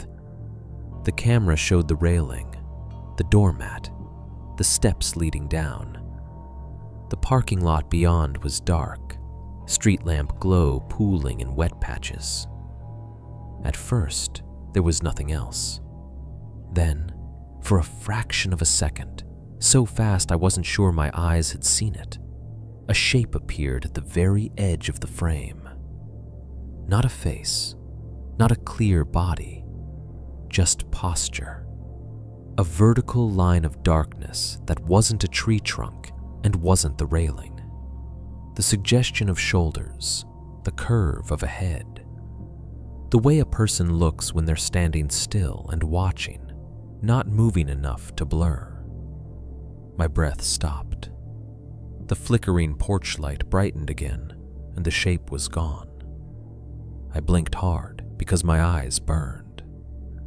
I rewound the live view in my mind, trying to replay what I'd seen.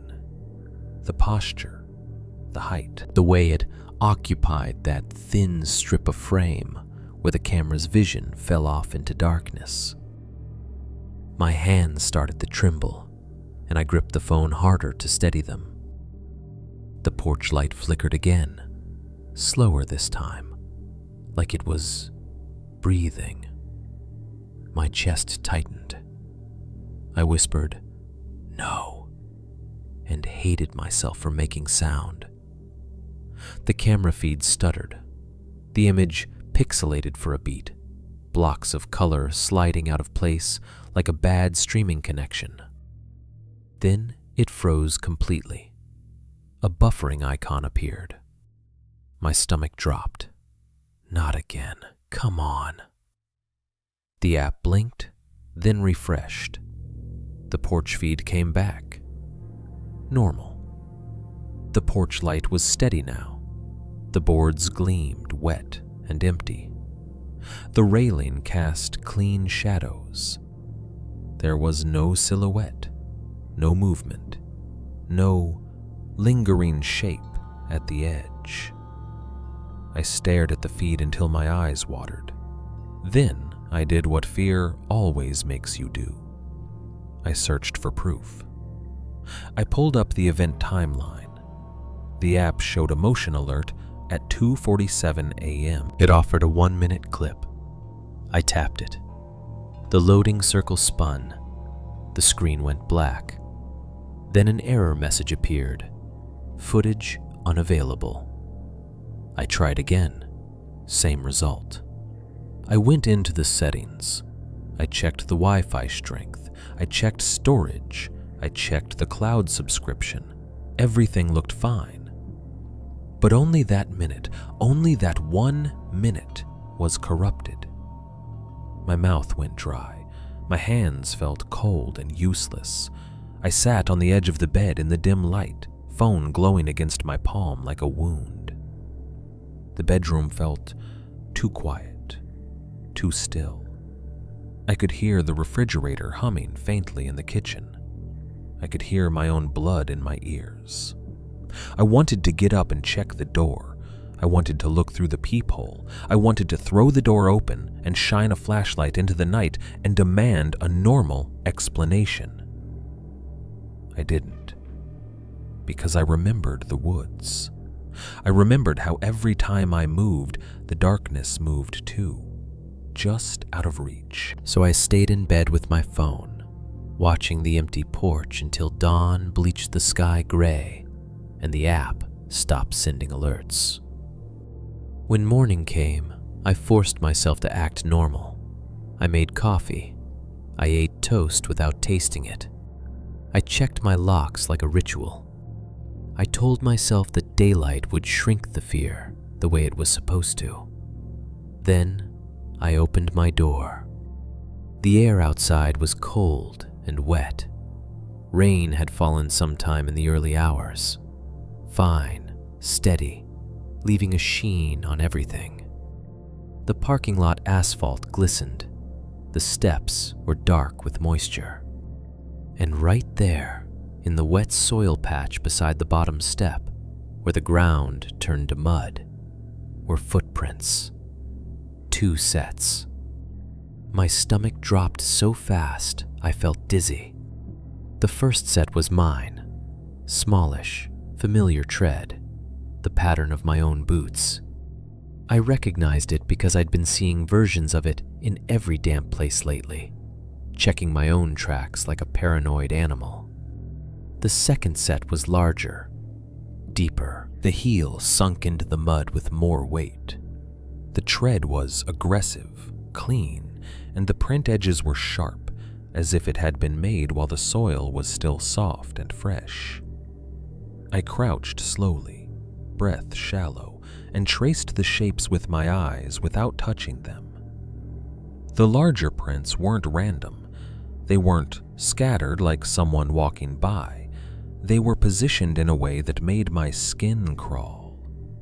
One set of my prints led from the parking lot toward the steps, evidence of me coming home the night before, sometime after dark. The prints went up the steps, then disappeared onto the porch boards where mud didn't hold impressions. But the larger prints were behind mine. Not behind in a chase line, behind in a spacing that suggested closeness. Standing distance. Close enough that if I had turned around while unlocking my door, someone would have been right there, within arm's reach.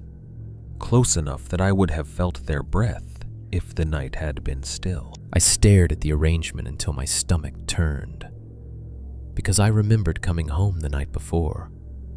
I remembered fumbling my keys in the dark. I remembered the porch light turning on. I remembered being tired and annoyed and thinking about nothing but sleep. I did not remember anyone behind me. I did not remember feeling watched. And that was the worst part. Not that someone had been there. That someone had been there, close enough to touch me, and my senses had failed to catch it. I backed up slowly, eyes still on the prints, heart pounding. The air felt thin, like I couldn't draw a full breath. I pulled my phone out and snapped pictures, hands shaking so badly the images came out slightly blurred. Then I checked the camera app again, desperate, furious. The motion event still existed in the timeline, marked at 2:47 a.m. Still corrupted, still unavailable. I looked from the prints to the porch light to the camera mounted above the door and felt a sick realization settle in my gut like lead. The camera had seen what I didn't. For a fraction of a second, long enough to show me posture, long enough to confirm presence. Then it had gone blind at the exact moment I needed it most. And the larger footprints proved something else, something I had been trying not to accept since the woods. This wasn't just someone messing with my phone. This was a person who understood edges, who understood blind spots, who could stand behind me while I turned a key and leave nothing but a pair of deep prints in wet soil like a signature, a receipt. Proof that my door, my locked, well-lit, camera-watched door, was still just a thin piece of wood between me and whatever had walked beside Evan off the trail. And if I hadn't noticed them behind me once, how many times had I been lucky enough not to turn around? After the footprints, I stopped sleeping the way a normal person sleeps. I still lay down, I still closed my eyes, I still went through the motions because work required a body that could stand upright and pretend to be functional. But sleep, the kind that resets you, that wipes your mind clean, never came back. What I got instead were shallow dips into darkness, followed by jolts of wakefulness so sharp they felt like electric shocks. My body learned to live on alert. My brain learned to keep one eye open even when both eyelids were closed. And the first thing I sacrificed was Evan's name. At first I stopped saying it because it hurt, because each time I said Evan, I felt the absence of him like a bruise under the ribs. The name was a handle on grief, and gripping it made my hand ache. Then I stopped saying it for another reason, because the woods had used his words. Because "you good?" had come from the wrong mouth. Because his zipper pull had arrived on my porch, wrapped in tape like a gift. Because it felt, stupid as it sounds, like saying his name out loud was ringing a bell in the dark. So I stopped. I didn't say it when I spoke to Porter on the phone. I referred to him as my friend. I didn't say it when coworkers asked for updates. I said, a buddy. I didn't say it when I was alone in my apartment and my mind drifted to him in the quiet moments between tasks. I let the name sit behind my teeth, unspoken. It was the only way I knew how to keep it from being stolen again. My apartment became a place of rituals. Cameras checked, locks checked, lights tested, window latches pressed down twice, then 3 times. The bat behind the bedroom door repositioned so it wouldn't fall and make a sound that would send my heart into my throat.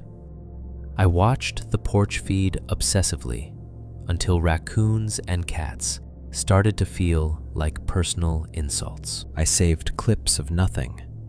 I took screenshots of blank frames. I stared at corrupted footage errors until the words unavailable felt like a curse. Then I stopped checking, not because I felt safe, because I understood the cameras weren't for me. They were for the story, for the record, for the thin comfort of pretending there would be evidence if something happened. But evidence hadn't brought Evan back. Evidence had only made the absence more official. So I turned the notifications off. I kept the camera running, because turning it off felt like surrender. But I stopped letting it train me with false alarms. I let the silence be silence again. It didn't help. Nothing helped. The zipper pull stayed on my counter for a while, then on my desk, then in my pocket like a worry stone.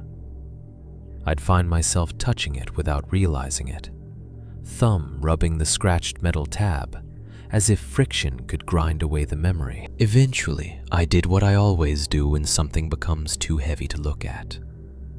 I put it away. Not to forget it, to control it. I found the black tape, still sticky, still holding the shape of the pebble, and wrapped the zipper pull back inside it carefully, neat and tight. I didn't want it loose. I didn't want it touching anything else. I didn't want to accidentally see it when I opened a drawer for batteries or pins and feel my stomach drop again. The act of wrapping felt ritualistic, like sealing a wound.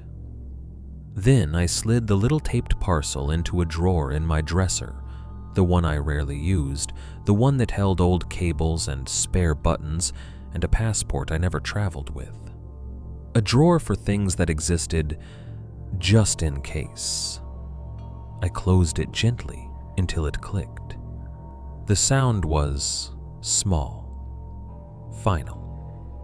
For a few days afterward, I felt almost calmer.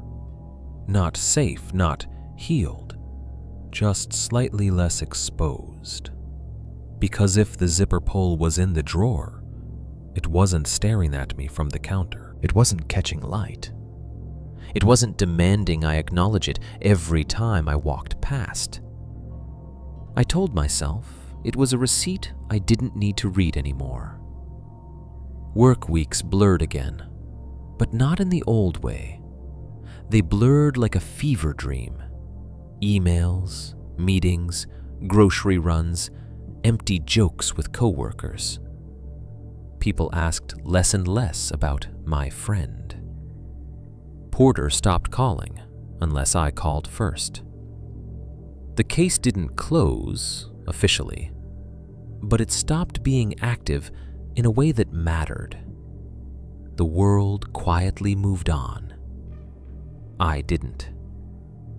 Nights remained the worst. Not because something happened every night, because nothing had to happen for my body to stay afraid. Fear became ambient, like the hum of the refrigerator, constant, unnoticed until it changed pitch. One night, weeks after the porch prints, after the corrupted footage, after I'd put the zipper pull away, I went to bed earlier than usual. Not because I was tired, but because I wanted the day to end. I wanted the daylight hours to stop asking me to pretend. I left my phone face down on the nightstand. I didn't plug it in. I didn't want it glowing at 3:12 a.m. again. I didn't want a notification to become a knife. The bedroom was dark, except for a thin line of light from the street lamp outside filtering through the blinds, striping the wall like prison bars. I lay on my back and stared at the ceiling, listening to my own breath. I tried to do something I hadn't done in a long time. Let my body loosen. My jaw unclenched slightly. My shoulders sank into the mattress. My hands opened. For a moment, I almost felt the edge of sleep. Then, I heard a sound, soft, controlled, a single tap. Not from outside, not from the porch, not from the railing, not from the tree line beyond the parking lot.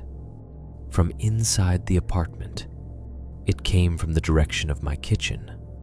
A light, deliberate tap, like someone's fingernail on metal, like a spoon against a glass, like a latch being tested with patience.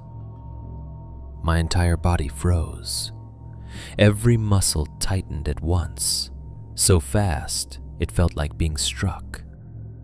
My heart stopped for half a beat, and then restarted in a hard, ugly rhythm that filled my ears. I didn't move. I didn't sit up. I didn't reach for the bat. I didn't grab my phone. I didn't turn my head toward the door. Because I understood something in that moment, with a clarity that made my mouth go dry. If I got up, I would be confirming the hunt. That's what the woods had taught me. That's what the blinking light had taught me. That's what the stolen phrase had taught me. Checking is participation. Checking is saying, I hear you. I'm playing too. I lay perfectly still, eyes open in the dark, and listened. Silence followed the tap. Heavy, patient silence. Like whoever, or whatever made the sound, knew exactly what it had done to me. It didn't need to do more. It had already changed the room. I waited for a second tap. It didn't come. I waited for footsteps. None. I waited for the creak of a cabinet, the scrape of a shoe on tile, the soft drag of fabric. Nothing. Only the normal house sounds, the refrigerator cycling, the distant rush of a car passing on the road, the faint tick of the wall clock in the living room. Normal sounds, trying to cover an abnormal moment. My throat tightened around a noise I refused to make. My eyes burned because I didn't blink. My hands clenched into fists under the blanket so hard my nails dug into my palms. Minutes passed. Real minutes, not the stretched dream minutes of the woods, and still I didn't move. Because I couldn't decide what was worse, that someone had tapped from inside my home, or that they might have done it simply to prove they could. The door stayed closed. The locks stayed locked. The cameras didn't alert. The porch light didn't flicker. No system acknowledged what I'd heard. Only my body did. I lay there until my heartbeat slowed enough to feel like my chest might not crack open. Until the fear settled into its familiar shape again.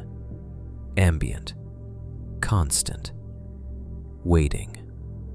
And at some point, staring at the ceiling's faint stripes of streetlight, I realized the final truth I'd been avoiding since the campsite. The presence didn't need to break in. It didn't need to show itself. It didn't even need to take anything else. All it needed was for me to keep living with the possibility that it already had. In the morning, I didn't call the police. I didn't check the kitchen first thing. I didn't review camera footage. I got up, made coffee, and went to work like a man pretending he wasn't being watched by something that didn't care about laws or locks. And that drawer, where the taped zipper pull sat in the dark among old cables and spare buttons, felt heavier than it should have. Not because of what it contained, because of what it represented. Receipts aren't souvenirs. They're proof you paid and that you're still in the system.